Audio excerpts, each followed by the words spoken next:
At the Hunter Association HQ, they were looking suspiciously out the window. That guy was the only survivor of the dungeon accident. Of the 5 people, he was the only one left. And the strangest part, he's a D-rank support, the weakest of them. The girl, scared, asks if he really killed his partners. The man warns her. They aren't the police, and more importantly, what happens in the dungeon stays in the dungeon. The girl agrees, but asks why he hit her on the head, since they aren't in a dungeon now. The man then says to do nothing. Small guilds often try to take jobs they can't handle to earn some money, and they end up like this. When he leaves the room, the man was looking at the case info and is sure there is something wrong with this kid, Shin Junseo. When he was being questioned, he was too calm. He has almost no experience in dungeons and just saw that tragedy, but even so, he was calm. Because of this, he decides he needs to look into it. Shin was running through the forest. This damn guy was late for his first mission with the guild. Kim Duan questions if it's acceptable for a rookie to be late. The girl, Kim Jimin, defends Shin, saying Duan did the same thing when he was a rookie. On the way, Duan says he wasn't that late, and the girl agrees, saying the leader is waiting inside. Even so, the MC feels he needs to change. This is his first dungeon mission as a support. Inside the dungeon, the leader Moon Do-yoon asks if Shin knows what to do. Supports don't have combat skills, so they must hide. They also can't stay too far away, or they might become monster food. He just needs to create weapons for the leader when he gets the signal. The team's mage warned that he feels monster mana nearby. One of them might be the boss. Everyone is calm because it's a low-ranked dungeon, but the leader is suspicious. Shin takes 20 seconds to make a dagger so he can start now. The crystal lizards emerge from the shadows and attack ferociously. This is exciting for the crew. Finally, a real fight. The tank activates his skill and slams his shield into the ground with all his strength to provoke the monsters. The girl charges forward and breaks some of the lizard's teeth too. She did this while doing a beautiful somersault and landing perfectly. Unexpectedly, the monsters regenerate and rush toward the group. The girl shouted that they heal faster than normal. The mage prepared his fire spell, close enough to burn the tank's hair. Meanwhile, Shin was finally completing the dagger for the team leader. The quality of the created weapon depends on the user's mana. Do-yoon received the dagger and activated his shadow skill. With it,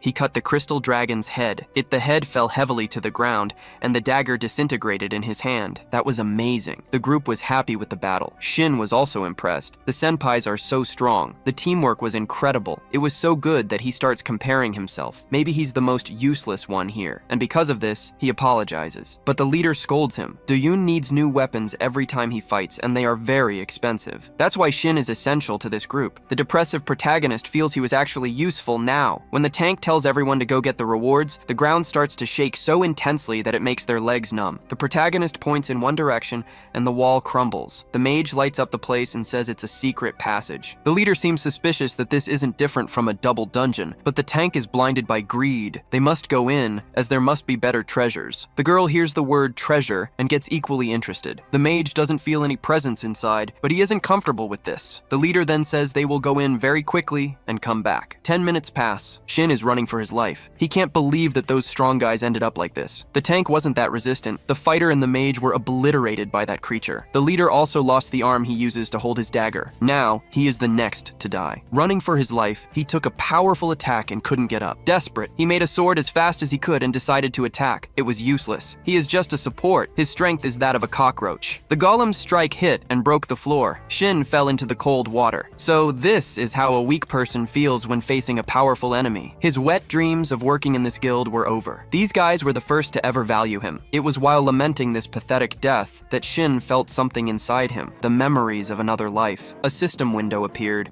asking if the player accepts the new reward. Almost out of breath, he presses the button. He was at his limit. But then he starts making swords under his feet to climb up like a staircase. And now there Shin was, face to face with the giant ice golem. This time the protagonist's aura was as cold as the golem's. With a sharp gaze, he made several energy swords and attacked the golem. They were able to wound the creature. Shin then feels something strange. Its memories flooding his mind, but he had no time to think. The golem was alive and counterattacked. This time, he made a large energy shield and defended himself. He got some distance from the golem and then activated another skill, Spatial Grid. Several swords appeared all around. When he closed his fist, they all stabbed the golem from every direction. The golem turned into pieces of ice. It was too much to process. He felt he could absorb the golem's energy. This was another skill he had just discovered, the memories that entered his mind. He doesn't understand how it's possible, but they are definitely his memories, like a version of him from the future. In this future, the world had fallen, and it was rare to find any survivors. The most powerful warriors of that time also died in the great battle, but Shin doesn't remember what happened to him or why he has these memories. He awakened a amazing abilities, and that was great. But how could he be happy in this situation? So many bodies for him to carry out of the dungeon. As he walked back home after reporting everything that happened, Shin couldn't stop thinking that something was strange. A persistent unease settling over him regarding the unconfirmed gate. This dungeon hadn't existed in the memories of his previous life. To complicate matters, when a guild member had checked the gate bid form, it clearly bore the association's official stamp. Yet, bafflingly, the association still labeled it as unconfirmed. Someone had impersonated the association to dupe the Dome Guild, or maybe the association itself was involved. Even more alarming, this wasn't an isolated incident. The investigator's words echoed in his mind. Multiple cases involving unconfirmed gates and missing people. Shin noticed a chilling pattern among the guilds mentioned in the news. They all had powerful players, guild leader Doyen, even future prodigies destined to become heroes. It looked like someone was actively trying to erase the existence of these heroes. The gravity of the situation hit Shin like a physical blow. He had to hide his abilities, at least for now. He was the sole survivor of a missing persons case, one that would almost certainly remain unsolved. Any suspicious move, any display of his true power, and he'd be caught instantly. He had about 2 years until the first player selection.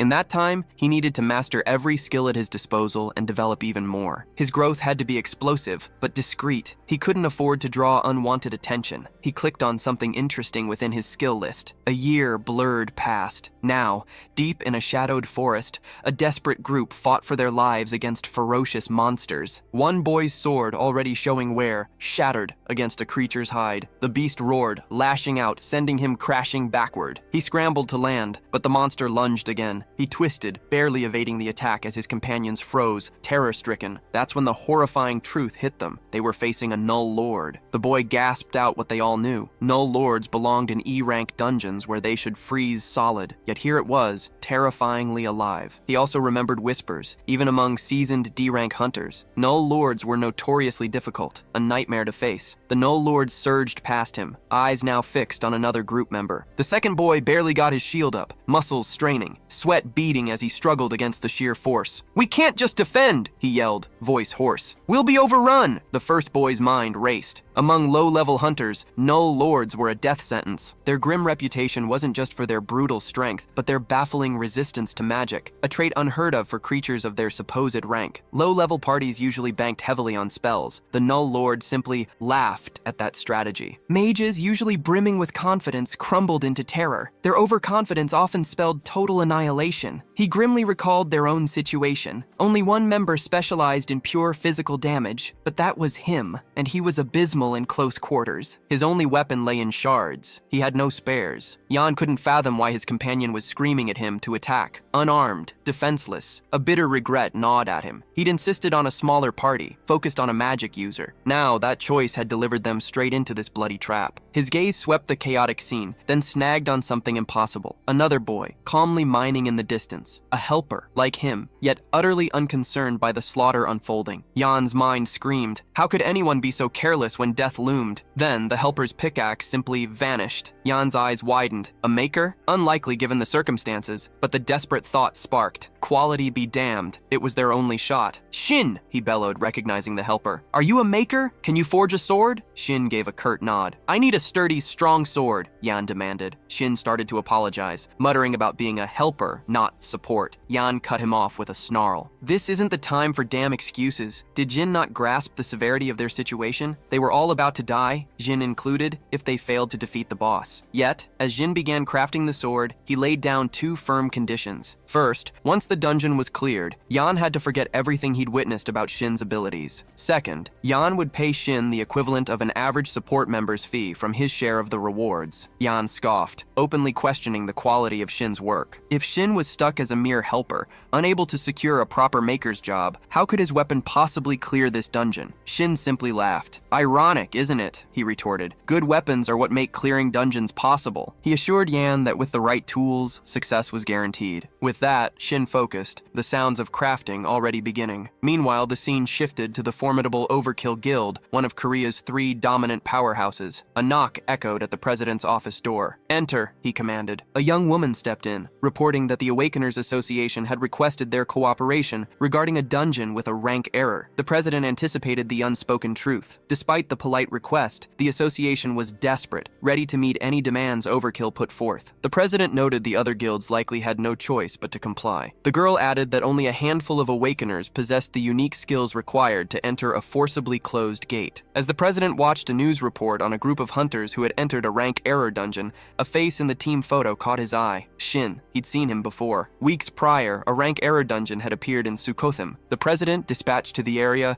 had briefly dropped by the scene and distinctly remembered seeing Shin there. Now, the report listed Shin as a helper. Rank error dungeons were rare, and survivors from such events could be counted on one hand. Shin, however, had participated in not one, but two parties where everyone had survived. Twice. The president couldn't dismiss that as mere coincidence. The girl interjected, observing that rank error dungeons seemed to be popping up more frequently. Just days ago, an E-rank dungeon had catastrophically shifted to B rank, wiping out an entire party instantly. The president realized the immense pressure on the Awakeners Association. The girl confirmed, public criticism is mounting. It's their responsibility to estimate, analyze, and announce dungeon ranks. The president acknowledged the association's struggle. He suggested that their guild members with trespass skills should take on more commissions and monitor the escalating situation closely. Then, he turned to a different matter. Any luck finding an A rank or higher weapon maker? She shook her head. None yet, sir, but I did acquire a B rank weapon from a Japanese blacksmith. Want to test it? She offered. He waved her off. Anything below A rank shatters the moment I unleash my skills. Standing, he ordered her to keep searching. He was hitting his limit on wasted weapons. A man burst into the room. Urgent. President Tahan, something's happened. Tahan demanded details. The man quickly reported on a dispatch request from the association, a D-rank dungeon where their new recruits had gone in as a free attack team. What about the ranks after entry? Tahan pressed. The man swallowed. The dungeon had been reanalyzed, now C rank, possibly upper C. Tahan's face hardened. He couldn't afford to lose new recruits. This was urgent. He'd go himself. Outside the dungeon gate, media swarmed, broadcasting live. The crowd surged as President Tahan arrived, the girl and the messenger close behind him. Reporters shoved mics forward, shouting questions about the rampant rank error dungeons. The association sent a cooperation request to Overkill, one reporter yelled. Is that why you're here, President? Because your guild members are inside? A woman from the association pushed through, thanking Tahan for coming. The attack team, she announced, consisted of 6 hunters, 2 supporters, and 1 helper. All of them had higher than required qualifications, but their qualifications meant nothing now. The dungeon was C rank. Tahin cut to the chase. How long since entry? Almost 2 hours, she grimly replied. He didn't know how many were still alive, but he'd do what he could. Tahin, with Minhusu, stood before the swirling dungeon gate. She handed him a sword. He invoked his skill, trespass, slashing the air. A blinding flare of energy erupted,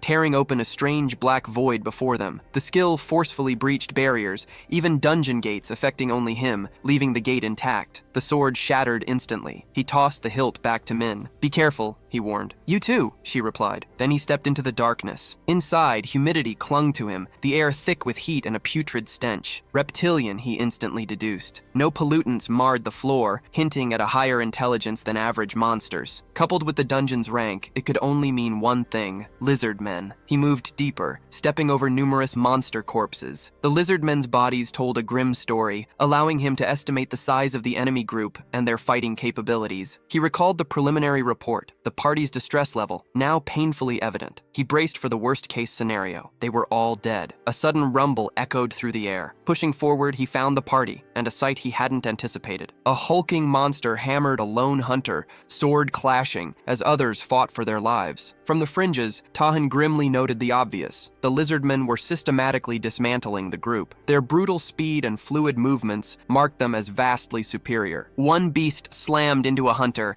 sending his sword spinning uselessly through the air. Before the monster could finish off the disarmed man, Shin materialized. A sword shimmered into existence from thin air, magic coiling around his hand, just in time to block the lethal strike. Still at a distance, Tahan's mind raced. Magic? What else could form a weapon from nothing? As Shin wielded the crafted blade, their gazes locked. A fleeting, sharp moment of mutual recognition. Shin swiftly counted the fighters. Reaching Tahan, the 10th man, he frowned. Only 9 arrived, Shin muttered, a strange certainty in his voice. Tahan, baffled, had no idea what he meant. Just then, another lizard man slammed a hunter to the ground, poised for the kill. Tahan plunged into the fray, his own sword drawn. Shin stared, astonished that Tahan, renowned for not carrying a weapon, had personally intervened. Shin, eyes narrowed, wondered if it was a sphere weapon. Tahin, meanwhile, met the lizardman's strike head-on, then barked orders for the remaining hunters to fall back. With a blur of motion, his blade became a whirlwind of slashes, each impact flaring with raw energy that cleaved through the lizardmen, felling them instantly. I haven't even gone all out, Tahin thought. The weapon, though clearly B rank, felt astonishingly flimsy in his grip. As he dispatched the last of the immediate threats, another lizardman burst from the shadows, lunging straight for him. Tahin sidestepped, letting the lizardman sail past him to crash hard against the ground. Shin closed in. Does this kind of wear and tear always happen? He asked, eyes fixed on the blade. Your skills seem to wreck weapons. Tahin narrowed his eyes. Was Shin trying to provoke him? Shin then scoffed. Use your weapon properly, Tahin, and try not to destroy any more of these fragile things. Tahin's jaw tightened. He was completely taken aback when, with a flick of Shin's wrist, another weapon shimmered into being. Shin wasn't just a weapon maker. He possessed an uncanny, almost supernatural skill far beyond anything Tahin had ever witnessed. Why was someone with such prodigious talent relegated to a mere helper role? Tahin had always assumed such tasks were for low-grade supporters shackled by financial desperation. Shin reached out, taking Tahin's weapon. There's a condition, he stated simply. Shin's terms were clear. Once Tahin cleared the dungeon, every detail of Shin's skills and identity had to vanish from his memory. Tahin's brow quirked. You think I can just forget because you say so? Shin countered, refuse, and you can watch me shatter every high-grade weapon you own. Tahin weighed the ultimatum. He knew a skill could snap the weapon the instant Shin used it, but an extra blade was an extra advantage. Reluctantly, he agreed, a silent promise to forget it all. Excellent, Shin grinned, a simple instruction following, go wild. Tahin lunged, a blur of motion, his sword flashing. He didn't just parry the lizardman's attack,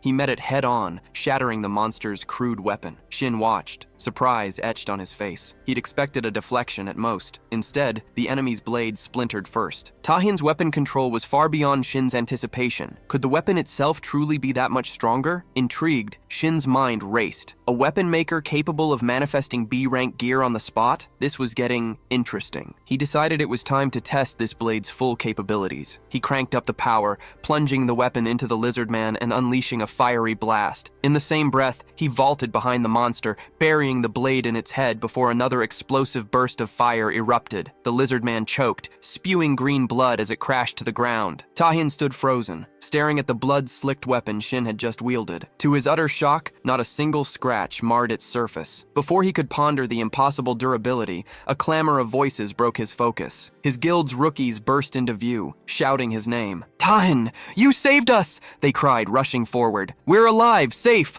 all thanks to you. Tahin's shoulders dropped with relief. No serious injuries, good. They explained how their own weapons had failed, but Shin's intervention had kept them from being overrun. He turned to Shin. Your name? Shin's gaze flickered. Why would you want to know a mere helper's name? Tahin met his stare. We should at least know each other. I'm Tahin. Finally, Shin stepped closer. Shin. He added that he'd leave the magic stones at the dungeon's entrance. The others nodded in agreement, but Tahin cut in. Come with me to the boss room. Shin hesitated, claiming he was just a helper. Tahin scoffed, explaining the dungeon had glitched. This was an error dungeon. Nobody left until the boss fell, helper or not. Shin still insisted Tahin was more than capable of handling the boss alone. Tahin shot back, reminding Shin what he'd seen. No other weapon could withstand Tahin's power. His skills were useless if he just shattered whatever Shin crafted for him. Shin, however, assured him his weapons wouldn't break. You might believe that, Tahin countered, but this is an error-class dungeon. These aren't your average lizardmen. If the boss is as strong as I fear, we can't be too careful. Shin finally relented, falling in behind Tahin, his steps echoing in the dim passage. The boss room opened into a chaotic scene. The massive Lizard King flanked by another towering lizardman. Forget everything you know about danger levels, Tahin snapped. We end this fast. If we drag it out, my weapon will snap. It won't break, Shin reiterated, adding a challenge. If you don't believe me, test it yourself. At the Lizard King's roar, its minion lunged, a massive paw swiping through the air. Shin and Tahin moved as one, expertly dodging the strike. Tahin surged forward, sword flashing. But the lizard unleashed an unseen force, a crushing pressure that slammed into him. Disoriented and barely understanding what hit him, Tahin vaulted skyward. The creature followed, its claw aiming directly for Tahin's blade. The clash sent Tahin spiraling higher. The Lizard King bounded onto its minion's head, and the creature roared, spewing a torrent of flame towards the airborne hero. Just in time, Shin manifested a shimmering shield barrier around Tahin. The lizard lashed out, knocking Shin back. Still suspended in the air, Tahan shouted, "Wasn't that the guy who makes weapons?" Shin yelled back, "A shield can be a weapon too. Ever been hit by one?" Tahan's sword flared, a dangerous promise in his voice. "When we get out of this, you'll have plenty to explain." The Lizard King conjured a heavy chain, whipping it towards Tahan, but Tahan simply caught it with a bare fist, letting the chain wrap around his sword. As the lizard strained, pulling the chain taut, Tahan was reeled in closer. "Stop playing around!" Shin roared. "Fight properly!" In that instant, a second sword materialized in Tahan's free hand. "Didn't you tell me to test him?" Tahan quipped, noticing the new blade. "Shouldn't it be something for a pet?" The chain-bound weapon vanished as Tahan closed the distance, his second sword a blur of swift slashes against the lizard. The Lizard King watched intently. Without hesitation, Tahan hurled his sword, following with a powerful kick that sent the creature reeling. Tahan, a storm of fury, leaped into the air, his sword flaring with raw energy as he prepared to strike again. But the Lizard King's gaze had already shifted to Shin, an attack already launching. A transparent barrier shimmered into existence, shielding Shin. Growing visibly angrier, Shin scoffed, "You really think those webs can threaten me?" Beside him, Tahan, equally enraged, tensed, primed for their next move. Moments later, the dungeon entrance, which had been pulsing crimson, finally settled into a tranquil blue. Outside, the crowd murmured excitedly, wondering if the impossible had happened, if the dungeon had actually been cleared. As the group emerged, reporters swarmed Tahan, bombarding him with a flurry of questions about the dungeon's depths, the boss monster, and if everyone had made it out alive. Min pushed through the crowd, concern etched on his face. "Are you hurt?" Tahan waved him off. "Completely fine." The surrounding hunters erupted in praise, one girl stepping forward. "If it weren't for you," she breathed, "we'd all be dead." Meanwhile, Shin presented the team leader with a bag of magic stones. "My payment was up front," he stated simply. "I'm out." The team leader effusively thanked Shin for his hard work, pointedly ignoring Tahan. Without another word, Shin vanished into the bustling crowd. The reporters then pivoted, their microphones now thrust at Tahan. They demanded to know how he'd cleared the dungeon so fast, suggesting it must have been an easy run for him. Tahan shook his head slowly, a silent refutation. He opened his mouth to credit Shin, only to realize the man was already long gone. A different girl spoke up then, her voice clear. "Everyone else was just blocking, working together. But you, Tahan, you handled the majority of the threats alone. How did you even manage all that?" A boy piped up, his voice still shaky. "All our weapons were destroyed. We had no idea how dangerous it really was. If it weren't for you, Tahan, we would have been wiped out ages ago." Tahan, utterly bewildered, stared back. "What are you talking about?" "The weapons," the boy clarified. "They only lasted thanks to the person crafting them for the group. Sorry, I meant to ask about the support who came along. The helper, the weapon maker. I know he was a support role, but did that person actually have any special abilities?" The boy's emphasis on special highlighted his uncertainty about the helper's specific power. The girl merely shrugged. "I'm not sure about that." Tahan, still completely baffled, turned to the others. "Didn't you all see how the helper made the weapons?" A collective murmur of confusion swept through the group. "He's talking about the pickaxe, right?" someone muttered. Tahan scoffed at the idea of a pickaxe. Yet that same person had wielded one, then lost it along the way. Suddenly, it clicked. They'd mined all the mana stones. What was happening? And why did it feel like everyone had forgotten they'd all received weapons from this very same individual? He flashed back to Shin, handing him a sword, a cold command to forget everything about his abilities. Rental pay. The words echoed. That skill, it belonged exclusively to an A-rank maker, or higher. A voice cut through his thoughts. Min, beside him, stiffened. She'd noticed it too. Tahan thrust a container into the man's hands, then spun on his heel, already searching for Shin. Had he gone? Had he vanished already? Unbeknownst to Tahan, Shin was close,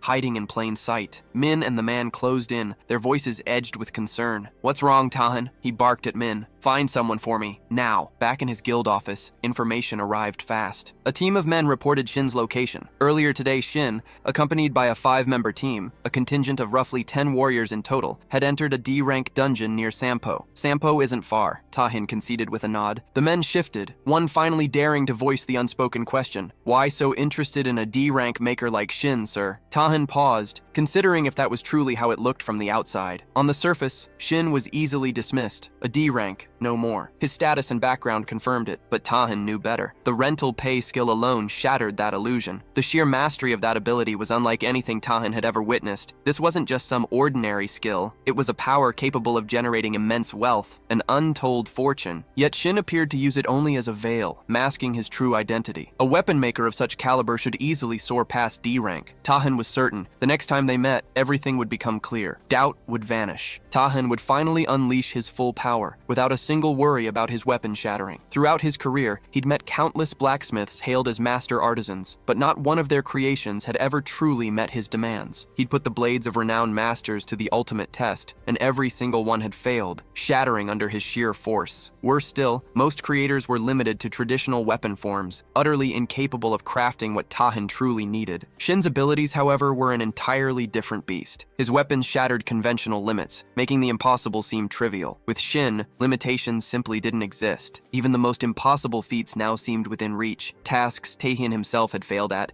simply for lacking the right gear. He glanced at the dungeon clock. A D-rank clear, usually a 4-hour grind for a 5-person party, now had only an hour left on the timer. He pivoted to Min, asking for his daily schedule. 7 p.m., Guildmaster Kimu, she rattled off. Cancel it, Tahan ordered, already moving. He had to leave early. Missing Shin was not an option. Meanwhile, deep within a dungeon, a boy in dented armor stared, aghast, at a defeated boss. The ribbon, used by their helper, was undeniably Shin's work. Mana capable of shattering a boss weapon? Shin had to be at least B rank. When their main tank's weapon split in two, the boy had mentally prepared for the wipe. But then, the mere helper had unleashed power he couldn't have imagined. He gaped at the sheer quality of Shin's craftsmanship, admitting he'd never witnessed anything close to it. Profoundly grateful, he thanked Shin, acknowledging their inevitable failure without his intervention. Recruit him, the boy urged. A girl nearby nodded emphatically. It's a crime he's still just a helper, she muttered. The boy agreed. He's got an eye for this, for sure. Shin, meanwhile, was miles away, deep in thought. He'd burnt through more mana than planned. He hadn't anticipated a party struggling this much, especially not in a standard dungeon. As he started gathering the magic stones, a familiar regret gnawed at him. If only I'd had a little more mana back then. He remembered the dungeon's oppressive heat after the golem fell, a suffocating aura that vanished once his mana reserves ran dry, never to return. The mana flowing through him now was barely D-rank level, yet a quiet relief settled in. No major screw-ups while crafting the weapons, and his past life memories, they kept popping up, aiding him in ways he never could have foreseen. The maker's core skill, creating, was straightforward. Intuitiveness defined it, and an item's quality scaled directly with mana expenditure. Yet, one critical element remained shrouded. Shin hadn't yet cracked the skill's full potential, but he did understand one undeniable truth. The deeper his knowledge of an object, the superior the final product. Even better, as quality surged, mana efficiency followed suit. So identical mana input for identical items still yielded wildly different results depending on the creator's mastery. This newfound clarity sent Shin's mind racing through years of diverse training, horse riding, material research, combat support lessons from a seasoned hunter, even countless hours spent honing his craft in forgotten workshops. Every painstaking detail, every obscure lesson suddenly clicked into place. The sheer thrill, however, eclipsed any expectation. He kept mining, a growing certainty solidifying in his mind. He didn't grasp the full scope of his improved abilities yet, but the quality of his creations was undeniably surging, far outpacing his mana expenditure. Still, glaring limitations persisted, both in his crafting and in his awkward rental pay skill usage. The twin processes felt clunky, a constant struggle to wield both effectively. And as he collected the raw magic stones, the stark reality of Manatech's exorbitant cost hit him again. He simply couldn't afford any of it. Just a few more mana points, he muttered to himself, the unspoken implication of powerful mana-boosting items hanging in the air. He made a mental note to stock up on potions. His pay as a helper was meager, barely enough to scrape by. A D-rank maker like him was a liability,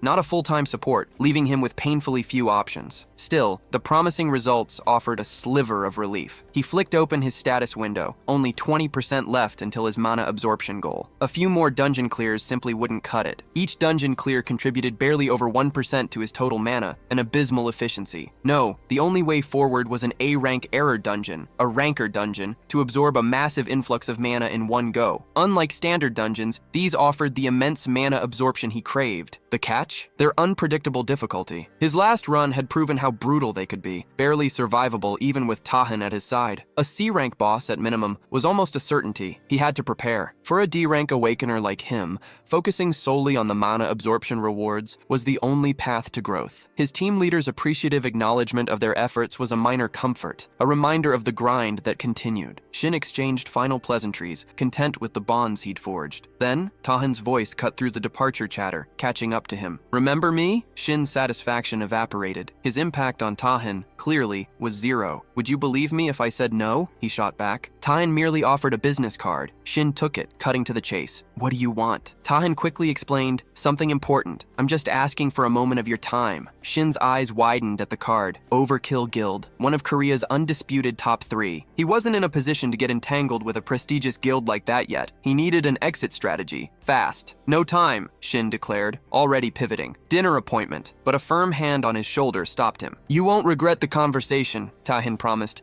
his grip unwavering. It'll be quick. My treat even. Easy for a guild master with all the time in the world, Shin countered. Not so much for a D-rank supporter. Tahan just shrugged, conceding the point. Shin still bristled, but curiosity pricked him. Just how much had that rental fee stung Tahan? Reluctantly, Shin gave in. A short talk. The trio settled into a quiet corner of a traditional house-turned-eatery. So, Shin began, what could the Overkill Guildmaster possibly want with a D-rank supporter like me? Just killing time? Tahan didn't beat around the bush. My class, as you observed, is Berserker. That grants overwhelming attack power, yes, but it comes with a critical drawback. Very few weapons can handle the immense force of an Emperor Berserker. Finding a weapon supplier that could match his needs was paramount, and he'd scoured the globe for one. Countless journeys both within and outside the country. From the finest blacksmiths to the most renowned weapon makers in the field, he'd explored every lead, leaving no stone unturned. Any hint of potential, and he commissioned it without hesitation, regardless of time or astronomical cost. Every single weapon he had used until then had shattered under his full might. Every single one, except for a sword created by Shin. A cold realization hit Shin. The rental payment hadn't even scratched Tahan, and there was certainly no nullification skill for a berserker. Tahan's casual confidence was unnerving. Shin filed away a mental note about playing such strategies against higher-level hunters. Noticing the shift in Shin's demeanor, Tahan leaned forward, cutting to the chase. You're unaffiliated, right? Interested in joining Overkill? Tahan promised the best possible treatment. He offered Shin a contract fee of 10 billion, along with separate payments for operational expenses and dividends. The contract would run for 1 year,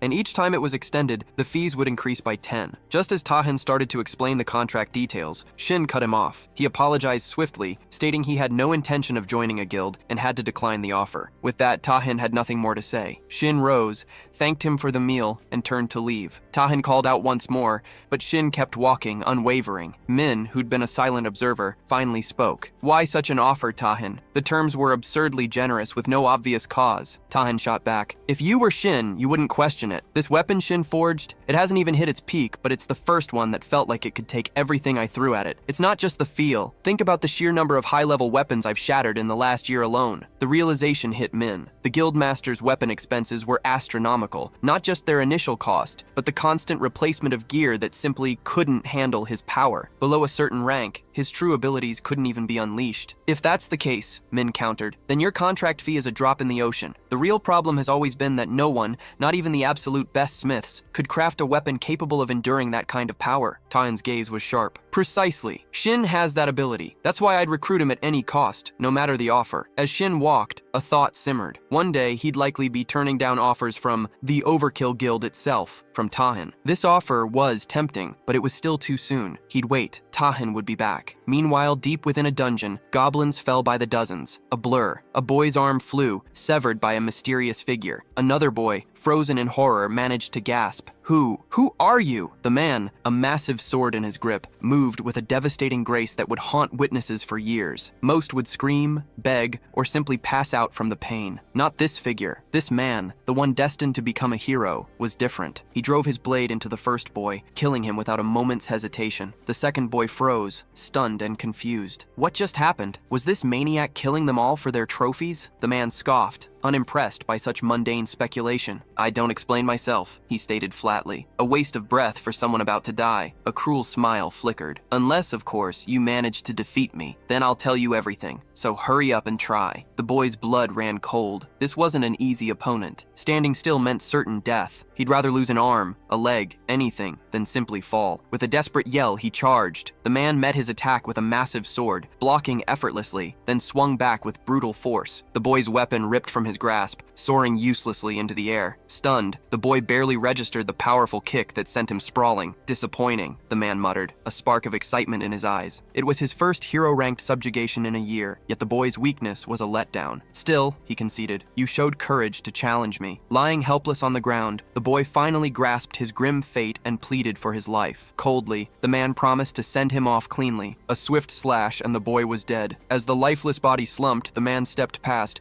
a flicker of disappointment in his eyes. This hadn't even been a decent warm-up. The boy's final expression was one of unfairness, but it didn't matter. The official report would state they'd fought valiantly against the boss, dying heroic deaths. He casually tossed the body aside, a common end in a rank error dungeon. Then, he checked his growing collection of photos, trophies of the deceased. This was what he lived for. Only one thing felt strange, the heels. The energy they gave off unsettled me, he murmured, speaking to her. Hide them for now, at least make them less obvious. The priestess arrived, a hurried apology on her lips. She explained she'd rushed here, drawn by the undeniable presence of precious ingredients nearby. He arched an eyebrow, wondering what could possibly be so valuable. He scoffed, dismissing the thought. Idiots. All of them. He'd already warned her not to listen to the priestess, to just wait a little longer. She turned to him, her voice edged with curiosity. Was he implying they should go against the executive's wishes? He scoffed again. That sensitive bastard, he corrected. I'm simply suggesting we clean up this situation first. She offered. I'll handle it. It's my specialty. He shot back, a sharp reminder. Don't forget our deal. You promised me an S-rank hunter. That's the only reason I'm here. He leaned in. I haven't even fully unleashed my power yet. I want a chance to go all out, no holding back. She gave a curt nod. Don't worry, I'll be in touch. Without another word, she savagely ripped open the dead body's belly, her gaze fixed on the cavity, anticipating. What would emerge next? Suddenly, a grotesque monster clawed its way out of the corpse. Her eyes gleamed with wild excitement. The child, she whispered, a chilling confirmation that the Exacer's prophecy had been true. The scene flickered,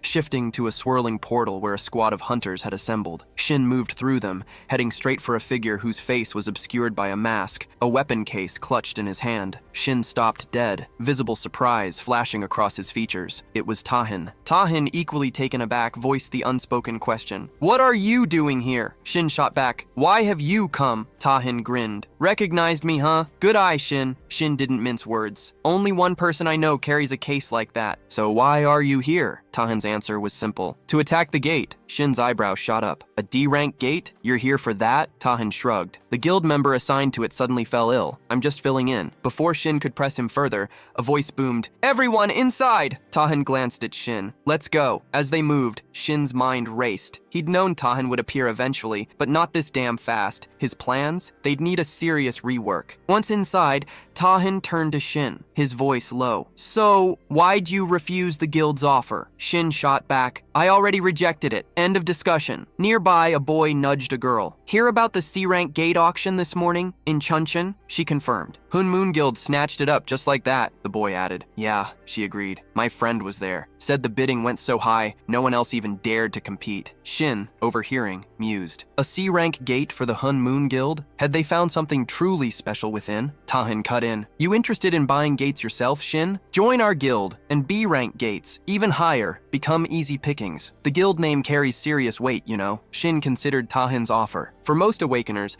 a guild's name was everything. It commanded public admiration, lucrative contracts, and unparalleled rewards. More than that, it opened doors. Their vested rights within a guild meant endless privileges for high-level special gates. Members secured entrance tickets, and influence wasn't just about raw talent. Political connections often sealed the deal. Naturally, this system ensured that the rarest treasures, those hidden behind the most coveted gates, always funneled directly into the hands of the larger guilds. Tahin leaned in. Every Awakened has a goal, Shin. Whatever yours is, Overkill's backing makes it effortless to achieve. Why on earth would you reject that? Shin's reply was icy. None of your business. He had his reasons, however vague they seemed, and since no one had ever rejected an Overkill guild offer, he made it crystal clear. He wasn't joining any guild no matter what. Tahin mused aloud. Is it trauma from the Dun Guild's annihilation, Shin? I read the report. He paused. Or is there another reason entirely? Whatever it was, Tahin wasn't giving up so easily. As they pushed deeper, a boy visibly flinched, his eyes wide at the spiderwebs clinging to the ceiling. They pressed on. Moments later, the man spoke, his voice grave. were about to enter monster territory. Noticing the group's raw inexperience, he quickly launched into an explanation of what lay ahead. He kicked things off, confirming everyone had seen the recon report. Their targets, Legion spiders. Individually, they were weak, barely a threat, but these weren't solo acts. They swarmed, with the report estimating around 50. Not an overwhelming number, he stressed, but their fangs held paralysis poison. Don't get bit. Tahin cut in, a sharp warning. Monsters incoming, stick close. Shin, utterly unfazed, shot back. Forget the support, forget the helpers, just prep for the fight. Tahin, however, cut him off, a steel edge to his voice. Protecting support is essential. It's the rule, no matter your ability, the situation, or if you like it. Shin scoffed. What hunter's fool enough to follow that? Then, a voice cut through the tension. Spiders! A sword-wielding boy trembled visibly, but forced a shaky breath. Just stick to the training, we can take them. The instant a spider lunged, the boy moved. His sword flashed, a single, effortless slice cleaving the monster in two. Another boy braced behind his shield, while a girl with a magic staff unleashed crackling bursts of energy,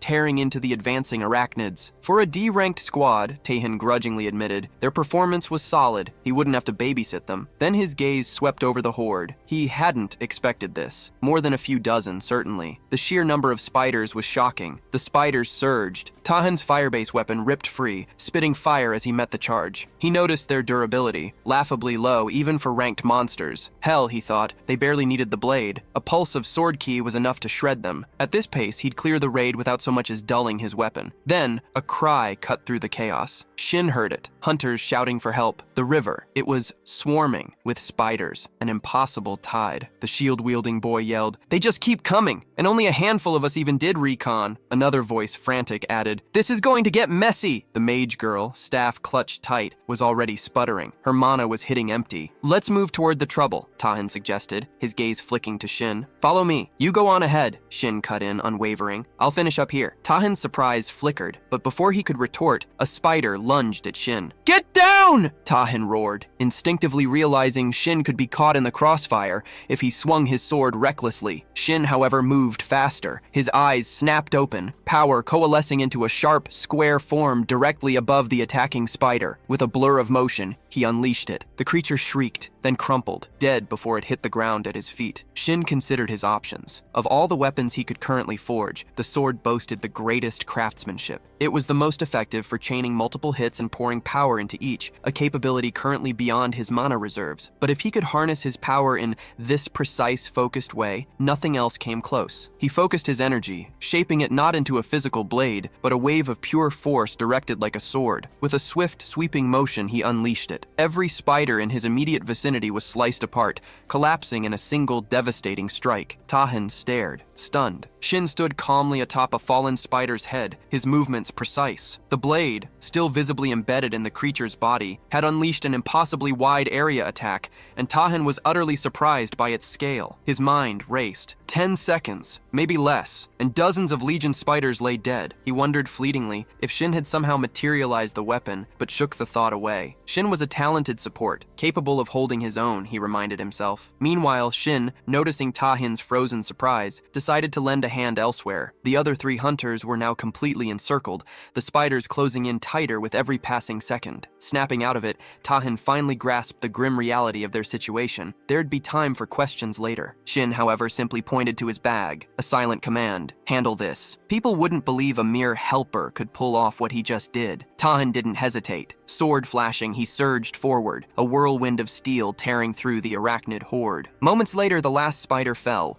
"Thank you, Guildmaster," one of the rescued hunters gasped, still reeling. "We wouldn't have made it without you." The man's voice held a touch of surprise. He hadn't expected the formidable warrior to be the leader of the Overkill Guild. Tahin offered a quick apology for the secrecy, explaining he'd been quietly scouting the dungeon. The girl stared, shocked by his sudden apology. She still couldn't quite grasp that he was the reason they were alive. Watching him dismantle the spiders with such brutal grace had been incredible. Blushing, she even dared to ask for a photo once he was free. A sudden arrival broke the moment. The girl, seizing the distraction, made a beeline for the boy holding a lantern. Just then, Shin finally appeared, breathless with apologies for his tardiness. They began gathering byproducts on the move. A quick sweep of the area confirmed no other guildmasters were present, and they soon uncovered a path leading deeper into the dungeon. The boy in armor cut in, flatly suggesting they call off the raid. Unfortunate, he thought. thought, but necessary. The first boy, clearly confused, demanded why they should quit now when they were so close. The armored boy elaborated. The sheer volume of Legion spiders and the dungeon's layout were wildly off from the recon report. He continued, explaining that dungeons existed beyond dimensional gates, alien worlds distinct from their own. They harbored bizarre creatures and landscapes that defied any earthly comparison. The full scope of dungeons and the awakened remained largely unknown. For the newly awakened, accurate dungeon information was paramount. Few could adapt to environments so radically different from anything they'd ever known. Failing a raid, especially in a worst-case scenario, was often a death sentence. This lethal reality made the role of scouts critical. Individuals who awakened with abilities to detect or conceal traces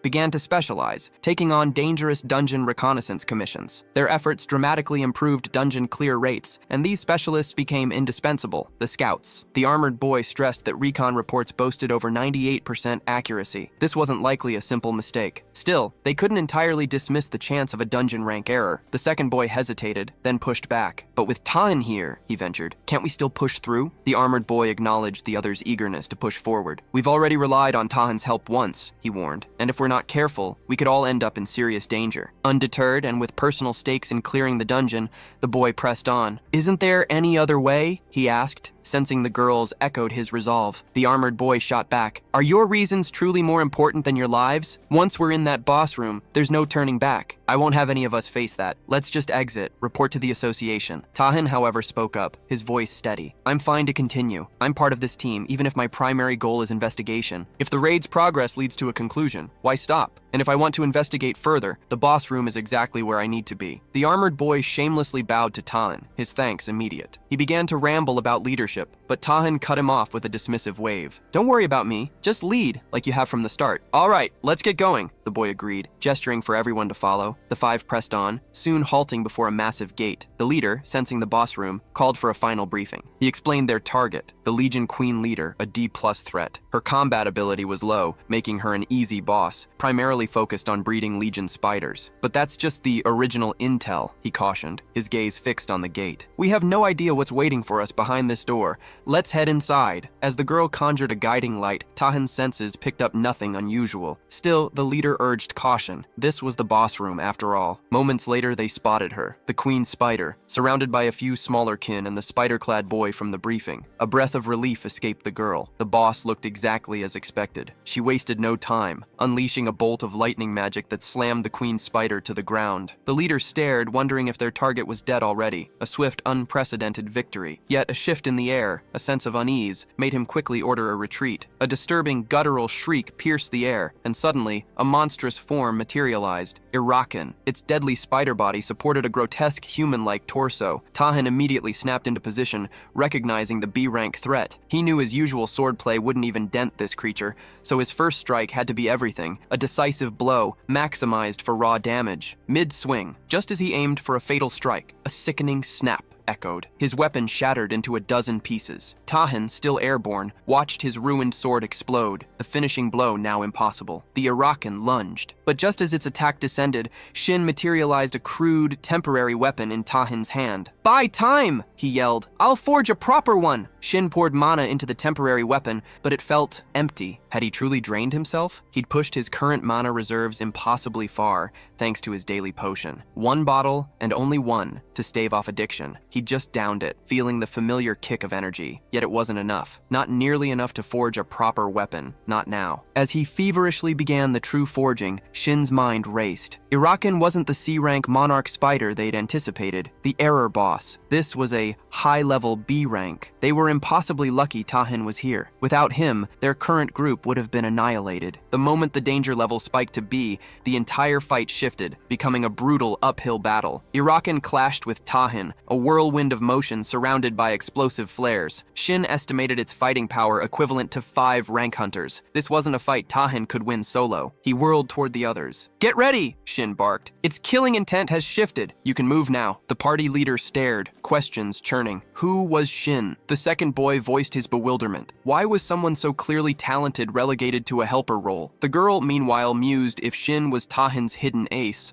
brought along specifically for this mission. Shin ignored their questions. Something else first. He rapidly forged 3 weapons, tailored to their abilities, then ordered, "Pick them up. Either raid the dungeon, slaughter these spiders, or run. Wait outside until it's clear." He trusted their call. More spiders surged. The boy, wielding his sword, felt an unbelievable power. He'd never held anything like it. Each slash carved through monsters like paper. Was killing always this easy? The girl, her magic flaring, unleashed a high-level attack, sweeping through the horde. The leader stared, stunned. The weapons were the only change, yet their skills had amplified tenfold. How good were these blades? Who exactly was Shin? Tahin's sword dripped with the green blood of high-level monsters. It was getting tougher to hold the line as the Orochen charged. "Gotta finish this. Fast." He lunged, sword flashing. To his surprise, it held. Stronger than ever, just like Shin had promised. Then, a sudden horrifying wave of spider heads erupted. Where are they from? Where are they going? The girl wondered. The leader's eyes sharpened. They were surging directly toward Tahin. "Back up!" Tahin bellowed. He grimly suspected the Orochen had been holding these spiders back. Things were escalating. He felt the Orochen's dormant abilities activating. As the spiders reached her, Tahin grasped the horrific truth. The Orochen was sacrificing them, siphoning their life energy to revive herself. They wouldn't win unless every single spider was dead. Tahin charged again, needing to amplify his firepower,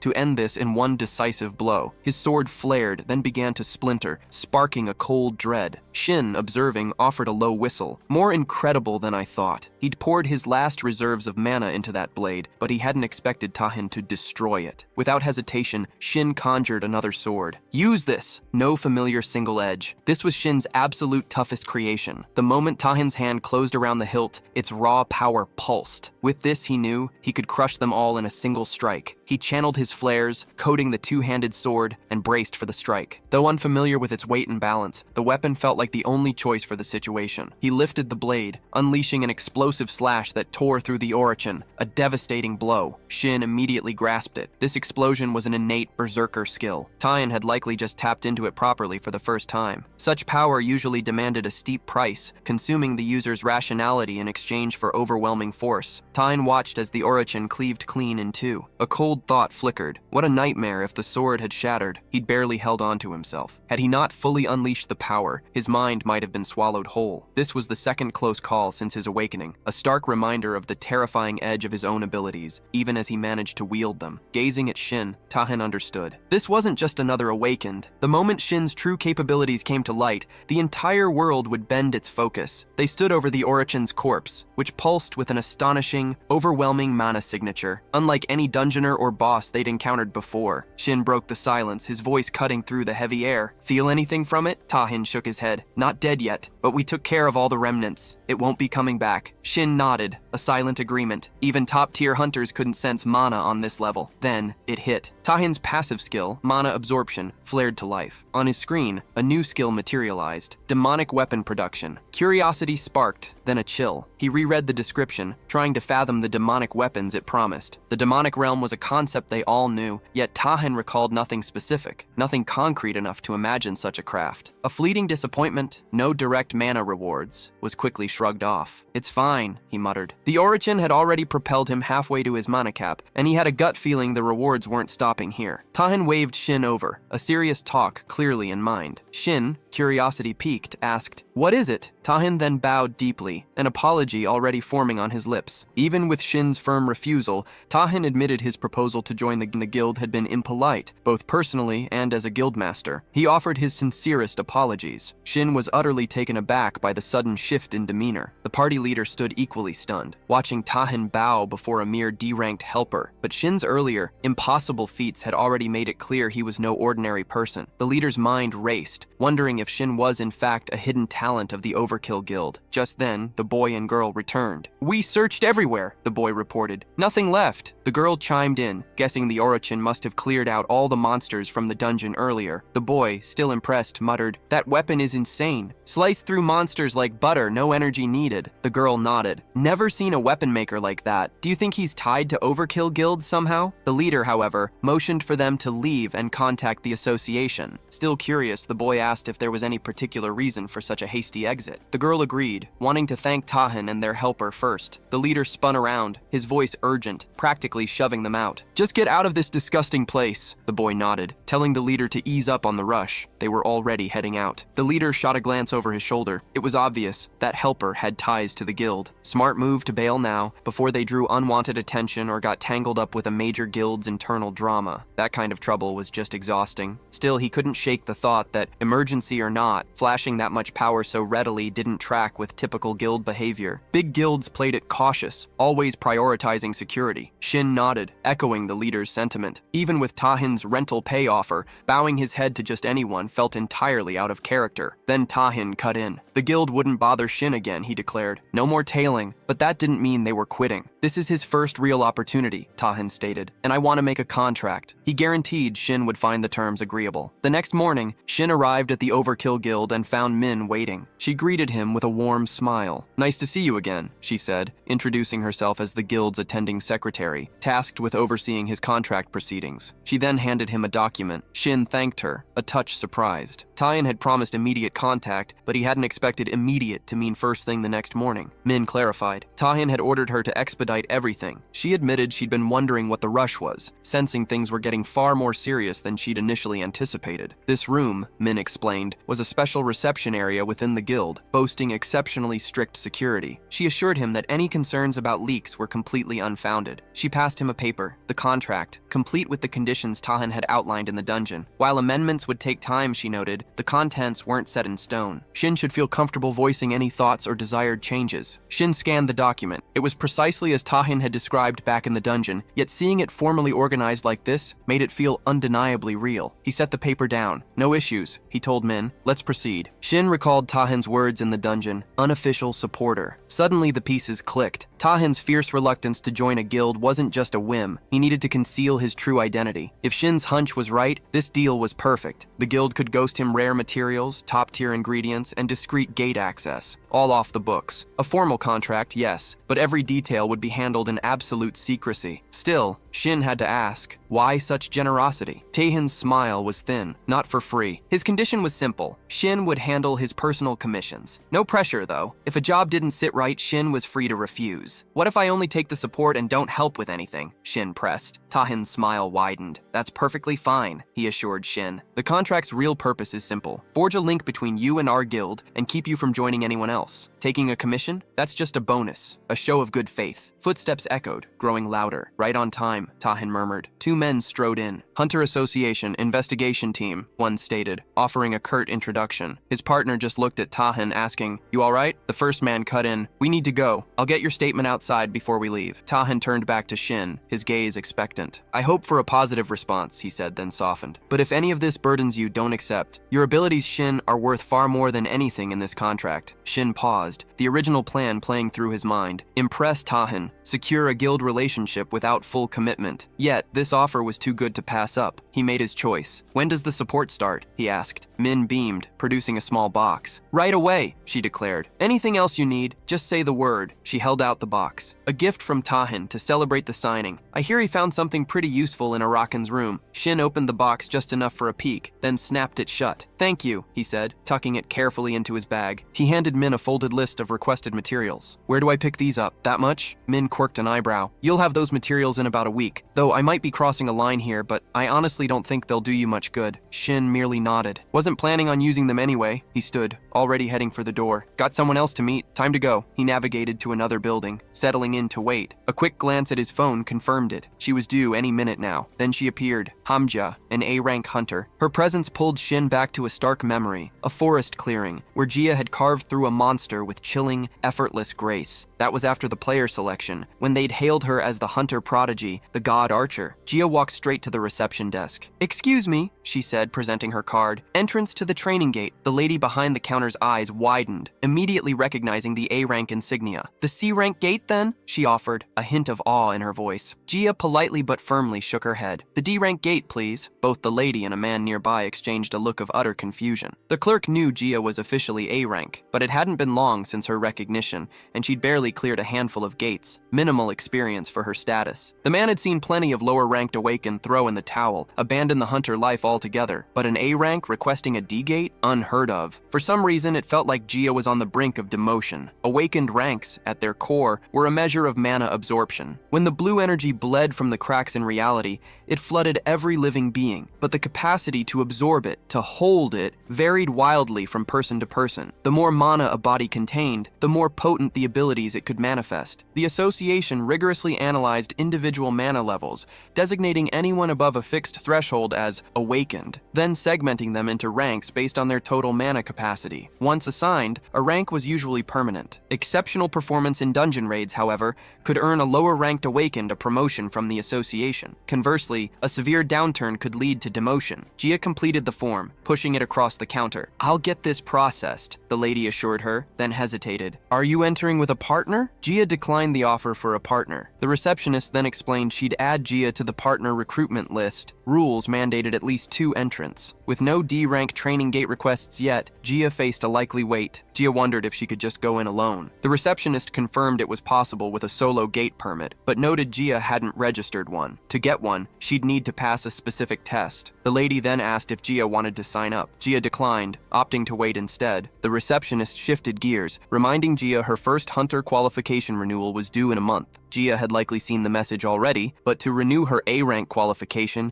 she needed either multiple C-rank or higher gate experiences, or to pass the A-rank practical test. Given her recent history, it seemed the test was her only option. A formal notification would follow soon, the lady added, wishing her luck. Gia thanked her, a bitter thought forming. Even requesting a training gate was a bureaucratic nightmare. I must have been insane to come here in person, to deal with all these people. She mentally chastised herself. She'd arrived convinced she couldn't afford demotion, but now, a stern inner voice told her to snap out of it. Get a grip. It's just a D-rank gate. What happened last time won't happen again. Just take it slow, restart, and everything will be fine. Just as the receptionist began to tell Gia she'd still have to wait, a notification flashed. A D-rank request had come through. Perfect. And since she was going in alone, the partner requirement was moot. She slammed the agree button. Moments later, Gia stood before a shimmering dungeon gate, her old gear feeling strangely alien. It's been a while, she mused, adjusting a strap. Feels so awkward. Just as she moved to enter, a man approached. Shin. He introduced himself, her assigned supporter, hoping they'd work well together. Gia offered a quick bow. He offered a hasty apology for his tardiness, then gestured toward the gate. Gia nodded, adding that she'd handle the gate request. Shin knew Gia was an A-rank hunter, or rather she should have been. She'd originally been estimated at that rank, but after a string of failed tests, she'd become one of the rare awakened demoted to C rank. Yet, despite the demotion, she'd earned the title of God Archer. This wasn't just for show. After becoming a player, she'd discovered a hidden talent, and Shin knew exactly what it was. A power she could have unlocked even without the player system. He was dead set on helping her awaken it. Later that day, they entered the dungeon world. Goblins already roamed the forest, and Gia hunkered down, scanning the tree line. Her relief was palpable to see real monsters, confirming her mana-sensing equipment hadn't been a waste. Turning to Shin, she offered a quick apology. "Is it okay if I handle these alone?" She vowed to share all the loot and compensate him handsomely. Shin waved off her concerns. "Don't worry about me. If you need help, I can at least provide arrows." Gia nodded her thanks, already moving into position. Activating her archer skill, she whispered a silent command to herself. "Don't be nervous." Then, she took aim. One goblin dropped. The others immediately surged forward, charging her. Gia didn't hesitate. Another arrow flew, dropping more. Shin watched, a flicker of surprise in his eyes. He hadn't seen her fight like this since she became a player. Her raw destructive power easily outstripped an A-rank hunter's, but it was useless without precision. Gia narrowed her eyes. One of my 3 arrows should hit its mark. Her mind raced. At this speed, I can fire at least 4 more. 2 shots, then it's over. Suddenly, a bugle blared, a goblin musician. Within moments, Gia was swarmed. She froze, momentarily overwhelmed. Where to shoot? What to do? As goblins behind her lunged, Shin acted. Giant swords materialized, forming an instantaneous barrier around Gia. He stepped closer. "I need your help." Gia stared, utterly bewildered. Wasn't he D-rank? He nodded, admitting he couldn't last long solo. He needed her. Gia hesitated, unsure, but Shin was already moving. He darted toward the monsters, disappearing behind a bush. "All your remaining power," he hissed. "Shoot an arrow." Despite her confusion, Gia nodded, resolve hardening. She aimed, then unleashed a deadly arrow exactly where Shin pointed. Did I hit it? What now? Her mind raced. raced. Shin's voice, now confident, cut through her thoughts. "You've opened the path, time to run!" Gia blinked, surprised, but there was no time for questions. They bolted. They burst into a cave nestled against the mountainside. Gia's breath hitched. Was this really safety,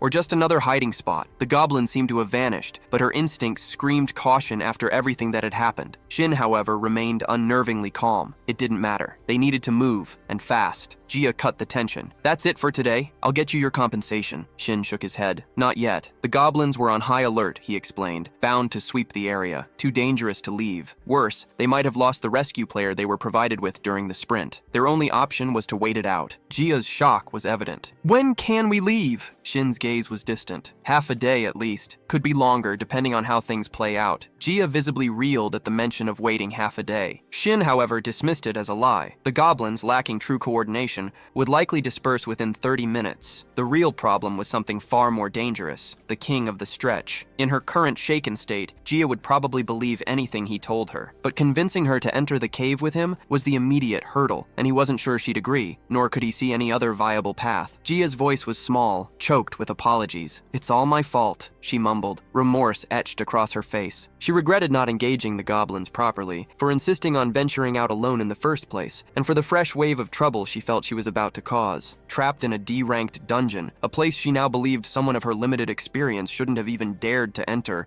the situation felt utterly surreal. Seeing her spiral, Jin snapped, his voice cutting through her self-pity. "If you're so sorry, then just grant me one request." Gia blinked, confused. "What do you mean?" Shin gestured toward the cave. "We've got plenty of time, let's talk inside." Once inside, the chill air did little to calm Gia's racing thoughts. An A-rank hunter she might be, but her dungeon experience was minimal. She struggled to grasp Shin's half-formed explanations, wondering if he truly needed her. Then, a word cut through. "Elite monster." The pieces clicked. Shin nodded. "You said this was your first training gate. It makes sense you wouldn't know." He explained that the dungeon structure wasn't common knowledge. Beyond the main boss, there was often a secondary threat, an elite monster, a rank below the boss itself. This cave was its lair. He'd tried to form a party, been rejected repeatedly, and couldn't face it alone. Gia, by contrast, had been the only one to accept him as a supporter into her party. Watching her reaction, Shin wondered if he'd overstepped, if his request sounded too outlandish. "If you're sure," Gia replied, her resolve firming. It felt like the only right thing to do. Shin had pulled her from mortal danger,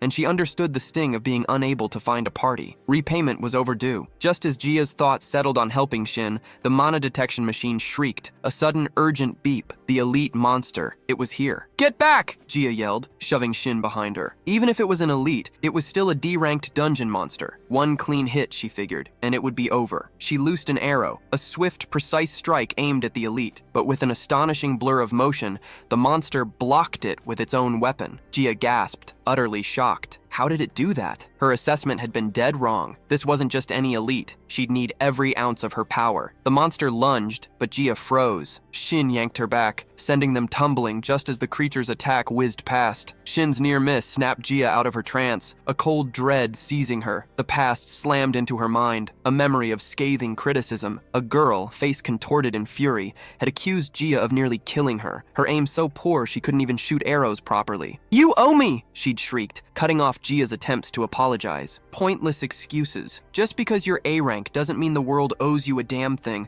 Just wait, she'd snarled. "I'll show you exactly who you're talking to." Later, expelled and desperate for a new party, Gia faced endless rejection. Her A-rank meant nothing. The whispers followed her everywhere, branding her a failed A-rank hunter. One voice scoffed, "She nearly wiped out her own team in a dungeon." Another chimed in, "Heard she can't even take down a weak monster. D-rank parties won't touch her." What happened to her talent? Was this her forever? The cruel questions echoed. Gia blocked out the torrent of voices, the sheer weight of their accusations pressing down on her. Birds, she thought, the word a dull ache. Maybe she should just quit. Now, even Shin was getting dragged into her mess. The elite monster, however, wasn't attacking. It merely parried her strikes with its blade, as if to say, "Fighting isn't really my forte." Gia blinked. Shin had stepped between her and the beast. Calmly, impossibly calm, he spoke. "Listen, I know this won't make sense, but focus. If you can calm Calm down and follow my lead. We win. The stage is set, he thought, a grim resolve hardening his features. In this chaos, it has to activate. Just need to buy some time. Look closely at the monster, he instructed, his voice low and urgent. You'll see it. When you do, hit that spot with everything you've got. Gia rose, a strange sensation prickling at her skin, every nerve ending alive and buzzing. It was profoundly unsettling, yet she pushed past it, ignoring the discomfort as she drew her bow. Now, the weakness in the monster's form was undeniable, a clear target. This was it, her one shot. She funneled every ounce of her resolve, every shred of strength, into a single, devastating arrow. With a fierce cry, she let it fly. Shin watched, breathless as the arrow found its mark. The monster detonated, hurled backward as if struck by a meteor. It worked. The conditions met. It might have seemed like a random activation to others, but Shin knew the cost was worth it. A gaping chasm now marred the monster's chest. With a shudder, it finally toppled. Unfamiliar, isn't it? Shin murmured, watching the strange sensation bloom and intensify across Gia's body. His method was extreme, he knew, but to truly awaken her, he'd had no choice but to trigger this very feeling. Gia's mind reeled. Who was this man? And how had he so perfectly anticipated every turn of events? What did awakening truly mean? He simply told her not to rush, assuring her they had all the time in the world. But Gia wouldn't have it. She demanded he stop deflecting, to give her a straight answer. Before she could push further, a sudden wave of darkness washed over her, and she collapsed. Shin hoisted her onto his back. Allies are tough to make, he muttered, but at least that part's handled. They emerged from the cave, and when Gia finally came to, she was mortified. She couldn't understand her behavior, explaining, "It felt like I hadn't even been myself." The thought of being so rude to someone who'd saved her twice made her cringe. She apologized profusely for her doubts and for fainting. He waved it off. "It's fine. No one got hurt. All the monsters are dead. You just need to pull yourself together." But tears welled in her eyes as she nodded in agreement. Then, he asked for the necklace he'd given her before they entered the cave. She stood, retrieved it, and handed it back. The moment he saw its color, he knew she'd used it. He reminded her about the mycuic sensation,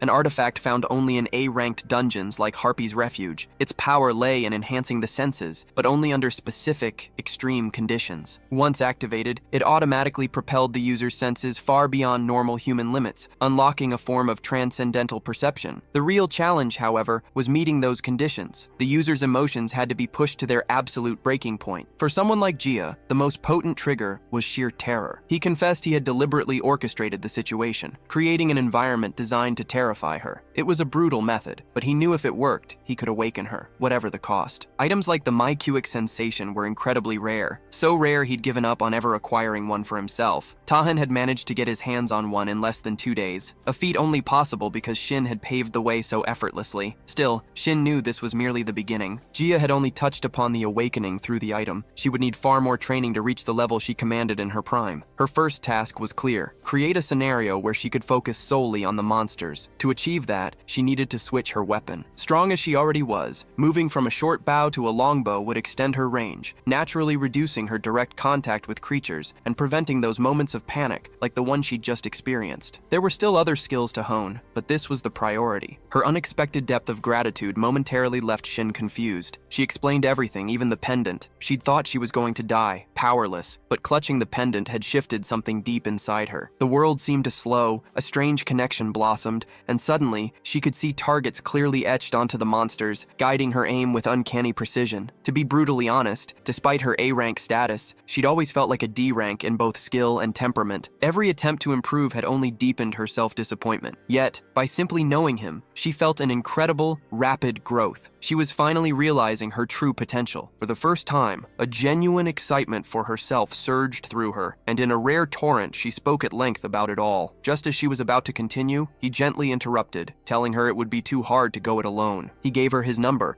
urging her to reach out if she ever needed him. She smiled, happily accepting, promising to share hers in return. But before she could, an urgent message from Tan buzzed his comm, prompting him to decide they'd connect properly once they were both out of the field. The scene snapped to the Hunter Association headquarters, where Tan was already on a call with Shin. A quick thank you, then Tan promised to reconnect after his briefing. He agreed to assist Shin if he could, adding that the item Shin had provided last time had been incredibly useful. Shin, already clear of the training zone and parting ways with Gia, expressed his relief that the item had helped and reiterated his thanks for Tan's pledged support before ending the call. As Tan waited, Min entered the room. The association president had sent word they could move out immediately. Leaving, Min couldn't shake the strangeness of it all. Usually, the president dispatched official documents. A personal summons for Tan delivered indirectly. Official commissions were always tough, but this kind of direct call could only mean one thing. An S-rank gate had reopened. Tan merely reassured her. It's fine. Shin's agreed to help. He felt confident that if he fought as he had before, there'd be no danger. Building that connection with Shin was proving to be the smartest move he'd made. Min noted Tan's significantly improved mood since the Arakan dungeon raid. It had to be connected to that mysterious maker. He'd been different ever since, and the unlimited support he'd vaguely mentioned still intrigued her. Even more shocking were the guildmaster's incredibly generous conditions. Tan, despite no longer being in the Berserker class, a class notorious for emotional instability, was now more calculated and cool-headed than anyone Min knew. It made her wonder if Shin was far more capable than she'd initially dismissed. But then again, a D rank creating a weapon that could truly satisfy someone like Tan? It felt impossible. Given how rarely Tan brought Shin up, Min decided she'd have to investigate the matter herself. They arrived before a meeting room. A man greeted Tan, asking if he'd come alone. Tan paused, wondering if he was supposed to have company. The man confirmed. From what I heard, 2 guild masters were expected. Since you're here alone, you can head inside first. Tan then asked if the man knew the identity of the other guild master. He just arrived, the man replied. A voice cut through the air. Tan, is that really you? Been quite active lately, haven't you? Tan and Min spun around, instantly recognizing the man whose mere presence grated on Tan's nerves. A smirk played on the man's lips. Never thought I'd get to see you here of all places. It was Kim Mihyuk, the other guildmaster. He wasted no time sizing Tan up with a dismissive glance. So this is the famous guildmaster Tan, huh? Color me unimpressed. Tan's jaw tightened. Kim Mihyuk was, without a doubt, the most infuriating man he knew. Kim stepped closer, his words laced with false praise. Your guild, Overkill, has its moments, but let's be clear, the problem isn't the guild itself, it's the man leading it. I don't have time for your ridiculous provocations, Kim, Tan shot back, his voice flat. Kim merely shrugged. Too busy, I suppose. What with all your little excursions, handpicking low-ranked dungeons,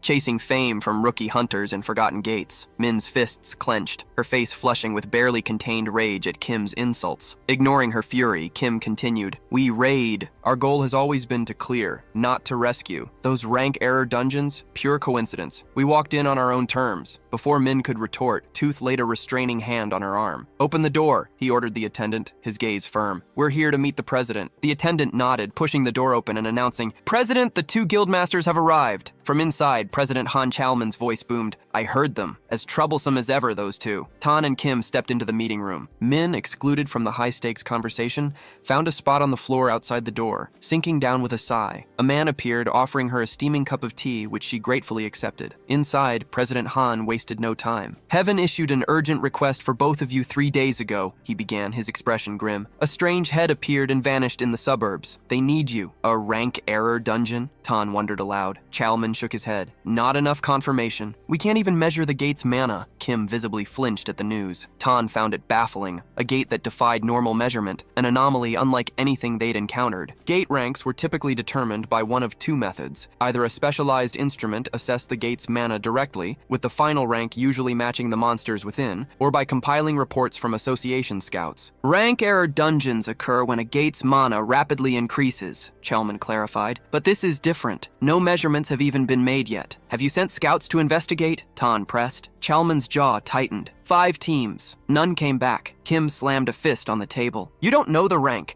You have no intel to share. And you didn't even inform me immediately. He leaned forward, his voice a low growl. This isn't just about passing the buck, is it? We have no idea how long this unknown gate will stay open. Left unchecked, monsters will breach. We've seen it before. Every single time, it's been a bloody nightmare. Chalman opened his mouth again, but Tan cut him off. Shameless, maybe, Tan conceded. But an emergency, absolutely. Chalman's gaze hardened. I won't take no for an answer. Both your guilds will work together to raid this unconfirmed gate. Our original plan included the Hunu Guild, Chalman added, but a sudden overseas dispatch pulled them out. This is a 3-guild threat, and the deadline is in 2 days. He leaned forward, his expression grave. I'll ensure maximum support funds and reward money. Anything else you need, the association will move mountains to provide. Tan paused, then asked, Do we have to form a team strictly from guild members? Chalman shook his head. Doesn't matter. But to prevent public chaos and panic, we're limiting access to a small number of verified verified individuals only. Tan gave a curt nod, his agreement clear. At the Shunua Guild, Kim burst through the doors, shrugging off his coat. His subordinates greeted him with deference, but Kim was already moving. He barked orders. Assemble a team exclusively from A-rank guild members or higher. They had 2 days to select the roster. Kim's mind raced, a familiar irritation bubbling up. Tan's smug smile replayed in his head. The man always had a trick. He viewed Tan as an arrogant nuisance and was dead set on using this opportunity to cut him down to size. His next command was sharp, slicing through the air. Get Kang Yuran on that team, now. One of the women hesitated. Sir, Kang isn't affiliated with our guild, and with her personality, she'll likely reject the offer outright. Kim's voice cracked like a whip. Who doesn't know that? His tone dropped, thick with menace. I don't care how. Bring her to me. Get Kang Yuran here, by any means necessary. Fail, and you can both consider your careers in this field over. Permanently. The 2 subordinates exchanged shocked glances, but quickly affirmed his orders. Kim, however, was already a step ahead. He secretly preferred Kang wasn't bound to any guild. It made her the perfect target for a proper recruitment. This was his chance to poach a talent, yes, but more importantly, to prove to Tan that even among the elite, power wasn't evenly distributed. 2 days later, the air crackled with anticipation in front of the mysterious gate. Keihan stood ready, accompanied by Shin, another man, and a young girl. The girl glanced around impatiently. What time is it? The others still haven't shown. The man checked his comms. 5 minutes. The Shinwa Guild is notoriously punctual. They'll be here on the dot. The girl scoffed, muttering, That's exactly why I can't stand them. No manners whatsoever. A dangerous glint entered her eyes. Honestly, if they ever did learn some,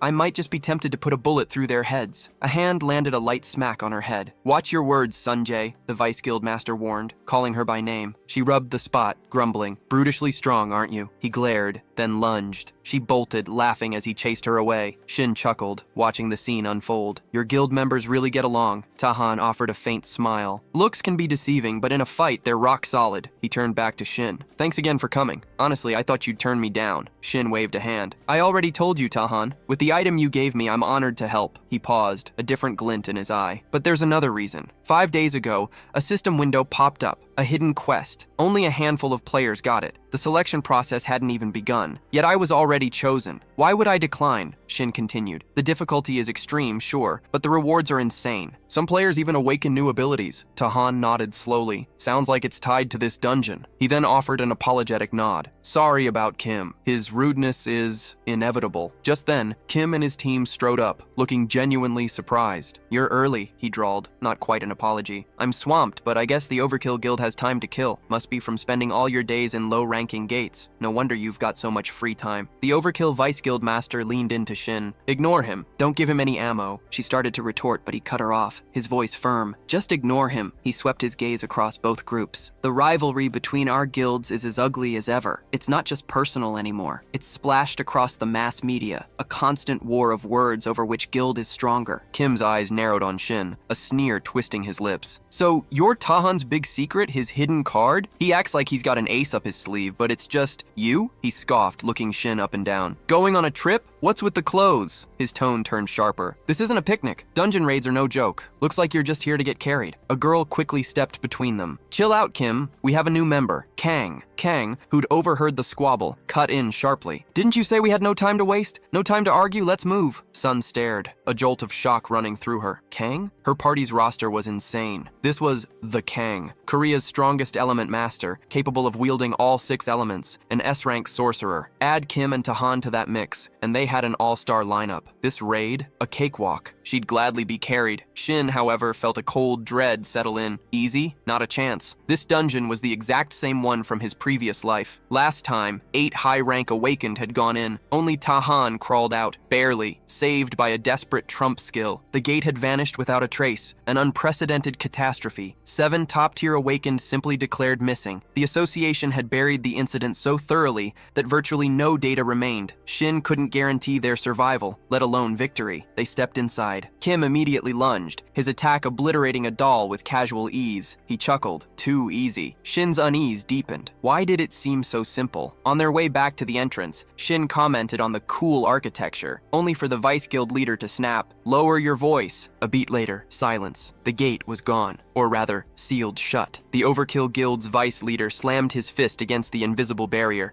then tried a desperate pry, but it held fast. "We'll have to force it open," he declared. Shin's voice was flat. "You want me to break it too?" A few party members launched attacks, their skills slamming against the gate, but it didn't even budge. "Step aside," Kim barked, shoving them back. "I'll handle this." Before Kim could unleash his power, two figures burst from the shadows, Tora maids, blades flashing. Kim reacted instantly, striking them down. "What are these things? How dare they get in my way?" "Impressive skill," one of the girls muttered, eyeing Kim. He scoffed. "No big deal. Why waste anything more on trivial trash?" But as she watched, the trivial trash began to stir, their broken forms reforming. Resurrection. Kim barely glanced at them. "They've got a regen ability," he stated, a smirk playing on his lips. "But they'd need a power level I haven't seen in this entire dungeon just to slow me down." He flicked his wrist, and two colossal glowing hands materialized, slamming down to crush the respawning monsters flat. While the others engaged the relentless monsters, Shin and Kang remained conspicuously still. "Why aren't you fighting?" Shin finally asked her. She shot back, "Same question for you." He simply stated, "I'm a support-based production class." "No real reason," she replied with a dismissive shrug. "Just don't feel like wasting effort on this party." She'd been briefly excited, expecting to work alongside Korea's strongest, but this was all flash and zero substance. They couldn't even put down one monster. Had she known, she'd have turned down the invitation flat. Shin, however, focused on the monster's polluted mana. It felt wrong, unnatural, like invisible threads tethered them all together,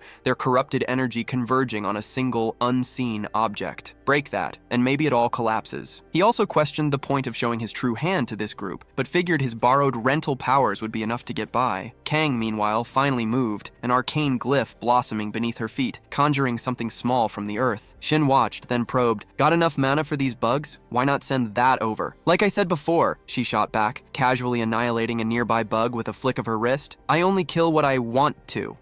Worth a check then," Shin mused, before adding with a grin. "Afraid of bugs, are we?" "Shut up," she snapped, her voice laced with irritation. "You're annoying." "Not meddling, just observing," he countered, though a hint of apology softened his tone. "There is a bigger bug monster nearby, you know." Elsewhere, Kim hammered the unending horde, frustration mounting as they resurrected faster than he could fell them. "Why aren't my attacks working?" Tahin, too, fought with grim determination. Then, without warning, everything went still. Kim blinked, disoriented, wondering what just happened. He felt finally warmed up, a potent energy thrumming through him, even as a flicker of his own small fires seemed to burn out. The controlling object, it seemed, was destroyed. As Shin siphoned its mana, a stark realization hit him. This was the source of the resurrection ability. Without his unique sight, the polluted mana would have remained hidden, the secret undiscovered. He couldn't help but wonder if this very secret had doomed their raid in his previous life. Tahin reported to the Vice Guild Master. The lobby was practically clear. Uncertain what lurked ahead, he urged a full sweep of the entire first floor. The Vice Guild Master readily agreed, taking point and ordering the others to follow. They charged forward,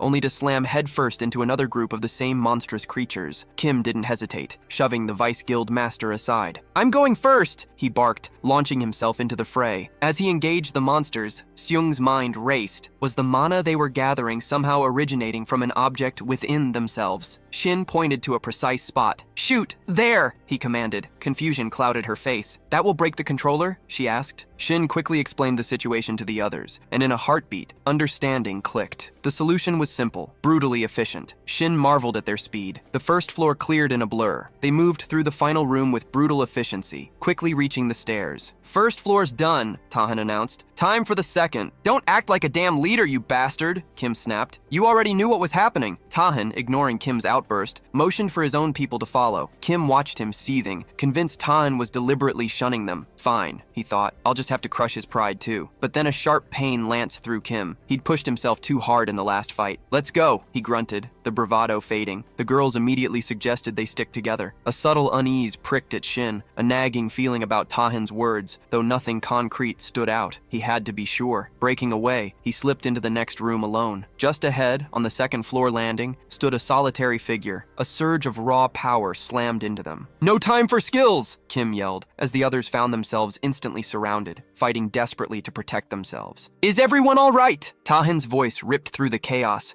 his mind already zeroing in on the invisible monster. This thing was high rank. He could feel it. The Vice Guild Master confirmed he was fine, and Sung quickly added her own okay, but then her voice hitched. Shin was gone. Tahan's blood ran cold. He scanned the swirling melee, a sickening realization dawning. He hadn't seen Shin since the attack started. What the hell happened to him? Shin! He roared, his voice cutting through the din. Meanwhile, alone in that strange room, Shin felt the frantic pulse of battle outside, and it wasn't going well. He'd finished absorbing the last of the mana. He needed to get back to the others, now. But as he spun around, the door was already sealed shut. He tensed, scanning the enclosed space. Were there enemies lurking in here too? Just then, a small girl materialized from behind the closed door, a tiny doll clutched in her hand. Shin's mind reeled. A kid? Here? Are you the hunter? She piped up. Then, without waiting for an answer, she turned to go. Just follow me, she instructed. Shin called out, "How do you know I'm a hunter?" She paused, glancing back. "The lady downstairs told me a hunter would come save me," she explained simply. "She said we should leave together. You're here, so you must be him." A lady downstairs? Shin's brows furrowed. As they moved towards the stairs, the girl looked up at him. "You don't know her?" she asked, a puzzled frown on her face. "That's weird, but I know you're the hunter she said would come." At the bottom, the girl hollered, "Lady, wake up! He's here, just like you said." Shin glanced at the lady, whose vacant stare suggested serious psychological trauma. He cut straight to the chase. "I was sent by the Hunter Association," he stated, hoping to break through whatever mental fog she was in. That snapped her out of it. She shot upright, a wave of palpable relief washing over her. "Thank you! Thank you!" she gasped. "I'm the 4th scout they sent in. The first 3 never returned, so I was ordered to investigate and find them. But the moment I stepped into this dungeon, dolls came swarming from every direction, charging right at me. I was completely caught off guard. I tried to make it back to the gate, but the door was sealed shut,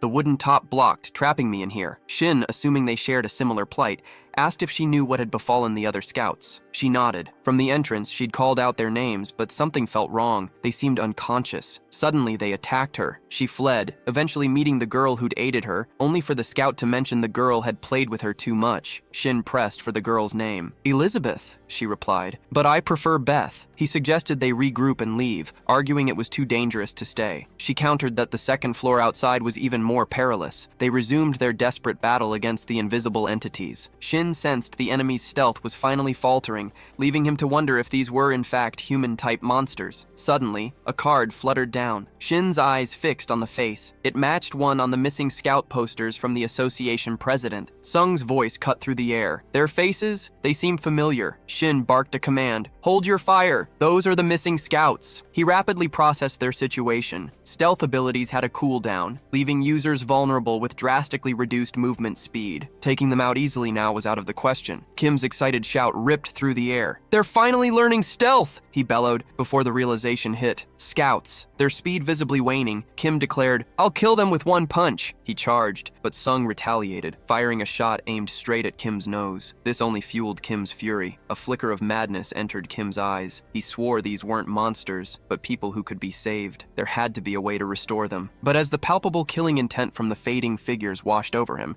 his mind narrowed to 2 choices: kill or be killed. Anyone, regardless of who they were, showing hostility would die. The scouts were no exception. The unconscious scouts jolted awake, scrambling to their feet and lunging at Kim. He snarled a warning at Sung, block him again, and she'd be the first to fall. Sung reeled, fury blazing, poised to strike, but Shin cut her off, stepping between them. He urged Kim to stop, hoping against hope that his words would be heard. Kim's gaze was cutting. "Everyone is blind to their own cause," he stated, "and I'll show you just how blind you truly are, Shin." At that moment, a young girl moved, planting herself defiantly in front of Shin. Kim's voice dropped, icy. "This isn't a request. It's a deal." He'd hand over the raid's spoils and all funding to the Shinhwa Guild. Those terms, he mused, should be enough to make them think. An attack flashed toward Kim. He caught it effortlessly on his hand armor. "Just a warning," he bit out. "Piss me off in the slightest, and Shin, you're dead." Shin thanked him, a sliver of relief cutting through his dread. Time. He'd bought a little time. Sung mumbled an apology to Shin. "Take responsibility later," he snapped. Right now, they needed to focus, understand the situation, figure out how to save their people. Meanwhile, Beth turned to Shin, her voice hushed. "You saw the dolls outside too, right? Some were horrifying." She didn't know how, but every single one was tangled in thick purple threads. The dolls wouldn't die unless those threads were cut. They'd just keep coming, endlessly. The threads themselves were impossibly sturdy, almost impossible to break. She shivered. "Isn't it terrifying?" Shin pressed. "If we remove the threads, do they return to normal? Can we turn our colleagues back?" Beth hesitated. "I heard that once the threads are gone, you still need to disable a device attached to their bodies. But try to rip the threads off and the body just collapses." She didn't know if any of it would truly help. It was a grim answer to a tough question, but Beth's candidness struck Shin. It reminded him of something else. On the second floor, a chilling realization hit them. Once stealth dropped, they had 30 seconds to live. Sunin, her voice laced with worry, turned to Kang. Can you block them? Ice? Anything to slow them down? Kang, already bristling with frustration, shot back a sharp warning. Don't cross the line. The digital countdown blared, relentless. Then Kim, a surge of raw power building, unleashed his ability. He lunged to strike,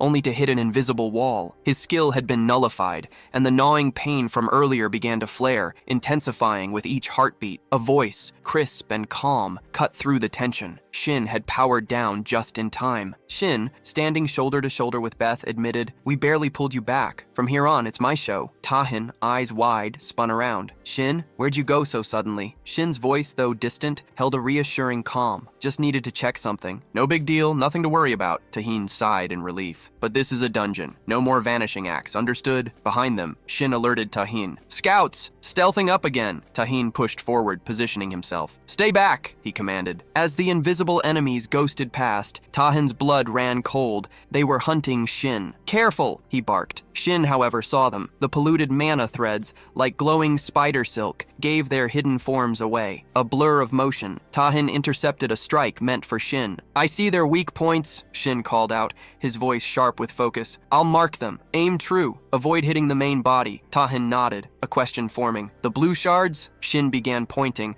and Tahin attacked, felling a doll with a single precise blow. As he fought, the strategy clicked into place. This was the way. "The circular device in the center," Shin directed. "That's the core weakness. Aim there." With each strike aimed at the designated targets, the dolls began to crumble. Tahin frowned, baffled. Why now? They hadn't broken like this before. Once the last doll lay shattered, Tahin turned to Shin, the earlier question resurfacing. "So, when you checked something on the first floor, did you find anything important?" Shin reported nothing special on the first floor. He'd been deep into his own investigation when he stumbled upon a surviving scout. Her condition was critical, so she couldn't join them, but she'd relayed the full situation, and crucially, her weak point. Tahin cut in. "What about the child?" Beth had helped him find the scout, Shin replied. Her parents apparently were trapped deeper in the dungeon. Kim eyed Beth, his expression hardening. "Something's off," he stated. Shin pressed. "What exactly?" Kim, sensing their doubt, scoffed. "Seriously? A normal girl here? The gate's a top-tier secret, under constant association surveillance. Don't let its appearance fool you. It's monitored every second. There's no way anyone could have just gotten in." Tahin acknowledged Kim's point, but warned, "Don't jump to conclusions." Kim snapped, "You're just looking for cracks in my logic. You'd still be blindly wandering if I hadn't been taking it easy on you all. Maybe I should just cut my losses and kill every guild member here while I have the chance." Tahin's voice dropped. "I don't seek pointless fights, Kim, but it seems you need a lesson in raid harmony." Their eyes flashed violet. "Kim acts like he's above us," Sung declared. "This is the perfect chance to put him in his place." But the girl beside Kim sneered. "And you don't? Stop Tahin instead of spouting nonsense. What if he gets himself killed?" Shin shot back. "And who exactly do you think is going to die? You honestly believe Tahin will lose?" "Tahin will!" she insisted, her voice tight with panic. "Sung, hurry, stop him!" Kim's rage flared. "You think you can even carry your guildmaster out of here once he's unconscious?" Tahin, equally furious, met his gaze. Power surged between them, crackling in the air as they prepared to clash. Shin felt a jolt, a sudden surge in the room's chaotic energy. He couldn't pinpoint why everyone's emotions were spiraling out of control. A shimmering aura pulsed around Beth. She smirked, admitting she'd only nudged their emotions, yet they were tearing into each other like crazy. Pathetic, she called it. Then she turned to Shin, thanking him for inadvertently helping her deploy her brainwashing skill. She'd needed a way to get close without raising suspicion, and he'd been the perfect unwitting accomplice. Shin's blood ran cold. He'd initially seen her as a monstrous child, but when had that shifted? When had she become just a normal kid in his eyes? Had he been under her influence, brainwashed, since their very first encounter? Too late. The realization hit him like a physical blow. He had to stop this now before the entire group fell under her spell. He strained to move, but unseen threads tightened, holding him fast. A cold dread seeped in. He wasn't the only one. Everyone else seemed caught in the same invisible web. Was this her method? Using corrupted mana to twist not just physical bodies, but minds themselves? He watched, horrified as the truth clicked. And still, he'd missed every sign, swallowed every lie. Suddenly, a familiar hum resonated through him. His passive skill, mana absorption, flared to life. As he siphoned off the pervasive corrupted mana, a grim certainty settled. She had picked the wrong opponent. Kim reeled, bewildered. Beth, however, just chuckled. Shin knew how to absorb corrupted mana. How utterly amusing. Shin roared, his voice cutting through the growing chaos. "Beth! She's from the academy!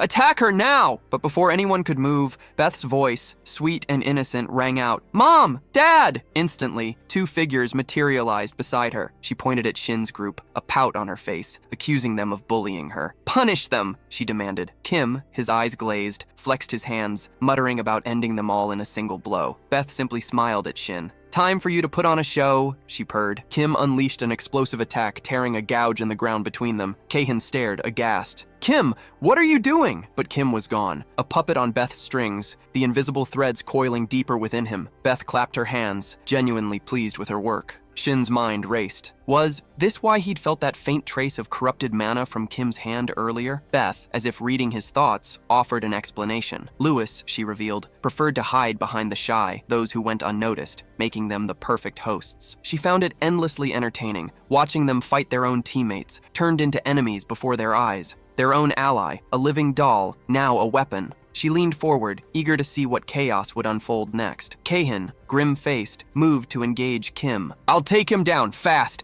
The rest of you assist!" The others nodded, fanning out to support. But as they closed in, Kim's hands glowed, and a shimmering barrier erupted around him. Shin stared, wondering what had just happened. A girl quickly explained it. A skill Kim activated only when his life hung by a thread. The barrier was impenetrable, immune to interference for a set amount of time, then it would remain active for several hours. Beth smirked. With one opponent neutralized, she only had 3 left to deal with. Time to end this. Shin felt the raw energy pouring off them. These weren't the typical dolls he encountered. Each one bristled with the threat of a dungeon boss. Pushing past the 2 guards was suicide. They had to face them head on. A gut feeling nagged at him. Something was off. These weren't just standard control types. Kahan immediately called it, "I'll take the female doll, you handle the male." The plan was simple. Focus firepower. End this quickly. Sung gave a grim nod of agreement as the male doll, Kim, charged toward Kahan. Kahan met him, ready. Shin watched Kim manipulate ice and mana threads, a thought sparking. Was this the skill that turned enemies into dolls? And if so, was there a bug in the system interfering with Kim's supposedly impenetrable shield? Shin suspected Kim's ability involved turning hunters into dolls, but the pieces didn't fit. Kim's transformation had been instantaneous, even after absorbing everyone's polluted mana. Yet earlier, when they were all bound by those same threads, Beth had had the perfect chance to convert them into dolls, and hadn't. It made no sense. As the others fought, Shin's mind raced. If Beth was just toying with them, why the elaborate charade? She'd led him to the Lost Scout, even taught him the weak points of the doll turned. Then, after gaining his trust, she'd abruptly revealed her true colors, rendering it all pointless. It wasn't the behavior of someone who reveled in manipulation. It was almost as if she was being forced to fight. Kim landed a brutal hit on Tahin. Shin noted Tahin's incredible durability, but the impact was still significant. Thankfully, the weapon Shin had crafted for Tahin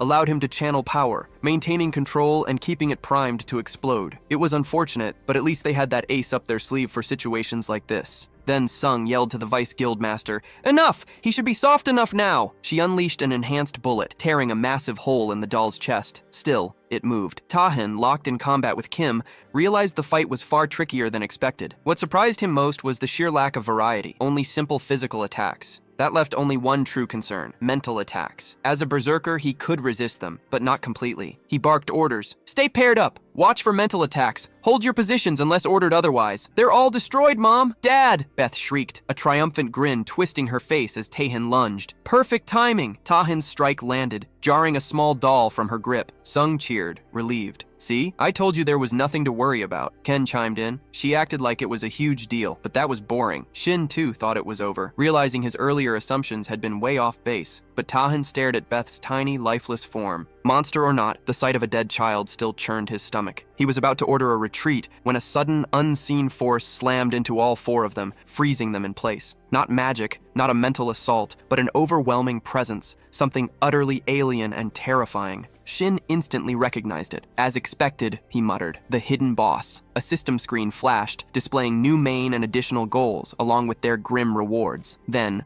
Beth rose. Her true form, a vampire of chilling beauty, shimmered into existence. "Thank you," she purred, her voice now a melodic whisper, thick with dark power. I've been waiting for someone to destroy my parents. Her smile faded, replaced by a snarl of pure venom, but instead, they betrayed me. Now they'll live eternally, bound by my power. Her voice rose to a furious crescendo. Ungrateful rat bastards! Abandoning me in that pathetic, useless body. A dark laugh escaped her, echoing with ancient malice. Now, I finally feel alive. How long has it been? Every second in that weak form was a torment. I hated it, Kang roared, snapping Sung and the Vice Guild Master out of their stupor. Don't just stand there like idiots, prepare for what's coming. He knew with a cold certainty that even Tahan's raw talent wouldn't be enough against a monster like this. Beth's gaze flickered to Taeyeon, a twisted smile playing on her lips. You're cute, she cooed, then her eyes narrowed, but still a rat bastard. Her words confused the others, but Beth merely chuckled. Let's see, shall we? She mused, a predatory glint in her eyes. A meal, it's been a while. With that, she unleashed essence drain. The group immediately convulsed, coughing up blood. Kang's mind raced. High-ranked undead excelled at absorption-type magic,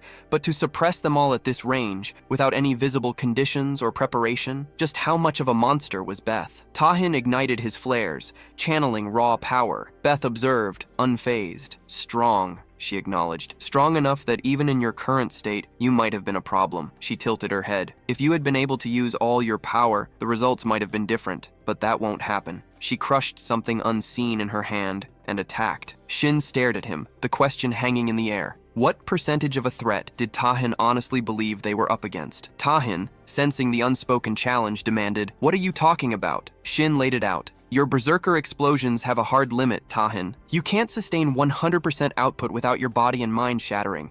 I know you adjust it, but you're still new to the explosion skill, still figuring out how to manage it. Last time against Irochin, you barely hit half your maximum. My guess? You've been holding back even more since then. Taeyeon grimaced. Even then, my strongest sword shattered, and honestly, in this state, I don't know if I can push an output level I've never even attempted before, but I will buy us time, Shin smirked. Part of me wants to monopolize your abilities, you know. Ridiculous, I know. A strange energy rippled, making Taeyeon stiffen. Mana, Shin felt it too. Feels like we're bound together now, he continued, voice low. So we might as well keep pushing each other. Make sure we both grow. No sooner had the words left his mouth than Shin activated demonic weapon production. He'd hoarded 100 units of polluted mana, scouring the demonic realm for the perfect weapon. With a final surge, the process completed. The demonic leviathan materialized, humming with dark power, directly in front of Taeyeon. Take it, Shin urged, eyes alight. Show us what you can really do! Taeyeon felt it immediately. This sword was different. Any other blade, no matter its power or special abilities,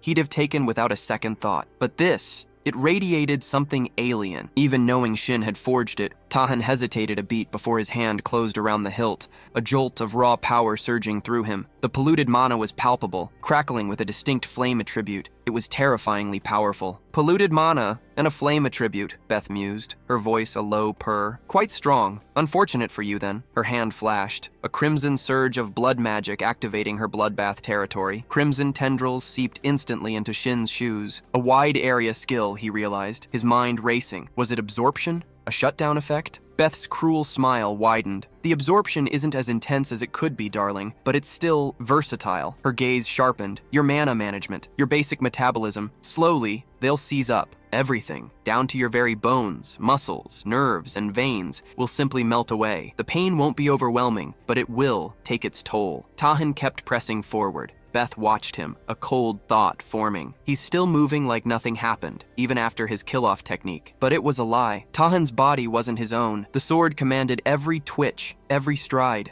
This power, far beyond what she'd seen, was a new challenge. Good! More fun for me when I shatter these dolls. He lunged. Beth countered instantly, unleashing a blood magic, thirsty hand. The crimson claw surged, but Taeyeon met it head-on. A blinding flare erupted from his sword, ripping through the attack and annihilating it. Beth's eyes widened, confusion clouding her features. Was that? The sheer force was easily double his previous output, maybe even more. Shin, equally stunned, watched Taeyeon's blade carve into Beth. She choked, spitting a spray of blood, a chilling realization dawning on her. He'd been holding back, all of it. Then, the system screen flashed for Shin. Main goal complete. Raid success. Hidden boss defeated. A reward box materialized, and Shin's hopes immediately latched onto mana recovery or capacity items. The Leviathan's sword shimmered, then vanished. Shin scanned its description, a new question forming. Was the weapon search purely random, or did some unknown standard guide it? Tahan swayed, the sword's influence gone. His body trembled violently. What just happened? Don't overthink it, just stay put, Shin advised, his voice firm. Tahan was barely standing. Moving was out of the question. You're too hurt. You pushed yourself way too far, pouring out that much power. Shin shook his head at Tahan's recklessness. Let's rest. Doesn't look like anyone's dying just yet. Tahan staggered to Beth, who, despite her injuries, managed a weak smile. Congratulations, Shin. Shin eyed her critically. Doesn't seem fatal. So is the raid truly a success if she's still breathing? He turned his attention to her. The polluted mana, the dolls, they all trace back to you, yet you don't control them. They protected you like property. Explain. Beth nodded. Have to protect me. I'm their precious power source, the one who keeps them running. She began a story from long ago. On a whim, I did something I never would have. Saved a wraith from drowning. A strange tale, sure, but it didn't end there. The dolls, equally strange, wouldn't let their savior go. They invited me to stay. A human had never done such a thing before, and I found myself trapped. I'm not sure when the turning point came, but when I truly woke up, I wasn't a guest anymore. I was family. For a brief time, I was happy. Then the truth clawed its way out. They hadn't accepted me out of kindness. It was my weakness, my foolish empathy, that allowed them to betray and control me. That was proof I'd gone soft. That's how they sealed me in this girl's body, locking away most of my abilities. Now I only exist to supply the polluted mana necessary for their protection. Protect them from what? Shin wondered aloud. Beth wasn't sure. She asked if he'd looked outside since entering the estate. The view was fascinating. An endless, vast desert stretching to every horizon. A landscape with no end, no matter the direction. But it wasn't natural. This was an artificial space, a barrier designed specifically to shield the estate. Her mother, Beth believed, had wielded her power to conjure it, to protect them from the monsters beyond the fissure. Shin's reaction gave her a chilling guess. His world, too, knew the fissure. That must be how he'd arrived. It felt as if their worlds had mirrored each other's doom. Fissures tearing open the sky, humanity awakening to mana, then, one by one, gates ripping open, unleashing monsters far worse than any vampire like her. Shin stepped closer, questions burning. How had her world survived the gate's calamity? How many years had passed since the first fissure? The calamity, she replied, was inevitable. I didn't witness it firsthand, unfortunately. Trapped in that body, she'd endured dark years, unable to move, unable to act. During that time, her world had fallen, and the estate became a solitary island. Only recently had she regained movement, and with it, the system window had flickered into existence before her eyes. Shin got it. The system window. She was a player, just like him. Noticing the confusion warring on his face, Beth acknowledged his unspoken questions. She apologized, already knowing she couldn't answer them all. As if on cue, her body began to break down, cracks spreading across her skin. Death, she murmured, a faint smile touching her lips. Isn't so bad after all. Shin watched her collapse, but then a system notification blared. Demonic cycle of control available. A small smile played on his lips as he opened the window, then moved. His hand went to her neck. Her voice was a ragged whisper. What are you doing? It's no coincidence, he replied, his gaze intense. I could say it wasn't necessary to use until now, but personally, I was curious. Then, the system's voice boomed. Upon successful equipping, the relevant monster will be held from their critical condition and become a subordinate familiar to the player who equipped the item. Shin had seen plenty of players with familiars, but this was a first. A player as a familiar. The contract finalized. The screen confirmed her registration. He hadn't expected a transformation, yet her shift into a cat, not a bat, was still jarring. Even her necklace morphed, adapting to the change. Snapping back to human, she leveled a glare. Don't make me fall in love with you!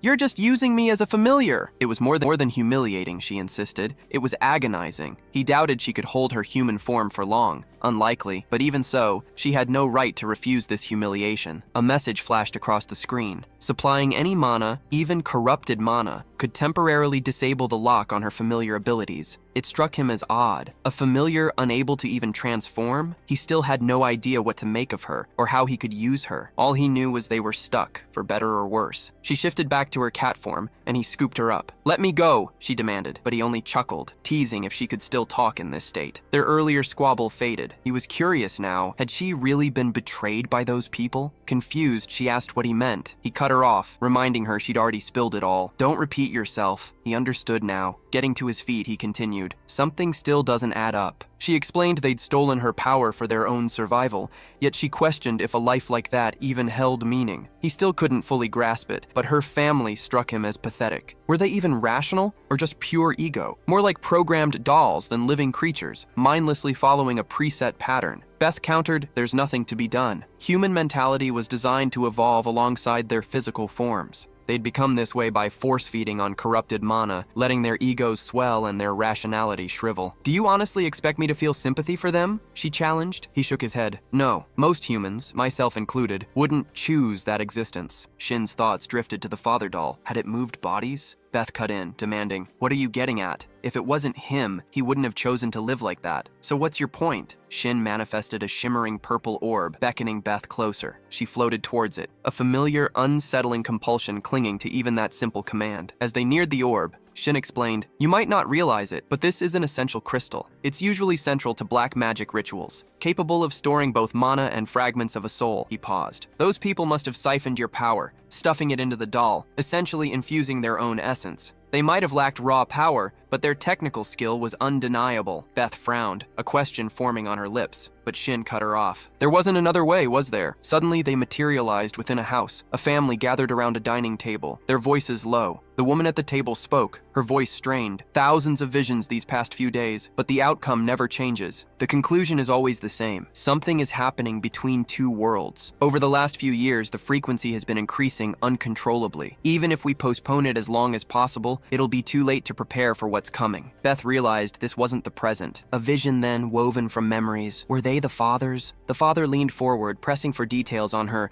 different dimension hypothesis and the proposed method. "If that's the case," he argued, "at least our family might survive." The mother continued, "With Beth's help, we could at least separate our estate, severing it from the collapsing world. But that's where the real problems begin. If our world collapses, the estate would be trapped in the void between dimensions, drifting aimlessly until some entity from another world stumbled upon us. That could take hundreds, even thousands of years. Until then, it would be a slow, agonizing death." The father's face was etched with worry, while the boy adamantly refused to involve Beth. The mother rounded on him, incredulous. "What are you talking about? We only have a few years left. But Beth, she's different. Can't we at least save her? Our family is still alive because of her actions that day. If this fate is truly inescapable," she pressed, "then you should be thinking at least one of us, one member of this family, should survive." Her gaze then softened. "But there's no way she would cooperate with us, not after we tied her with that thread. Why did they do that to me after I trusted them all?" A wave of betrayal echoed through Beth's mind within the vision. The family, consumed by deep sorrow,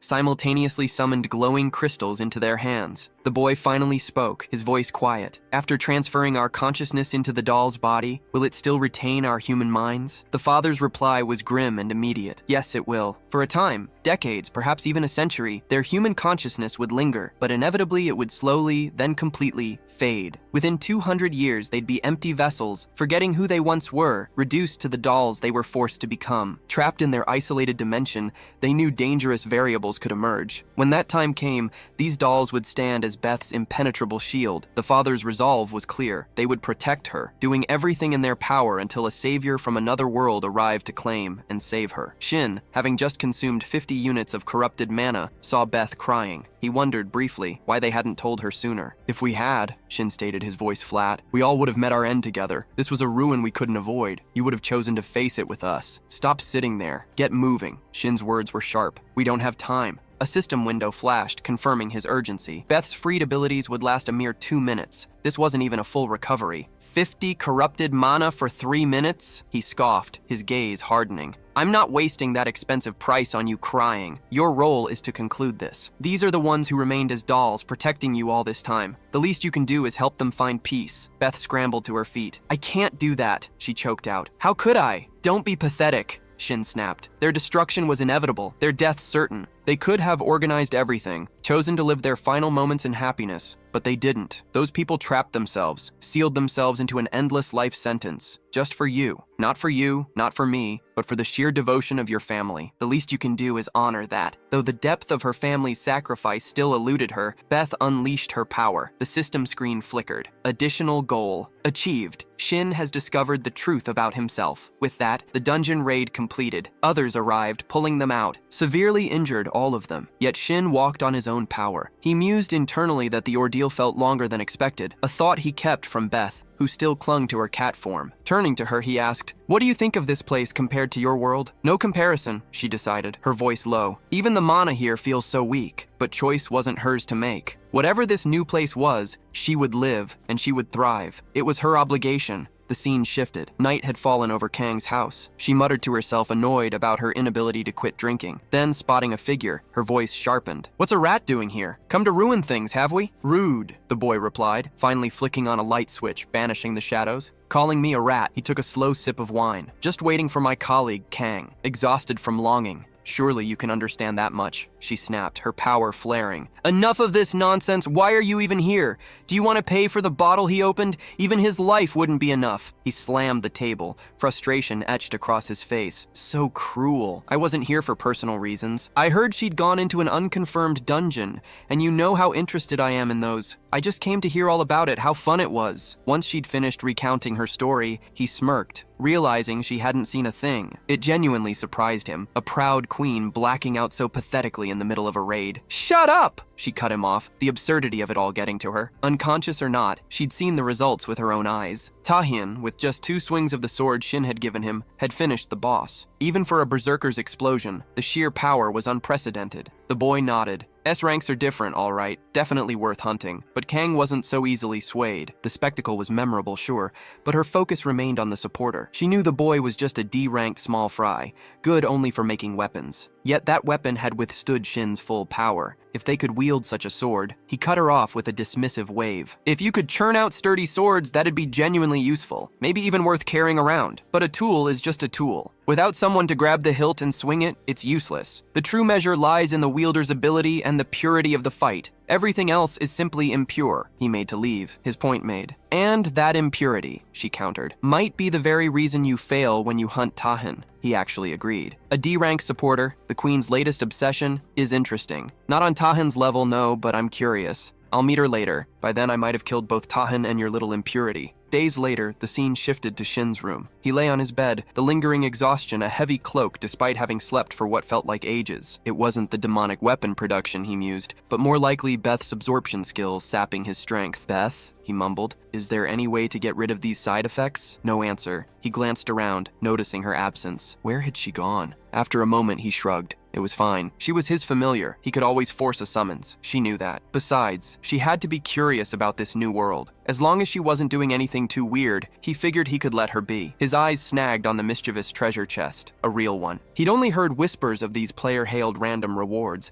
never expecting to see one outside a screen. While the chest supposedly materialized items tailored to the owner's specific needs, its gifts were notoriously flawed. Picture a sword, razor-sharp and sturdy, yet missing a crucial screw, capable only of offense, never defense. Or a shield that absorbed all impact without recoil, only to randomly reflect that force onto an unwitting bystander. Despite these crippling weaknesses, the chest wasn't rare. Countless attempts to leverage its conditional gear often ended in bloodshed. What he really needed was mana recovery, or a boost to his total reserves. He braced himself, wondering what twisted gift and what accompanying flaw this chest would unleash. He opened it. A brilliant blue light erupted, bathing the room as he pulled out a ring. Traitor's gluttony. It granted the wearer a skill called Mana Drain. Confusion hit him. Tai-Hei, and the system screen immediately blared the caveat. The drain's potency hinged entirely on the target's favorability toward him. Disgusted, he hurled the ring across the room. Just then, Beth stepped in. Shin's mind still buzzed. The drain ability itself was undeniably potent, almost overpowered, but that condition, favorability, coupled with such an ominous name, it felt less like a gift, more like a curse. Beth, oblivious to his specific frustration, merely commented, "Don't know why you're mad, but seems you've got a guest. Some idiot showed up." Shin glanced out his window. Kim was stepping out of a car below. What was up with this neighborhood? He wondered. From below, Kim stared up at the dingy building, his face a mask of disdain. What kind of dump was Tahin letting his so-called supporter Shin live in? For all his grandstanding about generosity, Tahin was a scumbag. Kim knew scouting Shin personally was a risk, perhaps too much for just a supporter, but Shin was worth it. He didn't need Tahin's official report. Kim had felt it himself. During that past incident,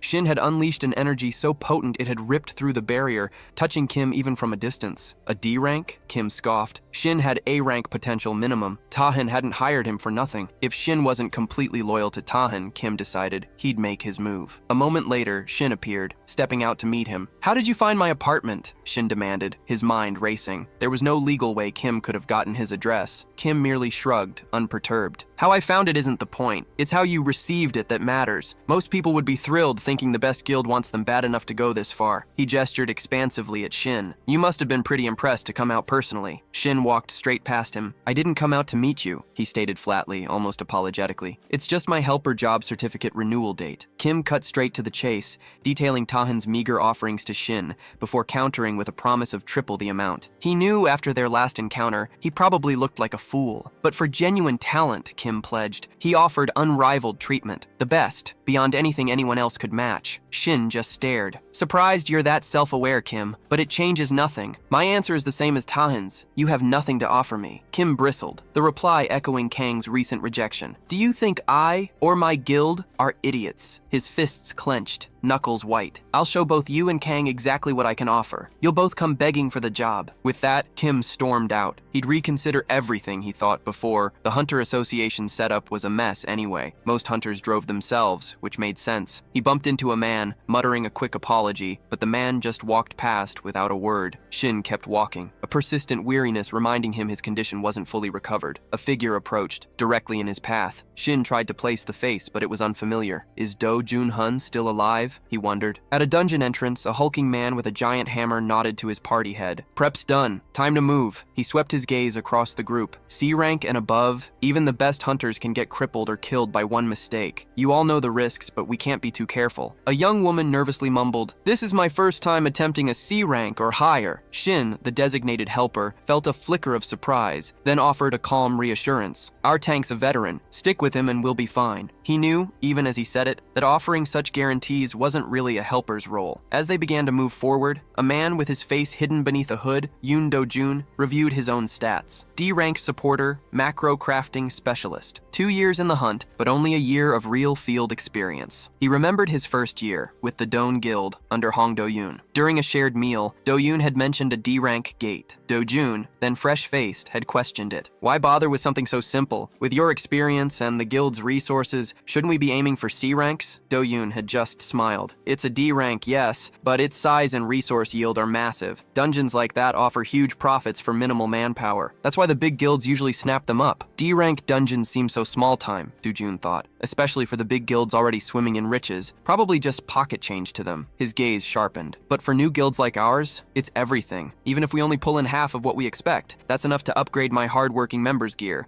train them in exclusive facilities instead of shared spaces. Not much left after that, but it's enough to build this guild from the ground up. Be patient, Do-jun, Do-yoon had told him, a knowing glint in his eye. Soon enough, the whole world will know the name of Doan Guild. Do-jun remembered a different day entirely. The day an unbelievable call from the association shattered his world. He'd met with an official, a man who laid out the grim truth. Doan, a B-rank hunter and a recognized veteran, shouldn't have died in a dungeon like that. The man had explained, grim-faced, that the dungeon Do-yoon entered was anything but ordinary. I don't know what you've been told, he'd said, voice low, but it was an unconfirmed dungeon. Post-investigation results confirmed it, a place of extremely high danger. Stunned, Do-jun felt a cold certainty grip him. Doan's death was no accident. I'll look into the gate, he'd declared, through an official auction. He wasn't sure what others knew, but he knew Doan. Doan wouldn't lie to him. The official had then pressed, asking if Doan had said anything out of the ordinary beforehand. Do-jun's mind reeled. Had the gate bidding been manipulated? Something felt profoundly wrong, yet he pushed the thought down. He'd replied, forcing a neutral tone, would be beyond simple common sense. The official continued, informing Do-jun that Do-yoon's body would be transferred in 2 days,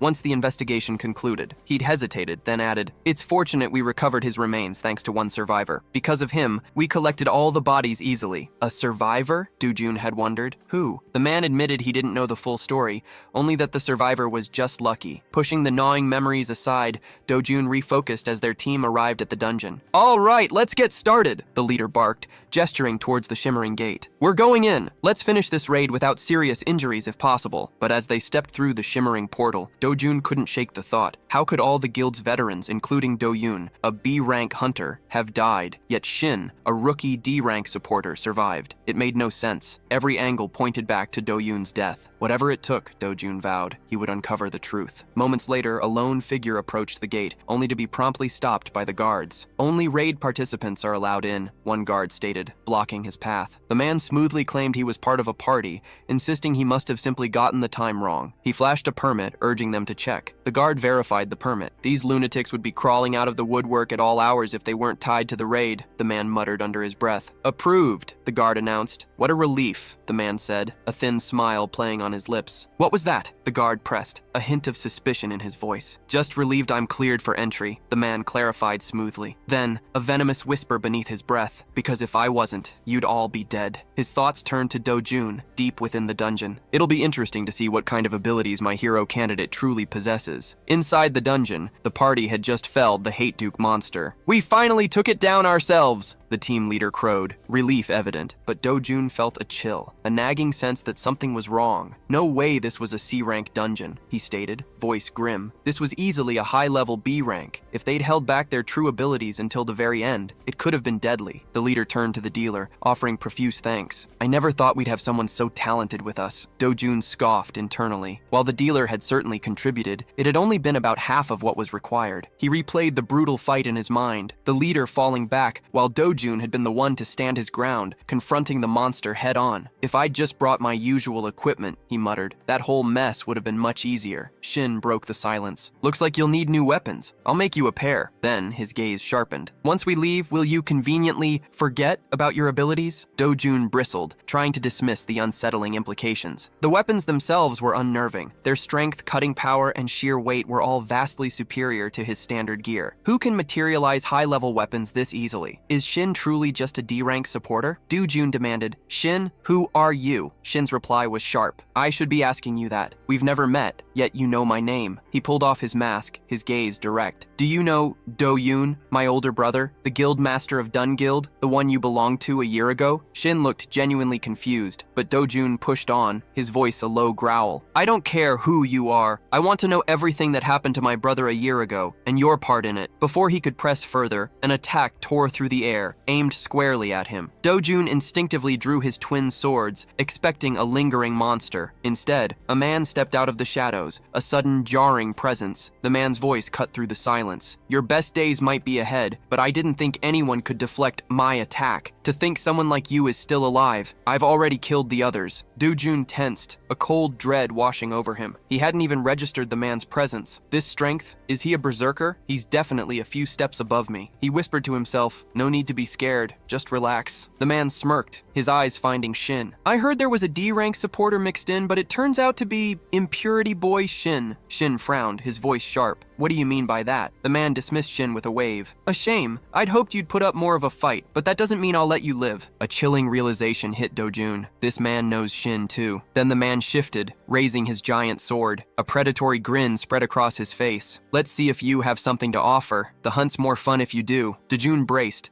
the sheer force of the incoming blow threatening to shatter him. One or two direct clashes tops, he thought, the truth stark. If I get hit, I'm done. Dodge, find an opening. That's the only way. As Do-jun lunged forward, the man sneered. Looks like that bastard Shin was worthless. You're wrong, Shin retorted, voice strained. The man scoffed, but his amusement vanished as Shin and Beth roared in unison. It's 3 against 1! A system alert flashed, explaining the brutal cost. Without sab-polluted mana, Shin's stamina and mana were draining catastrophically. Beth, too, would be forcibly ejected in 10 short seconds. Critically wounded, Shin mentally tallied the grim exchange, his near-death state for a mere fleeting summon. Even so, he grit his teeth. It's enough to finish this. The man lunged, but Beth countered with a dense fog skill, shrouding his vision. He cursed under his breath. Unfortunate, but pure physical strength means nothing here. His gaze cut through the haze, assessing Do-jun. Similar to Shin, yes, but a noticeable level gap. That weapon must be doing most of the work. Then, Beth's voice, a final whisper through the mist. Looks like it's time to say goodbye. Seizing the fleeting window, Do-jun erupted into a ferocious attack. The man twisted, a desperate dodge, but it wasn't enough. His arm severed, falling away. As Beth's form flickered, beginning to dissipate, she murmured, not bad at all. A little sloppy at the end, maybe. Do-jun knew killing this monster was a long shot, but severe injury? That was within reach. The basic skill gap between them remained massive, yet in this moment, in this state, Do-jun felt a surge of certainty. He had a real chance. Drop your weapon, surrender, and you might live, Do-jun warned the man. Considering your sins, though, the outcome's probably the same either way. The man dropped his weapon. Do-jun at first glance thought it was surrender, until an instant gut feeling screamed otherwise. The man was already powering up, and Shin's voice cut through Dojin's comms. Corrupted mana! Dojin surged forward, but it was too late. The man smirked. Let's see each other later, he whispered, vanishing. The nascent magic circle, already flickering into existence, confirmed it. A teleportation spell. Good riddance, Shin grunted, a genuine relief in his tone. Just a simple escape item. If that had been an attack or debuff, you wouldn't have walked away in one piece, Dojin. Dojin turned to Shin, his expression grim. What about Dungild? Doyen, I'll explain everything, Shin affirmed, his gaze steady. You have a right to know. That evening, Dojin and Shin stood by, watching the association's cleanup crew bag the last of the party members' bodies. This doesn't sit right, Dojin muttered, his voice tight. They were murdered by that bastard. Now we have to lie, claim monsters in the dungeon, did it? We had no choice, Shin replied. Security logs list 7 party members. Minutes after the initial entry, someone else, using an access card, showed up late and walked right in. Dojin frowned, struggling to grasp it. How is that even possible? Unbelievable as it sounds, it happened, Shin confirmed. Whatever certificate they used was good enough to fool the system, good enough to fool security. It might have even been a real access pass. Think back to what I told you, Shin continued, his voice dropping. A year ago, an unconfirmed dungeon went up for open bid as a certified one. We still don't know their ultimate goal,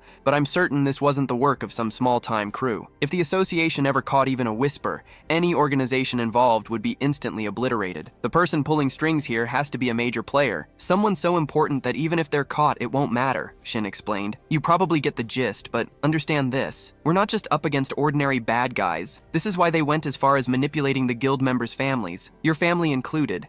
And some people, Shin added quietly, might not be ready to accept that reality. Dojin's eyes widened. He understood. If they reported this officially to the association, those people could get caught in the crossfire. Shin simply nodded, confirming Dojin had hit the mark. Dojin, still reeling, had one final question. Shin's ability. A D rank maker? It made no sense. Why had Shin hidden his true power? Shin waved off the details, claiming they'd take too long. Honestly, a year ago, my abilities were useless. I could summon a sword, yeah, but it was so pathetic, calling me a D rank was embarrassing. He explained that during an unconfirmed dungeon incident a year prior, on the verge of death, he'd awakened a new power. It was the only reason he survived. He admitted it sounded unbelievable, that he wouldn't trust the story either if their roles were reversed. But once the main culprit and the full truth are revealed, I'll tell the world, tell their families. He knew it didn't excuse hiding it for so long, and for that he apologized to Dojin, vowing to find those responsible for the deaths and fast. What would Shin do when he found them? Dojin wondered, then turned, cutting him off. Don't act like this is just your problem. Shin might not be the culprit, but beyond that, Dojin had no answers he could accept. He was just like Shin. He'd seen the truth with his own eyes, yet he had to keep silent, for the sake of those who deserved to know. But I swear, I will never stop until the people who killed my brother pay. He would hunt them down no matter what. Until then, he was all Shin had. From this moment on, they had only each other. The scene shifted to an abandoned factory, cold and cavernous. A man materialized with a pop of displaced air. I'll kill them, he snarled, the words a raw whisper, unsure if he spoke to the empty space or himself. A woman stood waiting. You only realized your defeat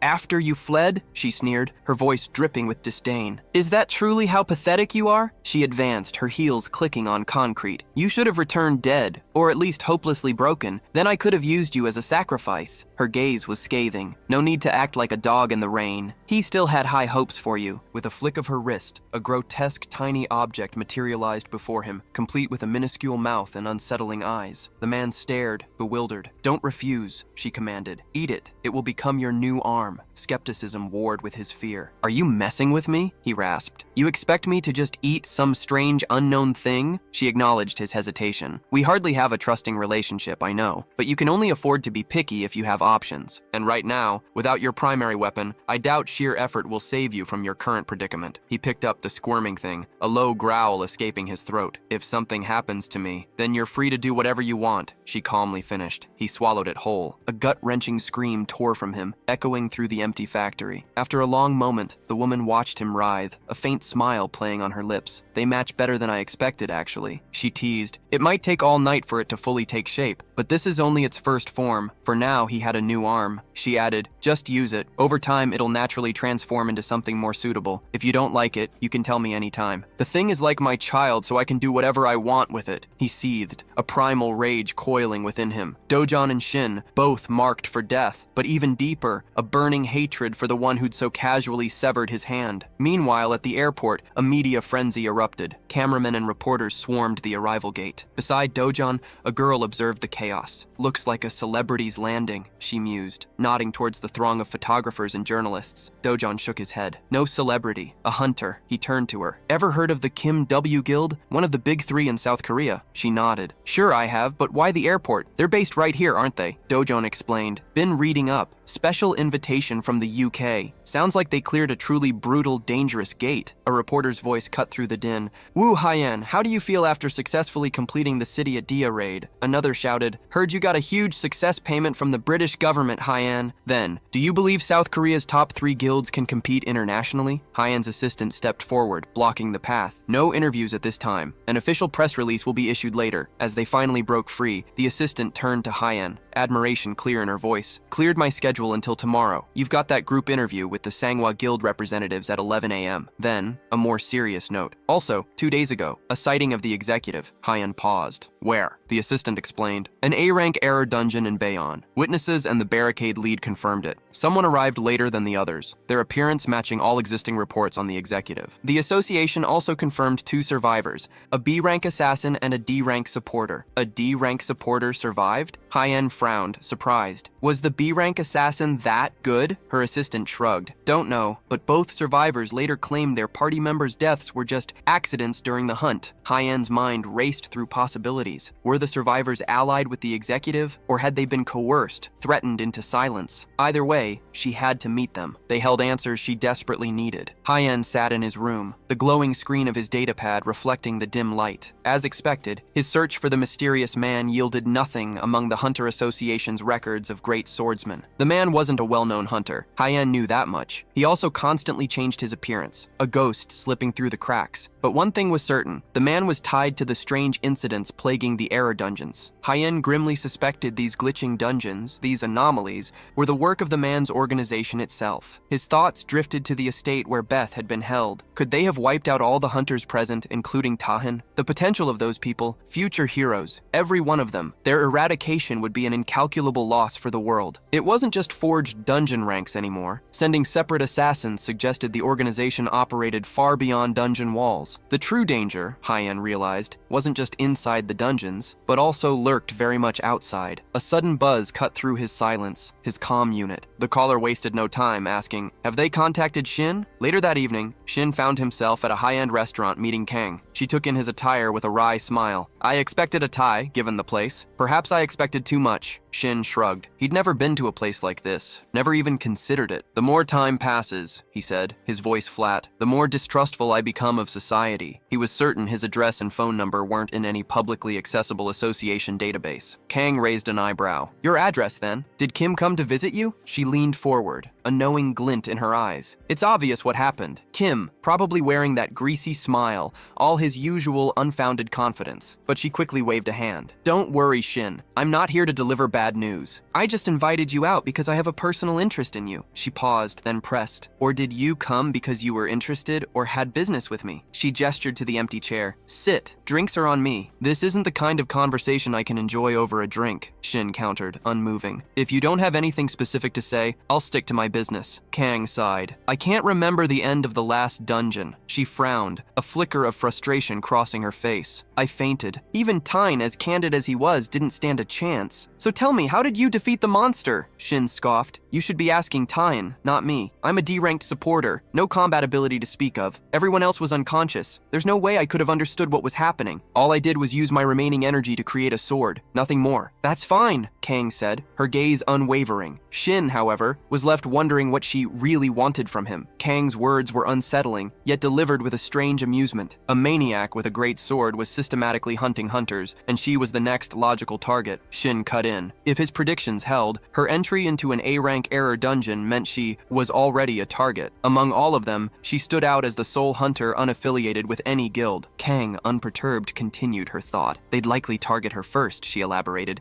precisely because because she lacked organizational protection. Plausible, she conceded, but her tone sharpened. Are you forgetting something crucial? She didn't miss a beat. It's not just me. There's also a D-ranked supporter like you, with no guild affiliation and far weaker combat abilities. She leveled a look at him. If your theories are true, then aren't you in a far more dangerous spot? What do you think about that? I could protect you if you'd like. Shin, however, declared he'd said all he needed to and turned to leave. His parting shot was sharp. Take what I said seriously. Your life depends on it. The moment Shin was gone, Kang pulled out her comms. He's left, she reported, her voice low. This is our chance. Go all out, even if it means debt. She ended the call, a quiet "what now?" escaping her lips. Shin walked alone, when suddenly, his power flared. The very man he'd faced in the dungeon materialized before him. Should I say it's been a long time? The newcomer drawled, his gaze mocking. He cared for little, but even he had to acknowledge Shin's raw guts. Barely days had passed since their last brutal encounter, yet here Shin was, strolling alone at night. Was he truly so thoughtless, so foolish? The man sneered, certain that any attempt to run or scream would be futile. Shin hadn't even noticed, but he was already caught. The barrier was already humming, a masterpiece of a trap. Whoever set it up was terrifyingly talented. No one outside would ever know what transpired within, and until one of them died, not even an ant could escape. Shin, however, merely shrugged. Not bad. This barrier only blocked entry, he knew. It was based on a principle that created a virtual space, perfectly mimicking reality. He briefly forgot the corrupted mana, a sudden unease settling in as he realized he couldn't sense any presence. Had the man slaughtered everyone living here? Still, Shin murmured, a hint of dark humor in his tone. It's a relief your organization has some level of discernment. The man's brow furrowed. What do you mean? Shin simply met his gaze. He'd expected this, expected them to come. Thought it might even happen tonight. The man scoffed, a sneer twisting his lips. You're the perfect target, Shin. Just a supporter, useless on your own. Before Shin could even formulate a retort, the blade flashed. Keep babbling, act carefree, the man snarled, lunging with his sword. The strike landed, erupting in a cloud of smoke, but when it cleared, the man stared, disbelief etched on his face. Shin stood, his own materialized sword now locked against the incoming blow. This wasn't a half-hearted strike like last time, the man thought, a cold dread seeping in. Any other fighter would be dead already. Shin's voice cut through the tension, calm despite the immediate danger. First time in a year I've fought one-on-one without an audience. He held the man's gaze. As for being a useless supporter, you're not entirely wrong. A blur of motion. Shin lunged, activating Grid World. Try to keep up. Miles away, Hyen's car jolted to a sudden stop. No visible gate sign, yet a palpable wave of corrupted mana washed over her. As a saint, a formidable mid to upper tier support class, she wielded not just general mana, but distinct divine power. Divine power was antithetical to corrupted mana. Even if some classes couldn't see it visually, she could always feel it. Her assistant, sensing the unusual aura, quickly asked, "Should we report this to the association? Corrupted mana, right in a residential area?" Hyen's gaze hardened. "Give it 30 minutes. If I'm not back, then contact them." With that, she gathered her energy, gripped her weapon, and stepped out. The assistant perceived only a solid wall where Hyen stared. Then, to his shock, she simply walked through. Not only had she passed the unseen barrier,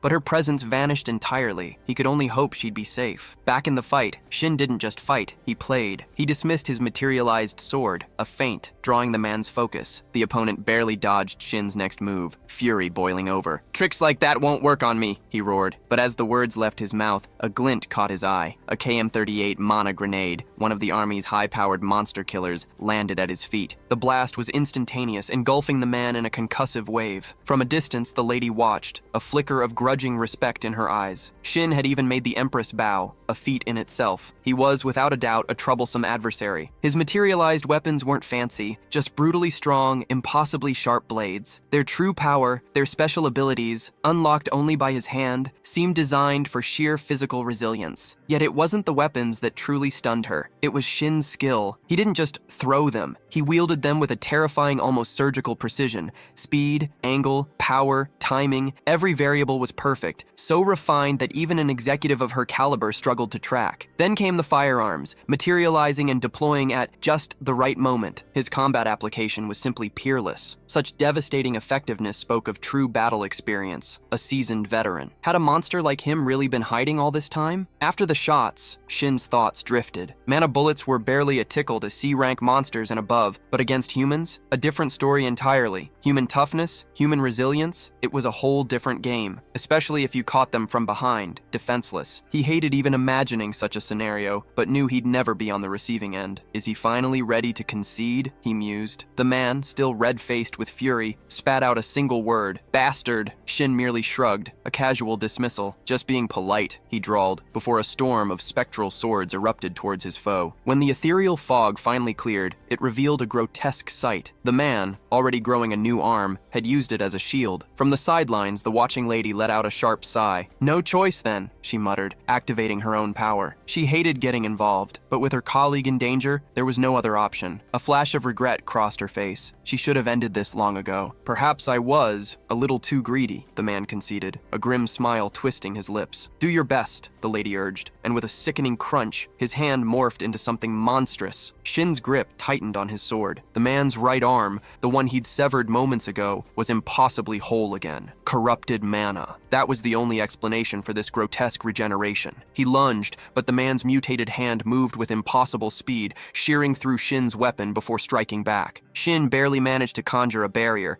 the impact rattling him to the core. Strong weapons alone won't cut it, Shin, the lady called out, her voice sharp. You need a counter. The words jolted Shin. A counter. He suddenly remembered the bloodstone of Irakan, a strange gift from Min, part of his guild contract with Tahin. It wasn't just a stone, it was a conduit, holding the death throes of the monster Irakan. For a single minute, it would grant him the class, skills, and aptitude of whoever had slain the beast, matching their power. But the cost was brutal, a staggering 99% stamina drain once the minute was up. Shin exhaled slowly, a sound laced with grim resignation. He'd never imagined activating it on himself. As the monstrosity charged, Shin slammed his palm against the bloodstone, a searing surge. For an instant, he became Tahin, inheriting his tier, rank, and raw aptitude. A massive, gleaming sword materialized in his grasp, effortlessly blocking the creature's strike. The sheer, overwhelming power of a true fighter class surged through him. This was the real fight. Shin's counterattack was an explosive burst of power, a shockwave that sent the ground trembling. The lady gasped, her eyes widening. That item. She'd only ever theorized about such temporary class changes, artifacts tied to the mysterious bloodstone line. The sheer strength and energy radiating from Shin were clearly temporary, borrowed power. But then her gaze flickered to the colossal weapon in his hand. Corrupted mana. From that weapon. It made no sense. How could Shin, an ordinary hunter, wield power from that person? Power tainted by corruption. Her mind flashed back to the Beth Estate raid, to Shin's drained mana reserves. Yet somehow the Bloodstone, even with its minute trace amounts of corrupted mana, hadn't escaped Shin's mana absorption skill. A system prompt, invisible to all but him, would have confirmed it. Mana absorption activated. Corrupted mana, pause 100. Instantly, the demonic weapon creation process flared, its tendrils reaching into the very heart of the demonic realm, seeking a suitable weapon, and from the depths, a name echoed, Fragarok. The blade materialized, dark and lethal. Shin moved like a blur, the demonic sword tearing through the air, driving his opponent back with brutal force. Before the enemy could fully regain his footing, Shin was already upon him again, unleashing another devastating blow. The lady's gut twisted. Shin's class had shifted, yet his bizarre proficiency with a blade, his movements, defied explanation. It was as if he'd wielded a sword for decades. Her confusion made perfect sense. The Arakan's bloodstone offered a class change, not experience. And in his past life, Shin had never touched a melee weapon. No combat training, no fighter's instinct.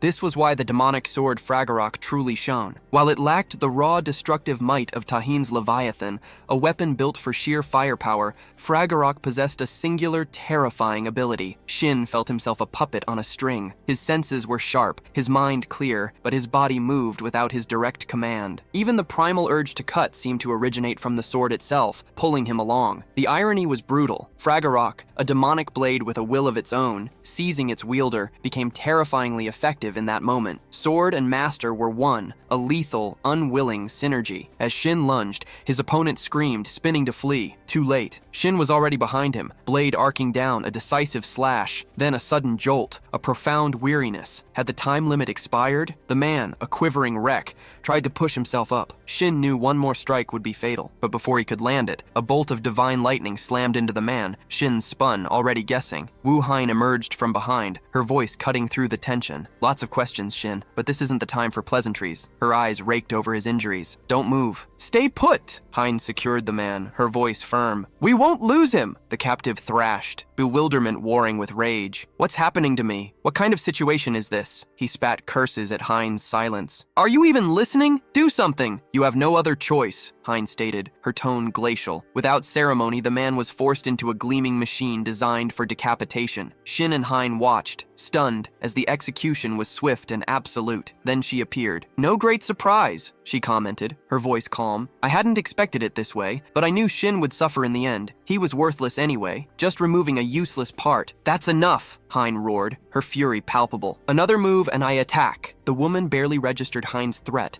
before divine power erupted. Hein launched her assault. A shimmering barrier snapped into place, shielding the woman and the gruesome corpse. Divine power, the woman mused, a flicker of genuine surprise in her eyes. A direct hit would have killed me instantly. Lucky, Hein, reeling from the sheer force of the divine power she had unleashed, wondered, was there another player in this game, beyond the executive and this woman? The woman declared it a day. She'd concede to Shin's demands for now, refusing to waste another jewel of energy on someone not under her command. Next time, she purred, I'll return to dress him far more gloriously. Then she vanished in a flash of teleportation. Hein immediately turned to Shin, sprawled unconscious on the ground. Shin jolted awake on a plush couch, disoriented in an unfamiliar room. Had he been moved unconscious? How long had he been out? To his astonishment, he felt almost fully recovered. Moments before, exhaustion should have glued him to a bed for a week, every muscle screaming in protest. Instead, a wave of refreshing energy coursed through him. Then, the cold reality hit. His hands were bound. Just then, Hein entered. I'm unsure of your current condition, she stated, her voice calm. But I did what I thought was best. Let me know if you feel any discomfort, anything at all. Shin managed. I feel almost fine, thanks to you. He began to thank her for the rescue and treatment, but his gaze fell to his bound wrists. Why am I tied up? Hein's expression hardened. From now on, I need your absolute honesty, she declared. Start with this. Why were you with those people? She promised to answer his questions once she had hers. A flicker of realization crossed her face. She already knew his name, didn't she? Shin simply nodded, gesturing for her to begin. Explain what happened. The words barely left his lips before his mind raced. Hein, an S-class saint, renowned not just among hunters but the entire public, the formidable guild leader of Heinemu. In his past regressions, the Heinemu Guild had been a minor player, certainly not one of the fabled three great guilds. And that concept, in truth, had always been muddled in his previous lives,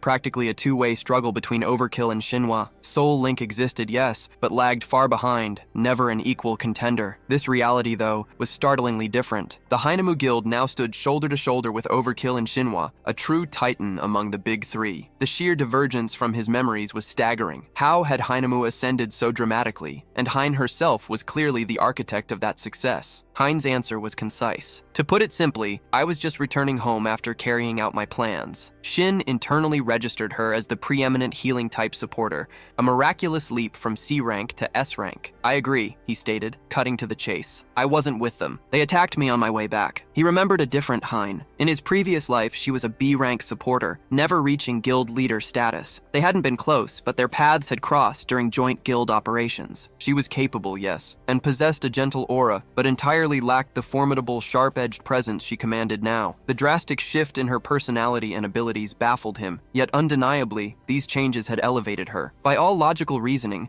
Shin should have suspected her of collusion with the hero hunters, but she had risked her life to rescue him, actively fighting against them. Hein's gaze sharpened. One more question, she pressed. Are you acquainted with the executive? Shin shook his head. That's not a question I can answer. Not yet. He met her stare. You seem to know the executive intimately. You didn't report him to the association. You're interrogating me personally, and it looks like you intend to hunt him down yourself. His voice hardened. Why? Are you seriously questioning the person who just saved your life? She shot back. Shin scoffed. I'm not stupid. I'm tied up, completely powerless, with no idea when you might decide to cut me down. Of course I'm questioning you. I already told you I won't hurt you, she reminded him. Shin wasn't buying it. Your word isn't enough. You've spared my life so far, and you fought the executive, but that's hardly enough to earn my trust. Hein saw it herself. What if, after the merciless killers of his comrades failed and things didn't go well, you fought the executive to rescue me? Or maybe this whole thing was a setup from the start, abandoning him to get information out of me, he pressed. You somehow got through the executive's executive's barrier, one supposedly impassable. If you really know him, then my suspicions aren't just paranoia. I don't need shallow assurances. I need proof you're not connected to those people. She let out a short, sharp laugh at the accusation. Unpleasant, she muttered, before deciding. Fine, I'll tell you about myself. She began. I have a younger sibling, Jian. Unlike Hein, Jian is exceptionally talented, incredibly capable. Jian, the Fire Lotus's Jian? Shin's mind raced. Unless it was a coincidence of names, there was no doubt. Jian was one of the legendary hero players. And then it clicked. Hein was Jian's sister. Hein explained that guilds had quickly recognized her sister's immense talent, practically begging Jian to join them. But Jian refused every single offer. Hein suspected it was because Jian felt like a burden, always wanting to stay by her side. 2 years ago, Jian had burst through the door, brimming with energy. If this goes well, she'd practically sung to Hein, we can finally start our own guild. Her eyes shone with pure luck. Jian slid a piece of paper across the table. It was the winning bid for the gate, the very trap that had devoured everyone there. Shin cut in. The winning bid must have been a forgery. That gate was probably an unidentified one. Hein demanded to know how, but Shin's certainty was undeniable. It wasn't just an unidentified gate. It was a high-risk dungeon. Had it been any ordinary dungeon, Jian might have stood a chance. Hein pressed on, recalling the day she and Jian stood atop a mountain when he appeared, the executive. He'd scoffed,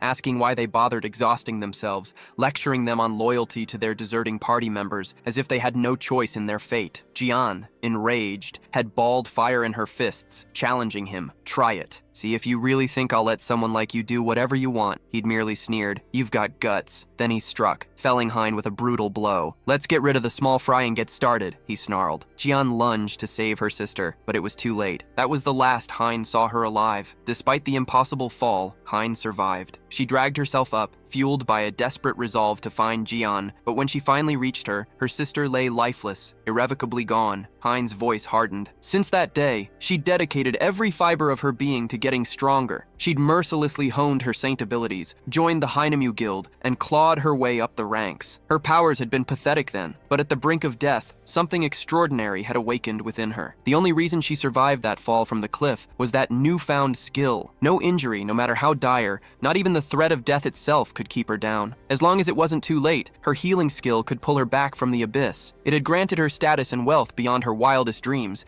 but none of it brought her closer to her true objective, finding the executive who murdered her sister and exposing the shadowy organization pulling his strings. Shin realized with a heavy heart that she was just like him, powerless, forced to witness comrades die. He hesitated, a moment of profound silence after her confession, unsure of how to respond. Hein met Shin's gaze. Your turn, she prompted. He recounted his story, explaining how he knew what he did. Again, he thanked her for sparing his life, apologizing for his initial, perhaps ungrateful caution. As Shin extended a hand for a handshake, Hein grasped it firmly. After hearing your story, she said, I'd be on guard too. Her expression softened. This might feel rushed, but join our guild. She explained that Heinemu would soon stand on equal footing with the other major guilds, and she envisioned a day they could work together as trusted comrades. Just then, Tahine burst through the door, nearly tearing it off its hinges. He froze, seeing them shaking hands, a bewildered frown creasing his face. Shin, surprised by his sudden appearance, wondered what urgent matter could have brought him here. Hein, still holding Shin's hand, shrugged. Not sure what's happening, but I didn't expect Tahine to come crashing in like this. He looks dead serious. She explained their history. They'd trained together at the Alum Center, assigned to the same group. Tahine had helped her immensely in those early days. Every awakened had to undergo mandatory basic education before becoming a hunter. 4 times a year, new awakened entered the city center for these quarter-long classes, learning the fundamentals of their abilities, mana management, and all the essential laws governing their kind. After their training, they drifted apart, but their paths crossed again frequently once Hein joined the Humu Guild. They'd maintained a solid working relationship for quite some time,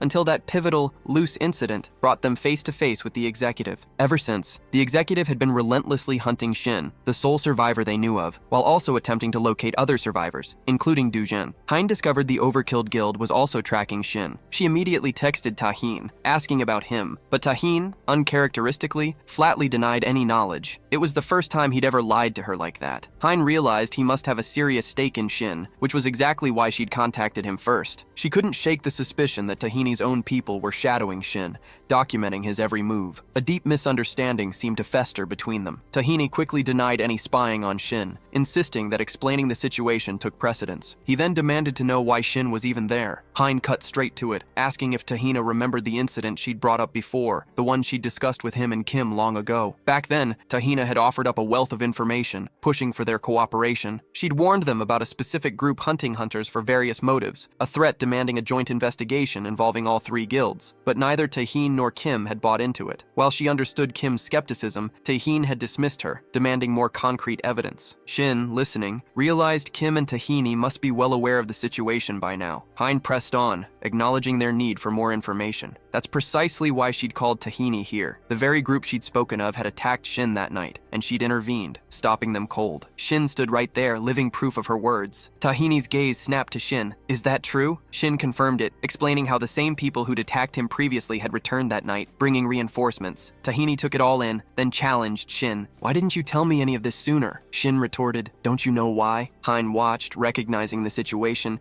yet the weight of it all still felt incredible. Regardless of whether Tahin believed Shin, the gravity of Shin's situation was immense, marked by the association, labeled a lunatic. The risk to him was beyond high, especially given their lack of a close relationship. Hein knew they'd maintained frequent contact, but it was painfully clear Tahin hadn't managed to truly connect with Shin. Despite everything, she still needed Shin's answer regarding her guild offer. Shin himself sensed this wasn't just about simple cooperation. Over the past 2 years, Hein had delved into countless missing persons cases, convinced many were linked directly to the executive's shadowy group. Her investigation had unearthed a stark, undeniable pattern. Cases involving 2 other specific guilds, alongside a few other peculiar instances, showed 0 rank discrepancies, no unusual gate accidents, and no missing persons. Tahin dismissed size. Guilds with real pull didn't care about numbers. He believed it had to be something deeper, something about their inherent destiny. Hein countered, larger guilds actually saw more disappearances. When members vanished, big guilds often swept it under the rug to save face, making them perfect targets. Shin, however, pointed out the lack of other obvious targets beyond those. Hein elaborated, guilds, without missing members, were usually tightly organized, anchored by an A-rank guild master. Even smaller, they had fierce unity. Members watched each other's backs and wouldn't let a disappearance slide. She sensed these groups were actively avoiding her, even with her public investigation and Humu's backing. She cited Kim of Shinhwa Guild as an example, a man whose notorious personality still prioritized his people. She suspected they were deliberately avoiding cohesion, though she doubted they could maintain it indefinitely. For now, a false sense of security was enough to keep them off the radar. Tahin conceded her point but insisted there was no need for further escalation. The Overkill Guild simply outranked Humu in raw power. For Shin's safety, aligning with Overkill was the clear, logical choice. Shin, however, couldn't shake the question. What were they truly fighting for? Tahin was uncharacteristically intense, a flicker of pride visible to Hein. The truth was, Tahin was only this invested because Shin had kept the executive's existence from him. Tahin reeled back in shock, but Hein, pressing on with the assumption Shin would join Overkill,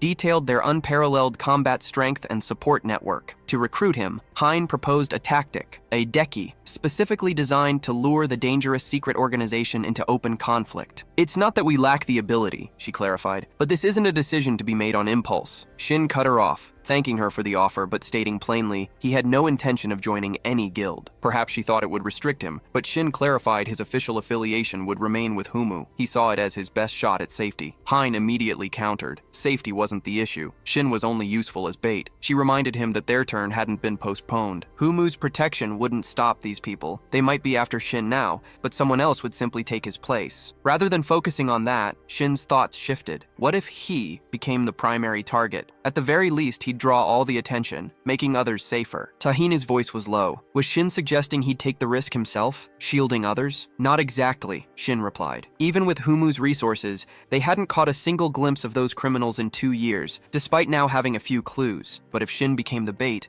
they could at least predict the enemy's next move. If another attack like last night's happened, they'd be ready to catch them. Shin took a sip of coffee. At the very least, he continued, we'll gather evidence, forcing the association's hand and exposing this group to the world. Hyen stiffened. You're taking this on alone? He accused, skepticism plain in his voice. What do you mean? I've already told you everything. There's no need for cooperation unless you just want to use me. He leaned forward. I don't know when they'll come, but I guarantee they'll be here the moment I contact them. Shin met his gaze, seeing the defiance. Knowing Hyen suspected he'd still take the lead, but Shin also knew the true leverage, Tahin. There was no way Hyen could refuse. "You're in our hands now," Shin stated simply. Inside a darkened building, a woman with a man's physique entered, her expression unreadable. She reported to her boss on the executive's last assignment. "So, the Maker handled him?" the boss asked, his voice a low rumble. She shook her head. The Maker's abilities were more substantial than anticipated, but Hyen trespassed. Her voice hardened. "After the battle, the executive was compromised. Risk of information leakage. I disposed of him myself." A beat of silence. Though, considering how cooperative and impulsive he was, I wonder if grooming and using him wouldn't have been more efficient. The boss nodded slowly. "If that was your judgment, prove it." He granted her permission. "Use Hyen. Fill the executive's empty spot." She hesitated, a slight frown touching her brow. "Alone?" He shook his head. "Not distrust. Hunting is too important a task. I need it done properly without distractions. I trust you to handle it." She gave a crisp nod. "My best, then." The boss pressed. "Beyond Hyen's trespassing, did this Maker possess any special traits?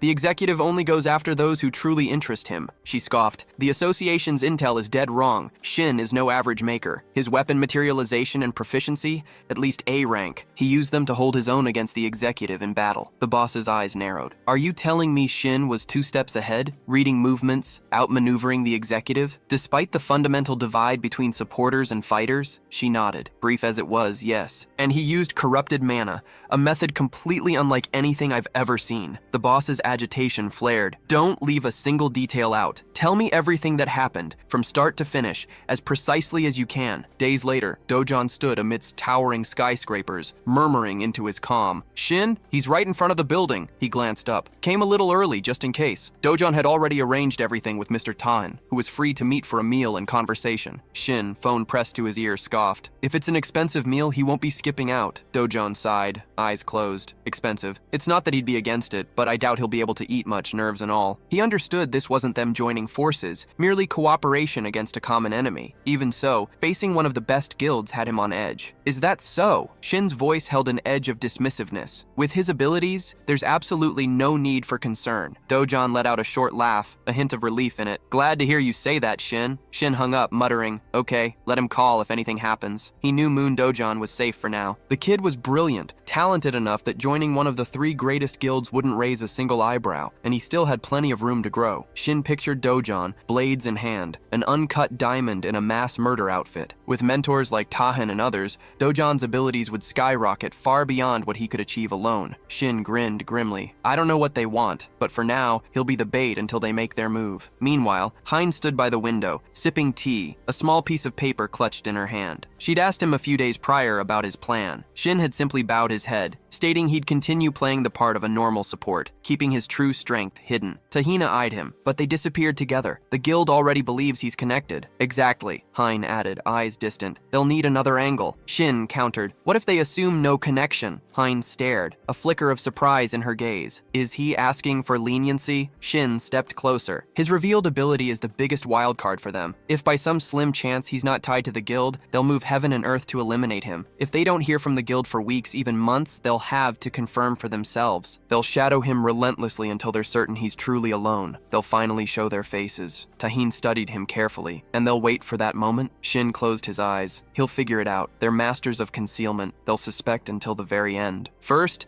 they'll try to force him into the open. If that fails, they'll wait until everything calms down, then strike with everything they have. And that's when it will be their turn." Hein crossed her arms, a long silence hanging between them. Finally, she nodded. "Understood. We'll proceed as you've outlined." She produced a small chest. "Take this. We need to prepare ourselves as well." Hein stood by the window, a small photograph clutched in her hand. "He's definitely hiding something," she muttered, her gaze fixed on the image. "But it won't matter if she can venture Jian." The photo showed her and her sister. Across town, unique class, had other concerns. A message pinged. "Hanjia. Almost there," it read. "Where are you sitting?" Shin tapped out a quick reply. "By the window." His mind, however, was on Tahin, being targeted after suspecting Tahin had put him firmly on their radar. Hanjia was a reliable ally, but that was all she needed to know for now. The door swung open and Hanjia walked in, a casual wave of her hand. "Shin." He nodded back. "Hanjia." He noticed the glasses, a rare sight for her outside the dungeons. She'd changed so much since their last encounter. This was Hanjia, the future goddess archer, the one who'd cleared that dungeon with him, and thanks to his help, awakened her power. They'd stayed close, her usually taking the initiative to check in, but he never hesitated to ask about her either. After her awakening, Hanjia had shot to prominence. He could almost visualize her drawing an arrow, a blur of fierce, unwavering focus. It was as if to compensate for her previous modesty, she pushed herself to the brink of recklessness. She tore through countless dungeons,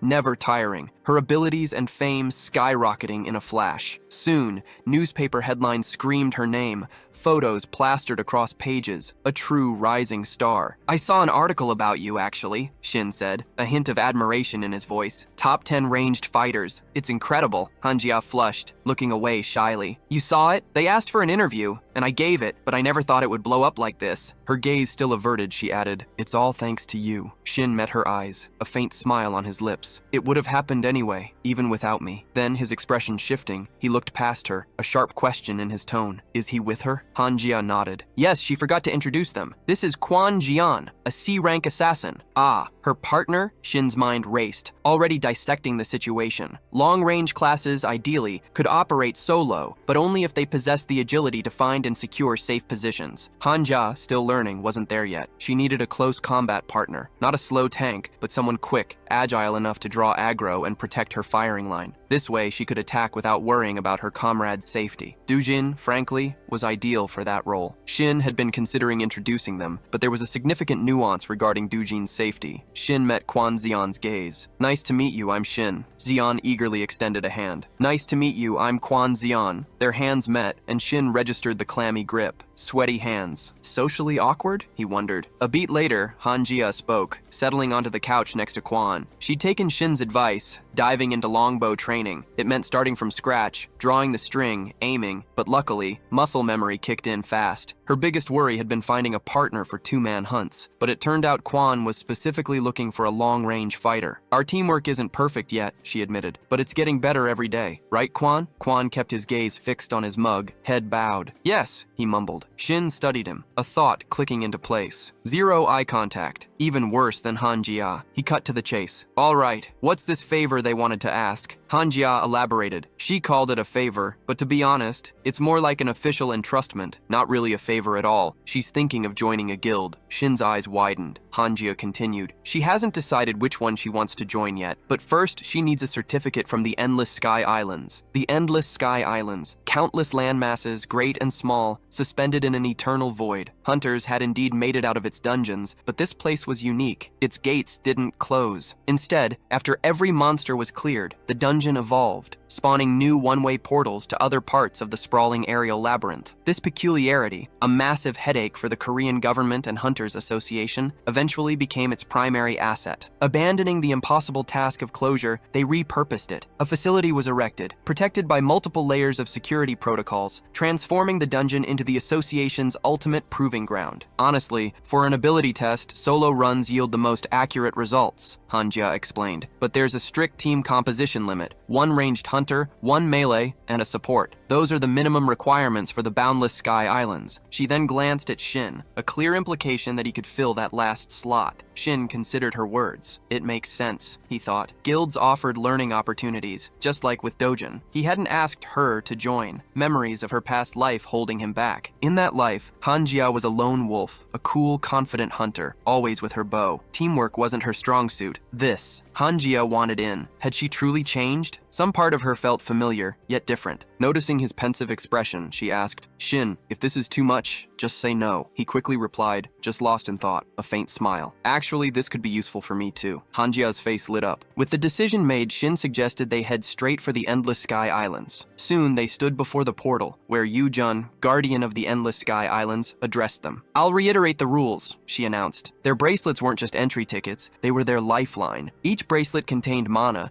and was their sole guarantee of safe transfer to their designated exam island, but only if they entered with her. The group absorbed her words intently. Jun emphasized, "Do not remove these bracelets. They allow me to provide emergency assistance." She placed a hand over her heart. "I may be retired, but I'm an A-rank support with skills like barrier and rescue. If anything goes wrong on the islands, I can save you, but I need your cooperation and communication. If a problem arises during the test or you feel you can't clear it, notify me immediately." Shin glanced back. Quan stood there, a sword clutched in his hands, a worried frown on his face. Shin had worked with Jia enough to sense Quan was a complete rookie, and that sword, he'd never seen one like it. Its design screamed one purpose, piercing vital points. Jun turned, a curt nod. Let's go. They followed, stepping into the shimmering portal. Moments later, they materialized in the Endless Sky Island's 12th district. As they exited the portal, Jun's voice cut through the air. First wave starts in 5 minutes. Each wave brings more monsters, and the difficulty escalates. To clear this dungeon, you must defeat every monster in every wave. Your kill count updates in real time. What's the maximum number of waves? Hanjia asked. Jun gestured vaguely.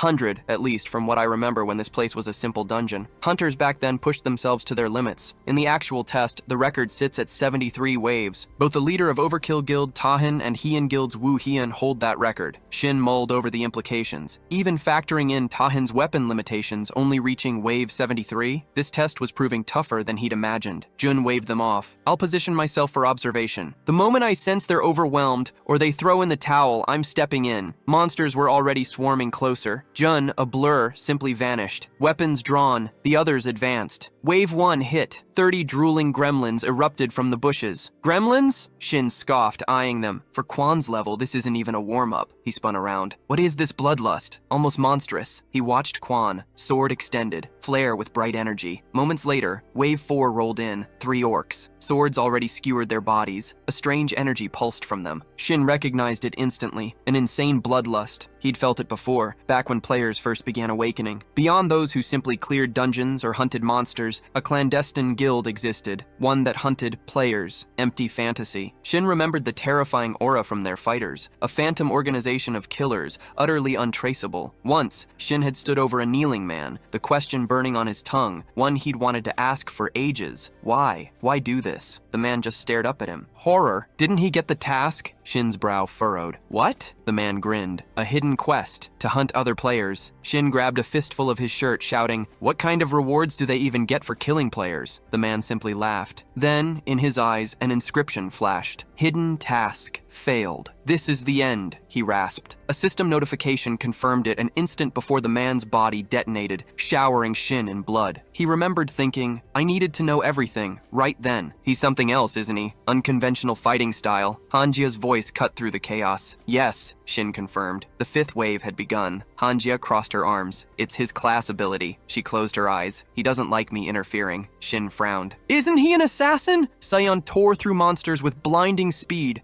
felling them in mere seconds. Shin watched him, a thought crystallizing. Fast movements, a piercing style, worlds apart from most berserkers. Suddenly, a monster lunged from behind Seon, striking him hard. Shin's eyes narrowed. He just tanks blind spot attacks, all focus on offense. Hanjia stood, bow in hand. He's better in a duel, Shin stated, than in a full-blown group fight or taking down aerial targets. Hanjia chuckled. Is that right? Shin kept his gaze locked on Seon, splattered in monster gore. Like fighting other humans, he realized. Hanjia leaned in, her tone apologetic. He's still a low rank, so his emotions run hot. He gets sensitive when people interfere. She gestured towards Sion. His style, from what I've observed, has a glaring weakness. Blind spots. Her eyes met Shin's. So, I either hold back as long as possible, or I take out whatever lands in his blind spot myself. What should I do? Shin asked. His weapon creation skill. Shin gave a terse nod. Hanjia just smiled. Relax. Let him observe Seon, then deploy when things get hairy. Shin simply nodded again. Hanjia practically bounced, a wide grin splitting her face as she pointed ahead. All right, team, get to work. The 6th wave slammed into them. 20 direwolves materialized, and Seon was already a blur of motion, his sword flashing as he carved through the pack. Barely a breath later, the 7th wave hit. 7 lizardmen. Hanjia immediately opened fire, her shots cracking. Then came the 8th, a clattering horde of 24 skeletons. Shin moved to intercept, his stance grim. The 9th wave surged forward next. 13 orcs. The team converged, a whirlwind of steel and magic. Seon's blade became a lethal arc, striking down foes in a blink. Shin paused, his eyes fixed on him. Hanjia wiped her chin, a satisfied grin spreading across her face. 10th wave already, she mused. Not bad at all. Shin's gaze flickered to his hand. My stamina is bleeding out faster than I anticipated. Mana's almost gone too. He spared a quick glance at the others. Hanjia seemed okay,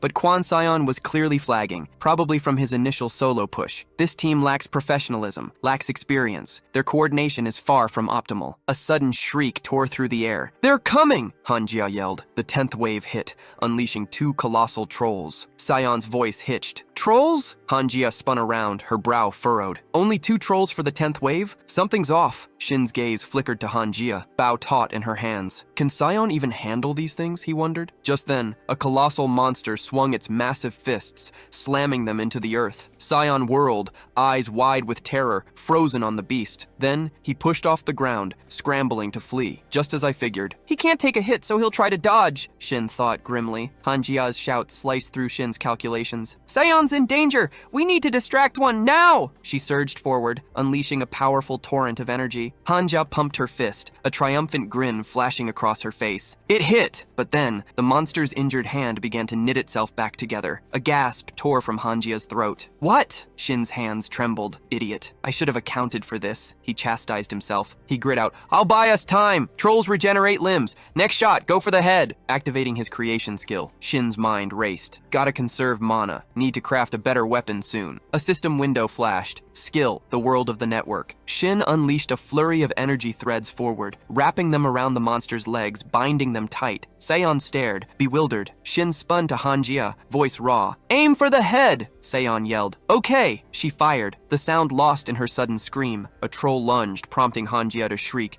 "It's coming right at us!" Shin's eyes narrowed, processing the creature's charge. A troll running on pure instinct, he thought, helping its comrade. Shin activated his energy, the surge palpable. Suddenly, Jun burst from a shimmering portal, slamming a hand to the ground. A shimmering barrier erupted, cutting them off from the monsters. "I'm blocking them," she yelled, spinning around. "We're moving to the lobby. Evacuate!" Jun's gaze swept over the encroaching monsters. "Guardians?" she muttered, a frustrated edge to her voice. "These idiots shouldn't be in this wave. Something's wrong with the portals." The barrier shimmered, already cracking as orcs hammered against it. Jun screamed, "Another portal opened outside. Monsters are pouring out. This entire place is now a dungeon with a rank error." Shin's mind raced. Endless sky islands, a dungeon with a rank error, but I don't sense any polluted mana. Hanjia gasped. "Wait, a member of my team is still out there." Jun turned, her expression grim. "I'll save him. Go!" She activated the rescue skill, and in a flash, the group was pulled away, instantly reappearing at the Endless Sky Island's starting point. Outside, new portals had already ripped open in several locations. "They're dealing with it," Jun stated, already turning to rush back through her own portal. Just before she vanished, she spun one last time, yelling, "Please, evacuate the building." Shin suggested they leave. Hanjia nodded. "Okay." Meanwhile, in another part of the facility, guards stood by blood-splattered screens, frantically trying to regain control. Behind the priest, the man who'd murdered her partner emerged from the shadows. She crossed her arms, a chilling smile touching her lips. "God, how unexpected," she purred. "A familiar face? Aren't you glad too, Executive? You have more scores to settle with him." Kurum silenced them, a raised finger pressed to his lips. "Quiet. Let me think for a moment," he commanded, then added, "What if she just breaks the rules?" The priestess clicked her tongue, a dismissive whatever, barely escaping her lips. Just then, Jun burst from the portal, her voice cutting through the tension. "Kwan Sayon, is he here?" she demanded, scanning the area. "The trolls are gone? What happened so fast?" She rushed to his side, her hand on his back. "Sayon, are you okay?" Sayon started to respond, but his words were cut short by a stark red system window blazing before him. Hidden quest. The moment was shattered as Min hurried into the office. "Guild leader, the association just contacted us," he announced. "The association?" Tahan's brow furrowed. "Now? What could they want?" Min replied, "Apparently, all this chaos is because a new gate opened, entirely off schedule, somewhere on the islands of the Endless Sky." His eyes instinctively dropped to his phone. Shin's last message, still open on the screen, confirmed his earlier thought. Shin said he was heading there today. "Are Mongin and Geo with him?" Tahan pressed, concern in his voice. Min shook his head. "No, they left with the deputy." Tahan's gaze sharpened. "Who's immediately available?" Min reeled off the numbers. 1 A rank, 5 B ranks, 3 C ranks. Tahan dropped his head, a silent calculation running through his mind. Not enough, but he couldn't go himself, not without derailing Shin's whole operation. He looked up, refocusing. "Guild leader Kim of Shinhwa. She's been contacted, right? They need every bit of support, immediately." Tahan stood, his voice firm. "Then let her rally the support squad. Shinhwa moves first." Min blinked, surprised. Wait, why? Shouldn't we call in Hyun instead? Tahin's response was clipped. Hyun won't work. Sometime later, a car sped through the night. Danya scoffed from the back seat. What's all this commotion for? They're just tracking the dungeon maintenance crew, writing a report. They're supposed to be awakened? Him? Danya chuckled without humor. Awakened? Those are just ordinary people, unregistered as hunters. They've never even seen a monster, let alone fought one. Seo looked at him. Let him wait, she said. Seo, does she have her staff with her? Danya shrugged. She's never fought in a squad. She'd just be a liability. Unfazed, Seo produced a stun gun. Perhaps I should just get rid of this too? She deadpanned. Danya's gaze sharpened on the weapon. And where did she get that from? He eyed it for a moment, then relented. For now, let her keep it. Moments later, a military contingent intercepted them. Leah Shin, a stern-faced officer announced. Head of the service squad. Danya extended a hand. Pleasure to meet you. Beside him, Seo offered a polite bow. Hello, she is the manager of the Xinhua service squad. Leah Shin chuckled warmly. I have a daughter her age. Danya surveyed their surroundings. We contacted the 3 largest guilds. Looks like no one showed. Leah Shin frowned, a puzzled expression on his face. Excuse me? They called in other guilds? For a simple check? Danya explained. The Endless Sky Island office went dark this time. Inspectors reported a significant rank error out there. From Leah Shin's retinue, hushed voices murmured. Strange the association hasn't responded yet. Someone used their certification. Leah Shin rubbed a hand across his temples, a grim silence falling over him. He studied Danya, then spoke decisively. All right, here's the plan. We'll start with a recon sweep. If there are missing personnel, finding them is our top priority. What? Danya pressed. His eyes narrowed. Leah Shin merely smiled. If things go south, that's when they'll make their move. Danya's brow furrowed with confusion. The leader! Leah Shin jabbed a thumb at his own chest. If these 3 guilds can't operate as a team, he stressed, then A ranks or not, they'll only get in the way. He spun to face the waiting fighters, his voice cutting through the tense air. Understood? Yes, sir. The fighters roared back in unison. Danya ran a frustrated hand through his hair. Something's seriously wrong here. Soul's gaze fixed on him. Why are they doing this? The reward, Danya muttered, looking away. They don't want to lose it. Ah, so these aren't regular employees? Soul mused, a flicker of understanding in her eyes. Veterans, no doubt, Danya confirmed, meeting her gaze. Did you notice their grip on those firearms? He pushed her stun gun back into her hand. Typically, firearms without mana don't even scratch monsters outside the gate. The Skeleton Guild? They're adamant about using them. Their exclusive enchanter, Leah, stretched out his hands, an energy field blooming to deflect the incoming bullets. He tapped her head lightly. She should remember all this too. A sharp cry escaped her lips. Danya interjected. It's not necessary to remember all the hunters. Soul confirmed. Yes, sir. Danya turned to her, ordering, make sure nothing is taken. He then elaborated. The guild leader was forcibly suspended for illegal hunter activities. Even after his army service and becoming an official hunter,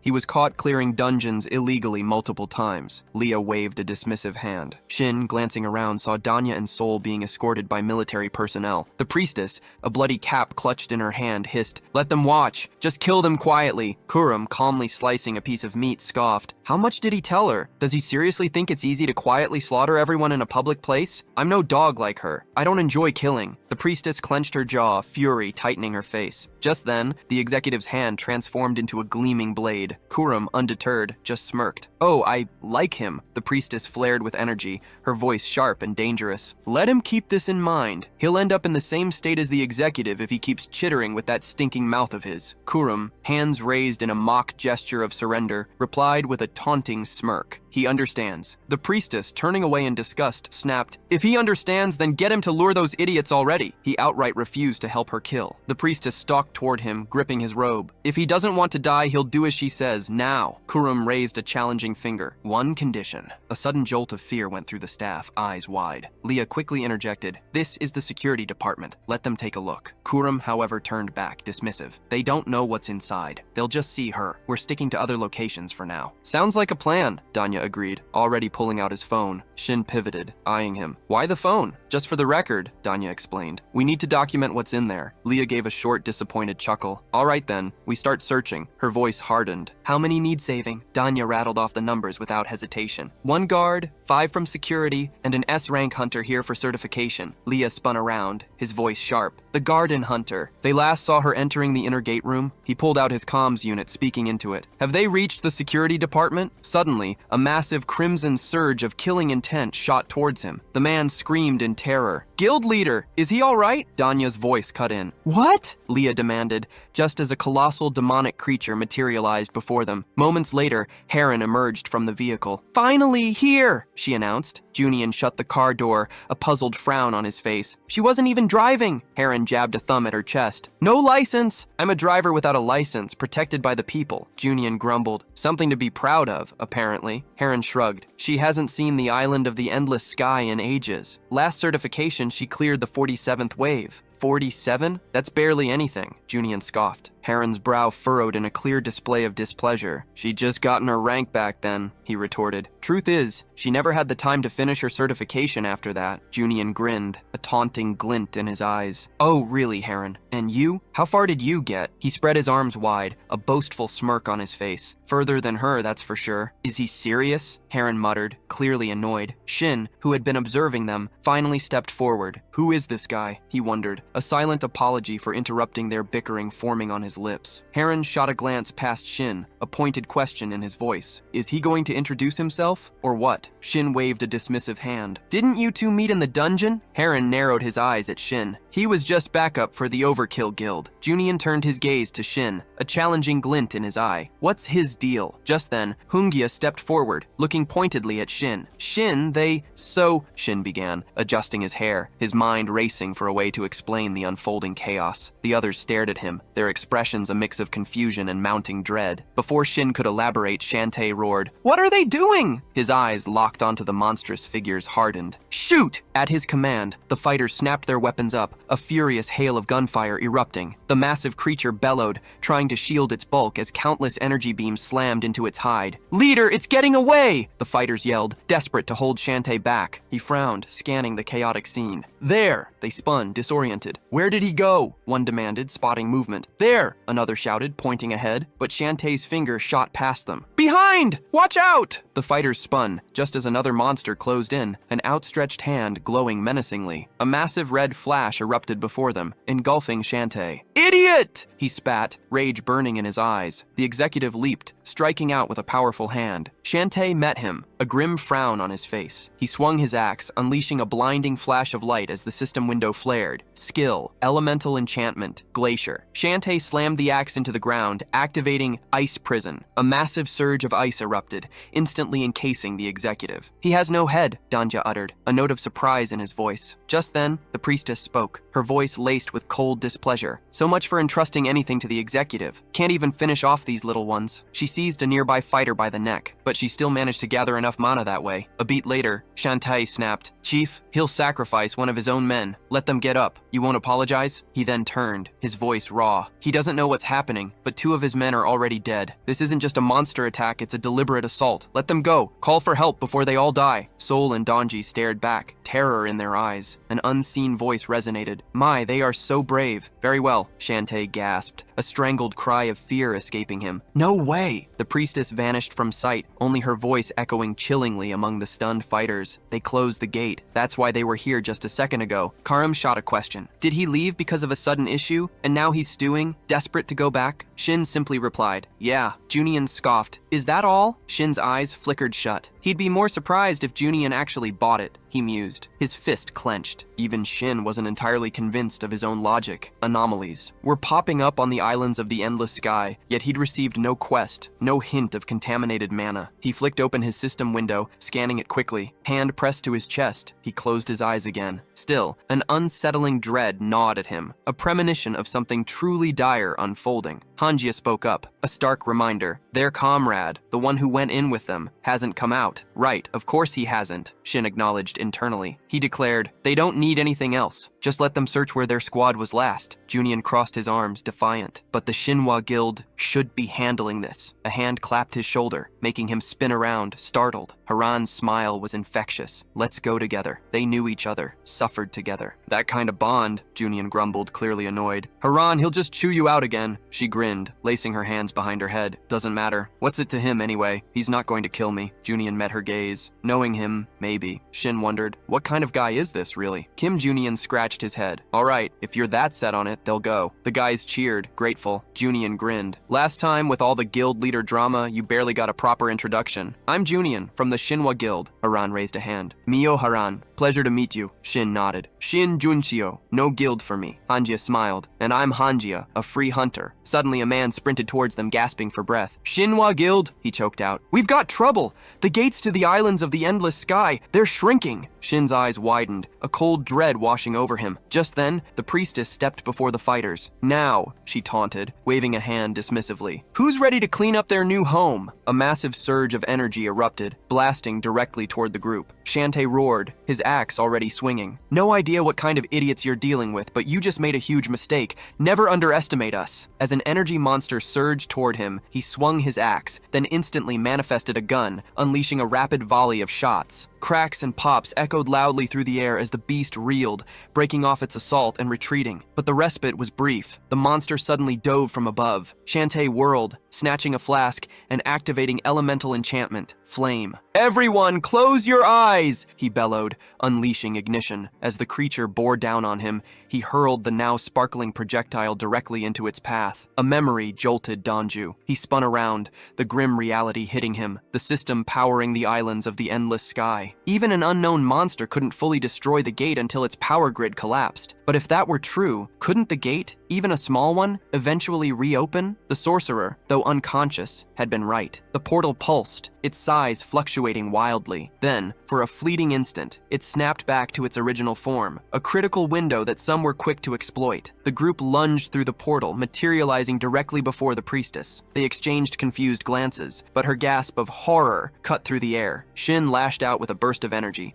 slamming her backward. He instinctively extended a hand, a thought searing through his mind. My body moved on its own. Any hesitation, and they'd have been hit. If this is how it is, I need to understand my limits. He whirled, ready to demand answers from the priestess. The priestess merely grinned, a taunting challenge in her voice. Oh, how scary. And if I don't say what you want, will you kill me? Shin's form crackled with energy. If necessary, he flatly replied, his words sharp. First, people, then their actions. Finally, their memories. Meanwhile, Karum stood on a balcony, laying down his rules. First rule, spearmen. Within his sight, he continued, voice firm. Second rule, they listened to him now. His mind raced. Damn it. She never said I'd have to expose myself. I'm a citizen. I have an ID. Get caught here, and I'm a criminal. This is the last time I help her. The priestess looked down, her gaze sweeping over them. Third rule, they will forget everything that happened here. Understood? A system window materialized, detailing hidden skill, rules of the hermit. The hermit applies an unreasonable rule to one or more targets within sight. The hermit announces the target's conditions and rules, which the target will be forced to follow for some time. The target cannot be changed once selected. Karum directed his energy toward Junhyun, who immediately screamed, Yes, I understood! Karum stared, a puzzled frown on his face. Him? He's finished. The rest of the group froze, utterly bewildered. 2 hours earlier, Sayan crouched behind a hulking monster. Are they all gone? He'd overheard them discussing a gate, but their voices were too distant, their words barely more than murmurs. He glanced to the side, a new thought emerging. Maybe I should hide for now. But soon, it'll remember me and give chase. Sayan's eyes widened. What about me? Suddenly, a portal ripped open before him, disgorging a stream of monsters. I thought the islands of the endless sky only had one-way gates. His mind raced. Is this the gate the Guardian spoke of? Just then, a system window flickered into existence beside him. Sayan frowned. What kind of trolls are these? They vanished as if someone had summoned them. A sudden surge of energy jolted him, and he spun around, heart pounding. What is that? The system window blared, hidden task activated. A secondary message flashed below, accepting automatically in 5 seconds. Sayan's eyes fixed on it, a knot tightening in his gut. A task? This isn't part of the game. And accept? What the hell is this? Am I hallucinating? Just then, Jun sprinted up to him, concern etched on her face. Quan Sayan, are you okay? Sayan, still reeling, shot back. The Guardian, can she see this too? Jun's brow furrowed in a puzzled stare. Excuse me? What are you even talking about? Before Sayan could even begin to explain, a cold shock seized him. What the? The system window shifted, updating instantly. Hidden task, empty fantasy. Main goal, kill Yu Jun. Reward, unknown. Penalty for failure multiplied by 1. Kill the Guardian? Penalty for failure? What in the absolute hell is this? His mind reeled. Jun stared at him, bewildered by his sudden silence. Quan Sion, what's happening? Where did the trolls go? Suddenly, a chilling voice sliced through the air. What the? Is anyone else still here? They spun around. A priestess stood there, a cold smile twisting her lips. They warned you so many times. Why didn't you just leave? Jun took a defiant step forward. Let them wait. Who? Her words died in her throat as a blinding explosion erupted directly in front of her. With a desperate surge of will, Jun barely threw up a protective barrier, deflecting the concussive blast. The priestess merely tilted her head, an amused glint in her eyes. Wow. Impressive, throwing up a shield that fast. She can't even perceive the infected mana yet, but she's definitely capable enough. Jun dropped to one knee, chest heaving. That close. Too close. If I hadn't reacted, I'd be dead. Who the hell is she? The priestess sighed, shifting her gaze to Sion. And he's already seen the corrupted mana. This early? He hasn't even fully awakened. An empty fantasy then. Sion just blinked. What? Quan Sion, snap out of it. We need to move now. Jun's voice cut through the tension, sharp and urgent as she slammed her hand down, activating a rescue skill. The priestess merely smirked. Oh my, Her grin widened, a predatory glint in her eyes. A useful skill indeed. Sion could only stare, eyes wide with terror. Jun's hand shot out, seizing his. Quan Sion, listen close. I don't know what she just hit us with, but it's at least rank A. I know nearly every certified hunter, but before she could finish, a blade erupted from her chest. Jun gasped, blood bubbling. What the executive had struck? Guardian! Sion screamed. He lashed out,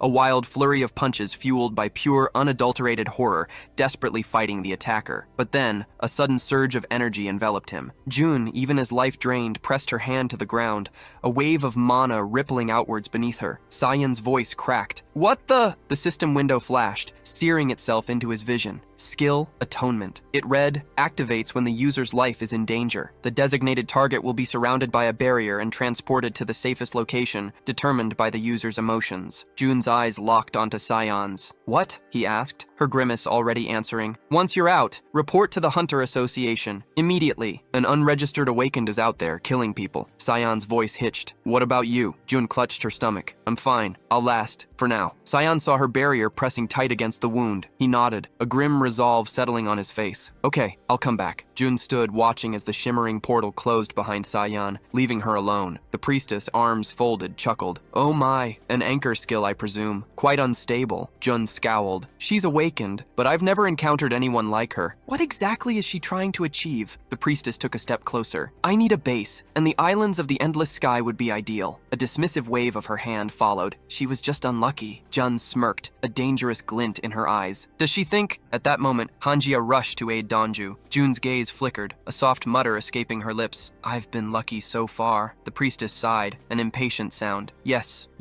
enough talking. Her skills are a pity, but my child is hungry. Jun felt a surge of energy, her body starting to glow. She paled, a tremor in her voice. What is this? The priestess merely raised a hand. Die! 2 hours later, Junian roared into the fray, spear blurring. Hanjia yelped, leaping back. Dodge! Heron's voice cut through the chaos. Gather! From the sidelines, Shin frowned, a grim assessment forming. He's not using skills, she muttered, just swinging that spear like a madman. But their focus was split. In the momentary chaos, the priestess vanished. As they finally pushed through the gate, it abruptly shrank, shimmering smaller. Shin's gaze snapped to the shrinking portal. This is bad, she declared, jaw tight. First, we need to stop Junian. A scream tore through the air from the road. Shin whipped around just as Shantae exploded forward, activating Elemental Enchantment Glacier. Junian, caught off guard and disoriented, staggered as Shantae's axe slammed home. His spear vibrated violently, unable to withstand the sheer force. A system notification flared. Ice prison. Shantae gave the girls a quick glance, her expression sharp. So you're from the best guilds? Heron nodded. Yes, and more. Hanjia chimed in. She's not in a guild, but she needs to find someone. Shantae's gaze swept the ground, then fixed on a nearby boulder. Let's help him deal with these idiots first, she stated, her voice grim. They're controlling the monster that's suppressing the gate. Heron blinked. processing the revelation. The monster? Meanwhile, Kuruma stalked toward the priestess, his voice dripping with contempt. What now? The executive and her idiot are utterly useless. Even the spearman got caught. He's headed straight to jail. The priestess merely glared, her voice a low snarl. Keep talking and I'll drain your mana dry. Shut up. She clenched her fists, a tremor running through her. Terrible support. Why did he even come back? I need to get rid of him even if it means sacrificing every gate I collected for the tests. Shin's head shot up. Gates! What the hell is going on? Above them, countless portals ripped open, flickering into existence. Shantae's voice trembled. Where did they come from? Donju gaped. So many gates? Shin's eyes narrowed, a cold realization dawning. It's not just the number of gates, he stared, comprehending. Contaminated mana is surging from them. I only theorized this before, but every single dungeon with a rank error. These idiots caused it all. Kuruma gripped his head, a wry grin spreading across his face. He still has no idea. Wouldn't it be worse if he did know everything? The priestess clutched her stomach. She'd be able to gather all the ingredients for the test she could ever need. If they secured the islands of the endless sky, it would merely be a matter of time. Kuruma's gaze flickered to her. He understands they don't have them. The priestess's voice was sharp with displeasure. Without the islands of the endless sky, they wouldn't stand a chance. There's no need to tell her what she already knows. She's irritating enough as is. The priestess closed her eyes. A year left until awakening. Her eyes snapped open, wide with alarm. It can't be this soon. Kuruma shoved his hands into his pockets. What's happening? The priestess demanded. Why now? Multi-dimensional error detected. System urgently activating. Welcome player. The system window blared, startling not just the priestess, but everyone present. Shin's eyes blew wide. What? The players are awakening? He distinctly remembered it wasn't supposed to happen for another 10 months,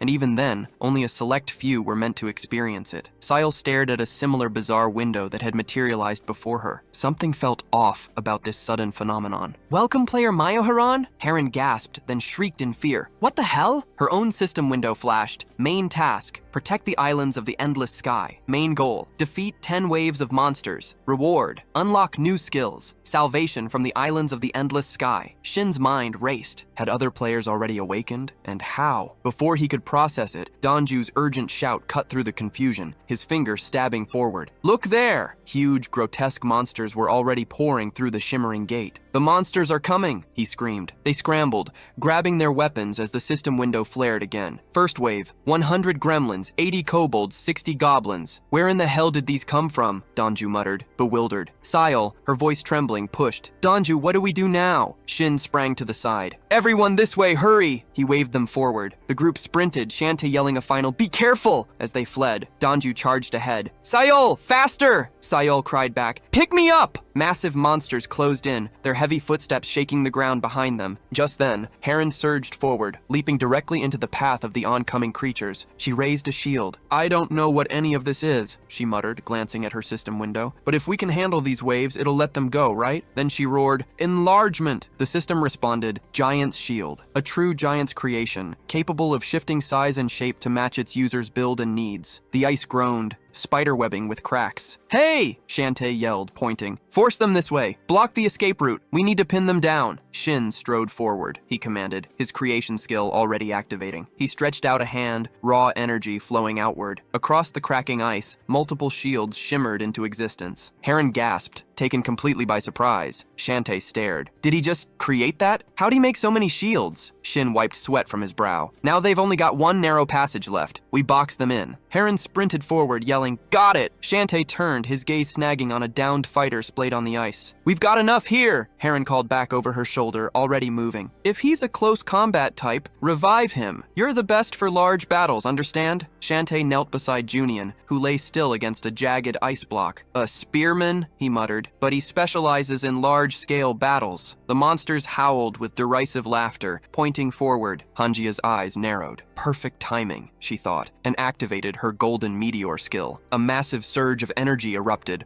hurtling towards the monsters, who, oblivious, continued their evil cackling. Ciel watched, awestruck. Wow, professional hunters. This is another league. Their teamwork is insane, even if they just met. Dongju exhaled slowly. Ordinary people like us, we'd just get in the way. Shantae met Ciel's gaze. No need to do anything. It's their turn now, she stated, a sharp look in her eye. Right? Without waiting, she nodded once before turning to Dongju. Hey! Dongju snapped to attention. Yes? Shantae thrust a machine gun into his hands. Military service? She probed. Meanwhile, Karam watched from the balcony, a frown deepening. What in hell, he muttered. That shield on the left is top tier, but no single person can conjure a whole wall of shields like that on the right. The priestess answered, likely the ability of the support. That fool who wanted to take on the executive. Karam spun sharply. That idiot is a support? The priestess lowered her head. Yes, with the ability to create weapons. Karum's eyes narrowed. And the ability to control contaminated mana, he added, staring at her, then out at the growing chaos. What will she do? The priestess took a nervous step closer. With what? Before she could elaborate, a harsh, blaring system alert cut through the air. Second wave,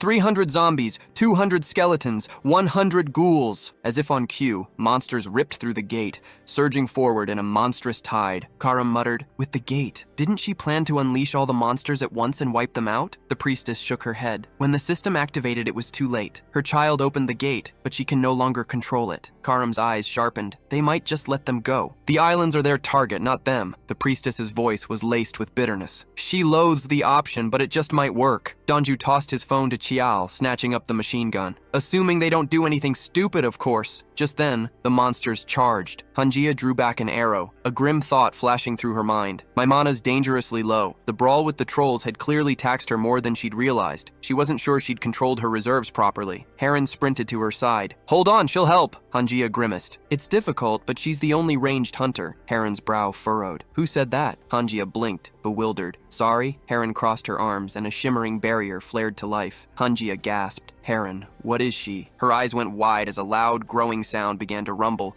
vibrating through the air. She stopped the involuntary clapping of her hands, but the noise persisted, building to an unbearable pitch. Heron stood her ground, her gaze fixed. She's collecting the sound, she grunted, then balled her fist and unleashed a powerful swing. Wave strike. A system window blazed into existence, detailing the technique. Skill, wave strike. Imposing the vibrations of the desired environment, an explosive mana attack occurs at a distance. The stronger the vibrations in mana, the more powerful the strike, can be executed with any body part. A violent energy surge ripped through the air, flinging the monstrous horde back. Hanjia froze, utterly stunned. This is incredible. That was far stronger than her usual attacks. So, this is an A-rank hunter? Donju roared. He'll help too. Hanjia spun around. Excuse me? Shin interjected. Rest if you're tired. They have this. Hanjia snapped back. She didn't mean that. Seyan, maybe he's still in there and they're just defending him. Shin's voice was cold. Or he's already gone. The guard was there to extract him. The odds favor that. Donju's eyes blew wide. The guard was there? Hanjia's face drained of color. What? Shin pivoted sharply. Was she? Donju's finger trembled, pointing aside. They found her body at the gate. Hanjia's voice was a choked whisper laced with horror. No way. No other bodies? Shin pressed. Donju reported. Only 3 security department members. He's convinced our target is still alive. Hanjia gasped in relief. Thank God, we need to find him now. Her eyes suddenly widened, freezing in place before she pointed at the floor. Wasn't there another person here? Meanwhile, Elizabeth strolled casually along a railing, looking down. Below, a tense confrontation unfolded. Does he even grasp what he's doing? A man bellowed, his hand outstretched. The other man, the debtor, held his hands up in a placating gesture. You seriously don't get it? The creditor's voice sharpened. Where's my money? The money I lent you. I told you countless times that was for my mother's medical bills. The debtor, fear etched on his face, pursed his lips. It just happened. So what? Threaten all you want, I still don't have it. You gonna kill me and go to jail? And then who'll pay for your mother's treatment? The creditor gripped the hilt of a bloody sword, knuckles white. Oh, so this is how it's gonna be. Right to the bitter end? A cruel smile twisted his lips. Don't worry about my mother. She died yesterday, and I was going to kill you anyway. Just wanted to see if you'd even try to hide. The debtor clutched his stomach, terror-stricken. Wait! Elizabeth stretched languidly, a wry thought crossing her mind. I'd hoped this world would be quieter. Apparently it's just as chaotic as the last. Her head snapped around, eyes locking onto a figure moving quickly down the street. A quick glance confirmed the coast was clear. All right, she muttered,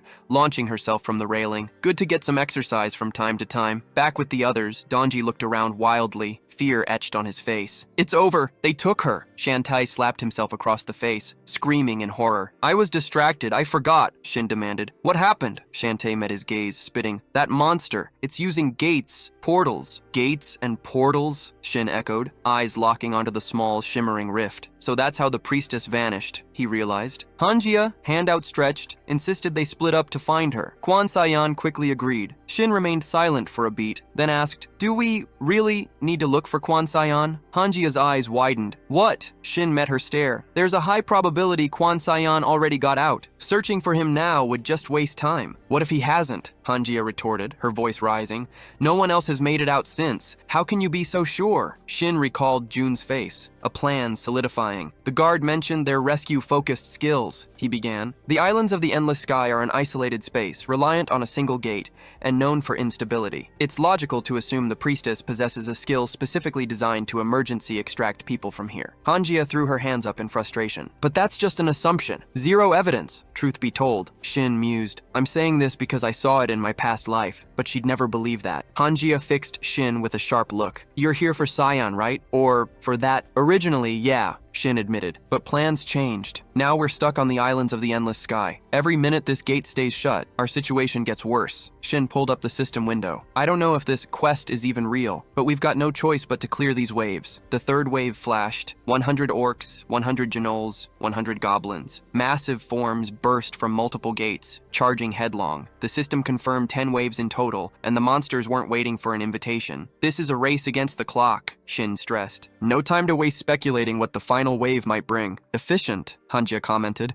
her voice flat. Shin met her gaze, a question in his eyes. She pressed on. "Do you value human life? Just deciding to sacrifice everything without even checking? Is it because we don't know each other? Because you might die?" Shin understood. Hanjia's gaze seemed to pierce right through him. "Honestly, it's upsetting." Shin froze. A memory, sharp and sudden, cut through him. Hanjia's voice. "I didn't know you'd do this. What a pity." He clutched his head. "My memories? But I've never seen this before." Shantae cut them off. "You're wasting time arguing. We need to save Soul, and he's not leaving until that debt is paid." Just then, a new gate flickered into existence. "A portal?" Danju gasped. "Hey, support!" a voice boomed. Shin spun around to see a figure yelling, "If he wants to save her, let him go there!" The priestess frowned. "Anything?" Karam glanced at his phone, then back at her. He stopped the recording, erased everything. "What difference would it make anyway?" The priestess sighed. "Right. Otherwise," her thoughts drifted to the chaos if it had been filmed. Soul slumped in the chair facing the monstrous figure and pleaded desperately, "Please don't kill her." The priestess frowned, pulling up a system window. "If this footage remains, if they analyze it, we're in deep trouble. We already are, with the system active." She shifted her gaze to Karum. "Did he ask about the task?" Karum confirmed. "Yes, the reward is the exit, just as we predicted." He added cold, "Then we don't need her." Soul's eyes blew wide with terror. The monster's massive hand settled on her head. "Wait," she stammered. "I couldn't see their faces. Please don't let them kill her." The priestess leaned her elbows on the table, a cold assessment in her voice. "She certainly makes a lot of noise." Karam suggested, "Let's find a use for her." The priestess gave him a questioning look. Karam pulled off her mask. She thought she wanted to kill that support, he offered. The priestess considered this. "So she just didn't want to kill her? Fine. Let her do as she wants." "Thank you for understanding," Karam replied. Truth be told, he had his own scores to settle with him. In the present, a shimmering portal flared to life near Shin. Danju's voice was cautious. "Looks like a trap. You sure about this?" Shantae's jaw tightened. "There's no other way to save Soul." Danju met his gaze, a silent acknowledgement. Shantae spun around, his voice sharp. "We can't waste another second.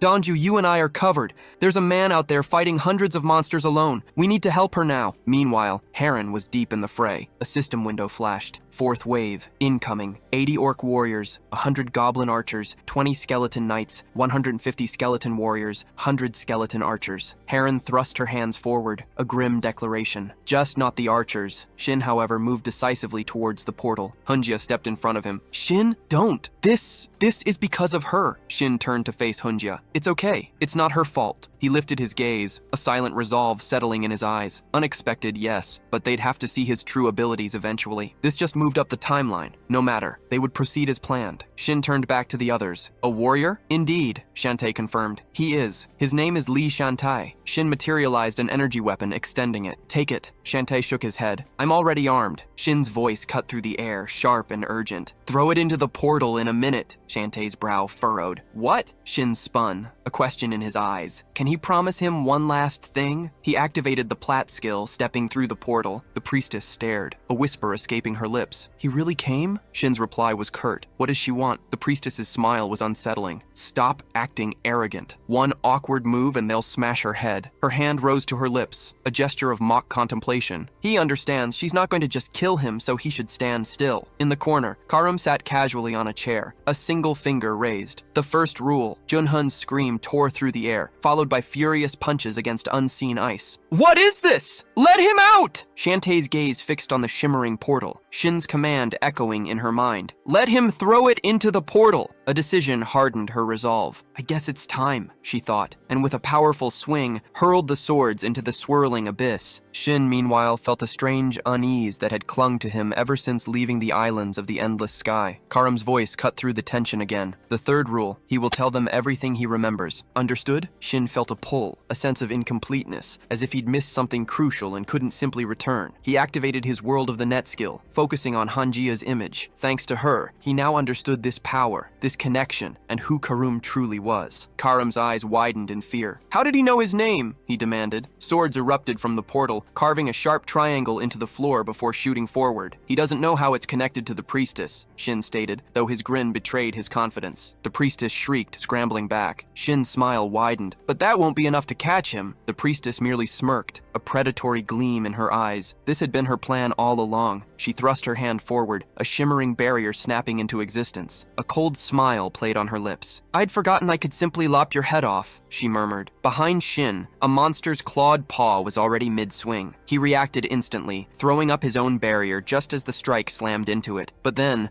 a whip-thin energy thread shot from the priestess's hand. He dodged, only for another beast to lunge from behind, its claws snatching at him, dragging him towards a burgeoning portal. Suddenly, a sword burst from the portal, bisecting the monster. Shin stumbled through, collapsing to the ground on the other side, gasping for air. Before he could even register his escape, an axe hurtled into view, the very one Shantae had thrown 2 minutes ago. Back on the main battlefield, Shantae spun around, incredulous. That support did that? Junxia echoed. A support capable of something like that? Heron, arms crossed, glared at them. Instead of gawking, help, she snapped. The fifth wave erupted. Familiar with these? Heron's voice was sharp. Hunjia gasped. No way! She knocked an arrow, drawing the bowstring taut. She'd already downed one. She knew how to handle them. Yet the ogre dodged her attack, a gasp escaping her lips. Watch out! Heron's warning ripped through the air. The monster scooped up bones from the ground, hurling them with bone-shattering force. A warrior instinctively lunged forward, shield raised, covering Hunjia. She cursed, a chilling thought echoing. How had the trolls gotten so smart? Then a deep, guttural roar shook the very ground. A system window flashed. Ogre magic, overwhelming roar. The monster's maw unhinged, unleashing a deafening shockwave. Hunjia instinctively braced herself, but Heron screamed, "Get down!" In that instant, the ogre's massive body was suddenly sliced apart. The other monsters flinched in collective shock. Shantae's head snapped up, his voice urgent. "We need to help him!" Heron caught Hunjia, steadying her as she stumbled. You okay? He asked, his voice laced with concern. Inside the portal, Shin gripped his massive barrier-encased hammer. This was absurd, he thought, having just guzzled a second mana potion. The priestess, clearly impressed, watched him. She'd claimed that last attack nearly emptied her power. Now she tilted her head. They're both holding back, but why is he showing his strength without striking? Shin's eyes narrowed. Was it that obvious? He recalled opening a box much earlier, revealing twin rings. Hain had explained they were part of the plan, a one-time teleportation link between wearers. He'd hesitated. Han had insisted she knew he'd changed his strategy, but the Arbiter had an ally. Getting caught off guard would be disastrous. The ring, she stressed, could be a lifesaver. Now, Shin's fingers grazed the ring. Summoning to Han might detain the priestess, but it wouldn't be enough. She remained composed, a faint smirk playing on her lips, as if time stretched endlessly before her. She even admitted it might be tough to hold him alone, with just herself and her child. Karam, meanwhile, cowered behind a wall, hand clamped over his mouth, terrified, but she wasn't letting him go just yet. Shin's expression hardened. You're misunderstanding something. She prompted, What do you mean? He frowned. You only need to worry about yourself. He needed to confirm her abilities. Something about her nagged at him, unsettlingly familiar. A smirk touched Shin's lips.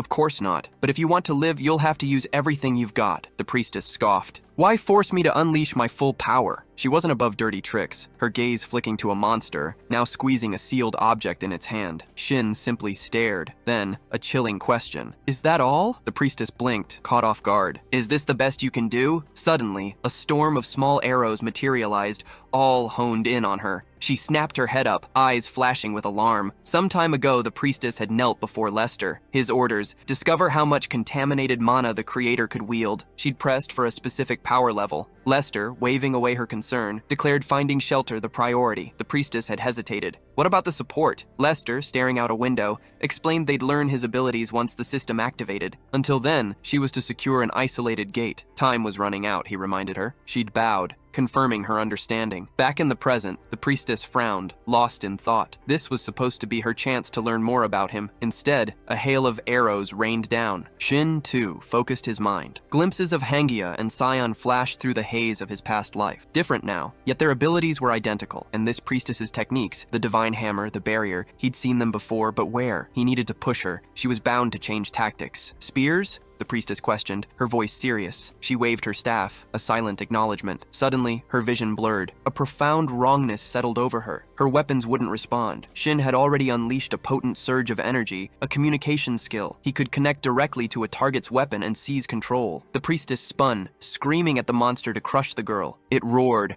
swinging a massive fist at Seal. But before the blow could land, an unseen force ripped its arm clean off. A spear impaled the creature, then another, tearing through its flesh. The priestess's gaze dropped. Too late, she realized. He'd used a skill. Shin pressed the assault. Her focus shattered. He closed the distance, his spearhead aimed directly at her face. A raw scream tore from her throat. Suddenly, massive white wings erupted from her back. Divine energy blazed across the battlefield, momentarily blinding everyone. Monsters recoiled, shielding their eyes. Warriors instinctively ducked behind their shields. Hangia and Heron stared, mesmerized at the colossal form of the fallen executive. The priestess's raw emotion surged outward, uncontrolled. She gazed at her hands, confusion etched on her face. She hadn't meant to trigger the skill. Shin's eyes narrowed. So, the priestess's anchor skill, he muttered. A perfect chance to end her. But then, behind him, something shifted. An explosion rippled through the air. Shin barely managed to brace himself. A massive stream of energy shot from a swirling portal, spearing directly through the executive's massive form. Lester stepped through. In a hurry, weren't you, priestess? He chided, using something unprepared. The priestess looked down, flinching nervously. Lester's gaze snapped to Shin. So, this is the creator she's been raving about. Shin met his stare. The mana radiating from Lester was overwhelming. Contaminated mana choked the air. Lester smirked. I told you to focus on securing a shelter, didn't I? Instead, you deploy the hermit and that test sample. Energy coalesced and swirled before his face. Still lost, he muttered, almost to himself. The executive's colossal form shredded,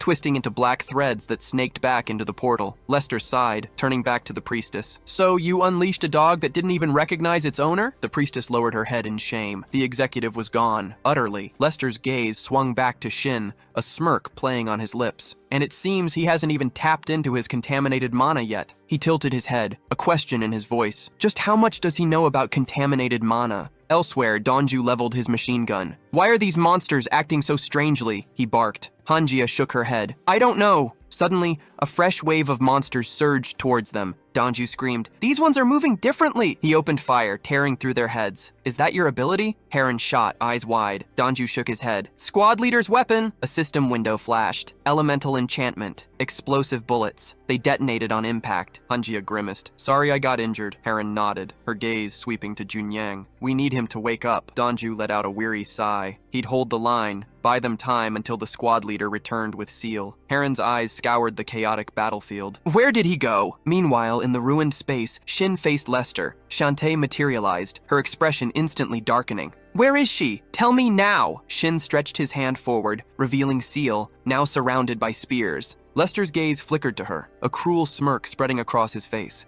His comrade used her as bait. Shantae whirled on Shin, her voice tight with demand. Is that true? Lester clarified, a nasty edge to his voice. The priestess gave orders. He had to restrain her. It made her the perfect target. He paused, a glint in his eye. The priestess has been waiting for Shin to slip, waiting for his attention to lapse so she could strike. Shantae's scream ripped through the air. You used a civilian! Lester chuckled. I like this guy. I'd offer him a chance. Might even help with a plan. Before the words fully left his lips, a cold gun barrel pressed against his face. Shantae snarled, "Sick idiots! I don't know what you're planning, but—" Junyo cut him off, stepping in with a blur. Shantae's form shimmered, radiating energy as he dissolved into the very air, vanishing before their stunned eyes. His battle axe clanged to the floor. "Why'd he do that?" Shin demanded. Lester merely smiled. "Strange question," he mused, considering his head was almost blown off. Shin's brow furrowed. "How did you do it?" Lester's response was unexpected. His comrade just died. Instead of seeking revenge, he asked questions. Shin clarified, "I wanted to see his limits. He wasn't my comrade. He was probably a good person," Shin thought, but too reckless. Talented, yes, but not hero strong. A shame, but his choice, his consequences. Lester chuckled again. "I like you." Shin pushed. "How did you use that technique?" But Lester cut him off. "Enough. You're not in a position to ask questions now. My turn." He leaned in. "What do you know about the infected?" Then Lester fell silent, glancing away. A low chuckle rumbled in his chest as he clenched his palm. "Apparently," he stated, "I was wrong." Puzzled, Shin watched him. With a dismissive swing of his hand, Lester declared, "First, we deal with these annoying kids." "No!" Shin's thought screamed,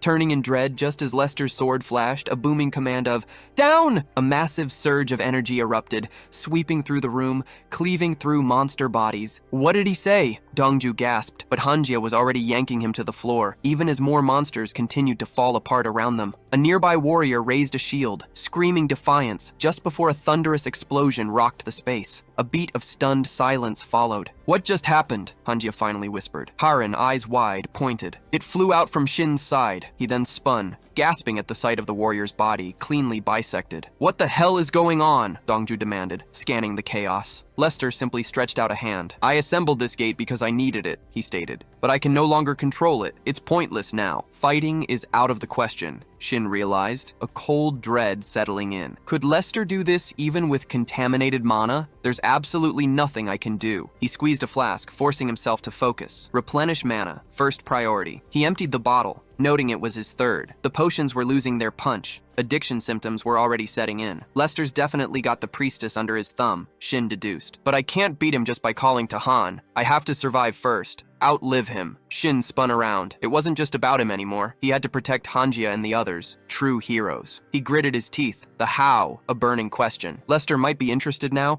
but he'd toss Shin aside like Shantae the moment he grew bored. A system window blared. Contaminated mana. Usage blocked. Interference detected. Shin's nose started to bleed, a searing pain, and he cursed. If only he could use it. Just then, Lester pivoted. "Are we seeing this?" Hanjia's voice was sharp with confusion. "Yes," Haran confirmed. "Massive energy flows are surging towards the portals fast." "Has this ever happened?" Haran pressed. "No," Hanjia stated. "We'd have noticed something like that." She glanced at Shin, a grim resolve settling. "Forgive me," she muttered, "but I need to get to Shin." "You're wounded, you can't shoot," Haran protested. Hanjia ignored her, barking, "Dongju!" He spun, answering her call, and she extended a hand. "Weapon, now!" He slapped a machine gun into her grasp, and she surged forward. Haran, meanwhile, stared at the flickering system window, her brow furrowed. "What in hell is going on?" she whispered, then flinched back, a gasp escaping her lips. Bloody cracks spiderwebbed across the air before her. "Are the gates being destroyed?" Lester exhaled slowly. "Now we can talk calmly." Shin remained silent, his gaze unwavering. "Answer my question," Lester prompted. Shin finally spoke. "What do you know about this contaminated mana?" "Forgive me, but I only just received it. I know nothing." Lester held his silence, studying Shin, then asked, "Do you also have memories?" Shin's eyes snapped wide, fear gripping him. How did he know? "Contaminated mana isn't just obtained," Lester replied, a predatory glint in his eye. "I suspected it when I spoke to the priestess, but now I see it clearly in you." "He's probing me," Shin realized. Lester sensed his unease. "Don't worry," he said, a deceptive calm in his voice. "I'm simply trying to prevent the end of the world. If you help me, we could become comrades pursuing a common goal." Shin frowned, looking down at his hand, then fixed Lester with a stare. "Why did you kill that man?" "He interfered," Lester answered without hesitation. "Unfortunately, my goal is larger than a single death. We have little time." He stretched out both hands, an open gesture. "Will you help me?" "Comrades." The word echoed in Shin's mind. Just then, the priestess spun around, her thoughtful expression replaced by raw terror. "Careful!" she shrieked. Hanjia had already aimed her machine gun, finger on the trigger. "Hands up, Lester, or I shoot!" Shin's mind screamed. "No! Horror!" Why had Hanjia come here? He hadn't intended to make an enemy of Lester, but now he had to protect her. A massive surge of energy swept through the room. "Stop!" Hanjia yelled, but Shin was already rushing forward,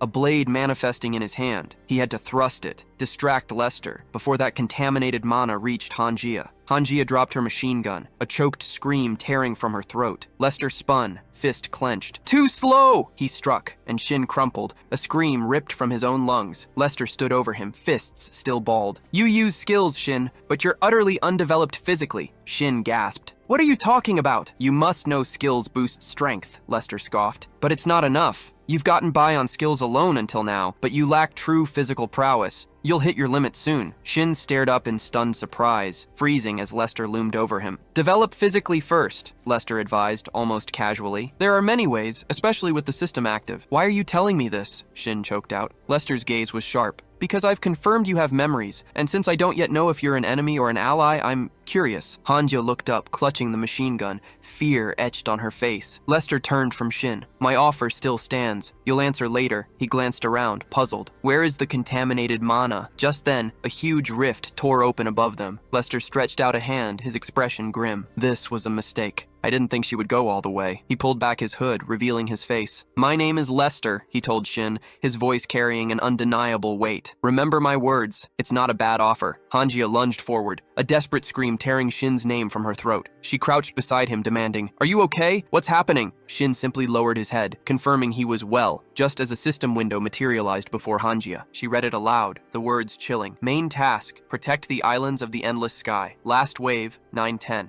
Goal, defeat all monster waves. Reward, unlock new skills from the islands of the endless sky." Her voice trembled. "This isn't the end?" Shin nodded grimly. "Apparently, there's still a boss." Hanjia's shoulders slumped. "I can't fight anymore." Shin, pushing past his own exhaustion, knew his mana reserves were bone dry. He'd barely conjured a dagger for the last skirmish. His gaze darted to the massive rift, a cold dread creeping in. How could he defend himself now? Then, from the shimmering tear in reality, a colossal, hat-wearing bird creature burst forth. The group stared, mouths agape, eyes wide with stunned confusion. It landed with a thud, and Shin's mind raced. He'd never seen anything like it. Where had this thing come from? Hanjia eyed the boss. "Doesn't exactly inspire confidence, does it?" she muttered, then strode forward. "I'll try to deal with it." Shin tried to protest, but the words caught in his throat as he crumpled to his knees, a trickle of blood escaping his lips. He clutched his face, panic seizing him. Not now. Why was the side effect flaring up at this critical moment? A chilling thought struck him. Given his body's weak reaction, this monster likely wielded contaminated mana. If it had a similar ability, Hanjia was in grave danger. As Hanjia swung her machine gun,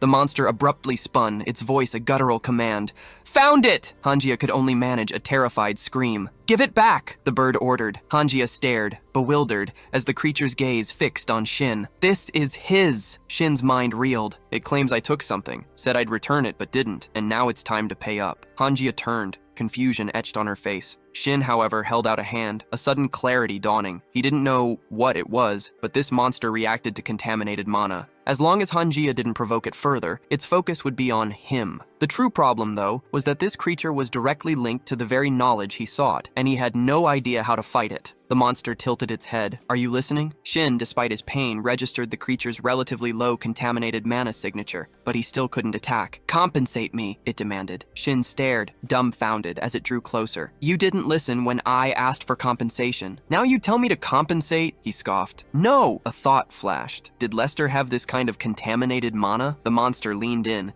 its voice a furious growl. "Mine. This one had a lot, almost all of it, but he has almost none now. Where did it go?" "There seems to be a misunderstanding," Shin began, convinced. It was the one mistaken, but the monster cut him off, unwavering. "No misunderstanding." Shin stared in surprise as it insisted. It was definitely used here, the stockpiles of it. Frustration boiling over, Shin slammed his hands against the ground, roaring, "It's not mine!" The bird creature shrieked, launching itself into the air. "Immediately! Give it back! Immediately! Give it back!" Just then, Heron's fist, crackling with energy, slammed into the monster's head. She glanced around, exasperated. "What kind of nonsense is this? I don't need to defeat this." Shin, however, gasped. No! Good job! Instantly, new system windows materialized before them all. Main task: deal with the last wave of the islands of the endless sky. Task completed. Rewards for completion will be granted. Shin stared, stunned. What about these two? And the corpses? If rewards were coming now, he spun around. All the guys, his teammates, the other awakened, had been instantly compressed into a single chaotic space. Cries of pain erupted from them, mingling with the confused murmurs of bystanders. What's going on? Does anyone understand? I'm not the only one seeing this, right? People were already reporting to the association, asking if only the awakened had witnessed this bizarre event. Shin placed a hand on his knee,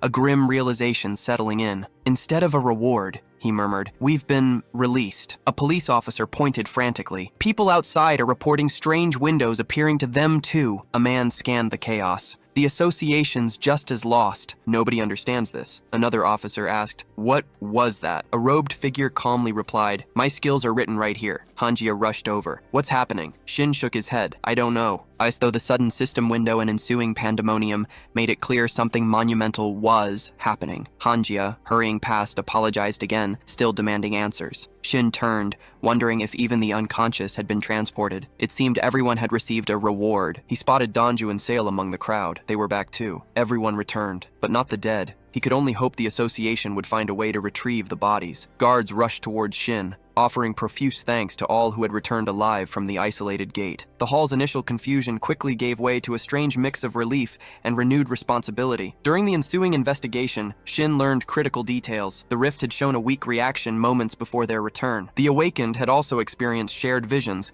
and the rift itself had briefly dimmed. He observed an association member, a new understanding settling in. The task had been completed just seconds before they materialized. The system's activation delayed only because the gate had sealed, but there was a far greater consequence. Unlike his previous life, every awakened now had the status of a player. Shin watched the chattering men, realizing the immense implications. This was a seismic shift. Their entire plan needed a drastic overhaul. He glanced at the ring on his hand. This new reality meant no one could simply seek out the leader hidden behind the priestess anymore. Lester's words echoed in his mind. First, increase physical abilities. As long as the system was active, new paths would surely emerge. Shin shoved his hands into his pockets, lowering his head. So much left to settle. This couldn't go on as it was. Despite the chaos the windows caused, many civilians reacted with a strange calm, even amidst their anxiety. For people accustomed to a world irrevocably altered by rifts, this was simply another unsettling event. News reports confirmed that only the awakened saw the visions, likely tied to the rifts, though a minority still whispered of the rifts leading to an eventual apocalypse. The Skeleton Guild, predictably, dissolved with the death of its leader, the A-rank sorcerer Lint. The investigation unearthed a litany of illegal activities, unauthorized dungeon raids, black market goods, and rampant theft. Guild members testified that the majority of their illicit profits had been funneled to Li Shin's wife and daughter in America. The lower-ranked C and D members, with nowhere else to turn, simply abandoned their careers as hunters. The Hunters Association, confirming Quan Sayan was alive, immediately retrieved him from the home of Yu Jun, guardian of the Endless Sky Islands. Quan Sayan and the others had spoken of an awakened woman wielding dark energy,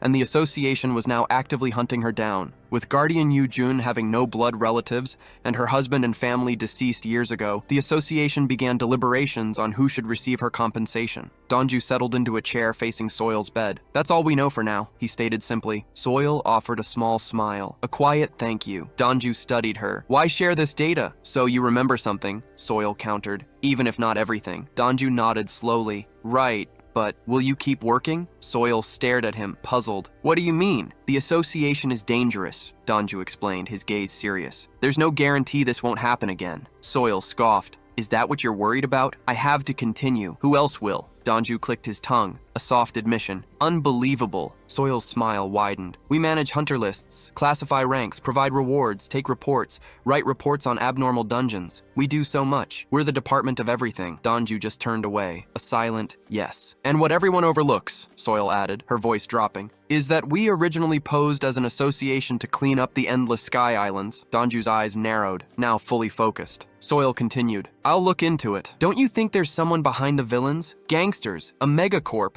maybe even national intelligence. Whop. Donju swatted her head lightly with a notebook. Play detective after you've fully recovered. Soil grinned, letting out a playful shriek. Donju stormed into the corridor, tearing the papers from his hands, shredding them, and tossing them into a nearby trash can. "She's going to drive me insane," he muttered, striding away. The calm of the alley shattered. A jagged portal ripped open, and grotesque monsters spewed forth, roaring into the twilight. One hulked out, scanning its surroundings, then locked onto a lone boy strolling down the street. A guttural laugh bubbled from its maw. Nearby, a second, massive portal materialized. A new figure stepped out, his eyes immediately snagging on a system window. Task activated. "This is terrible," he gasped, fear lacing his voice. "Why call me so early?" A shrill scream tore through the air. He spun, witnessing the monster lunging at the terrified boy. It bellowed, pushing off the ground, a monstrous blur hurtling forward. Thwack! An arrow streaked, piercing the creature's head, pinning it to the wall with brutal force. The newcomer blinked. "Hey, kid!" he yelled, a slow smile spreading across his face. "You alone?"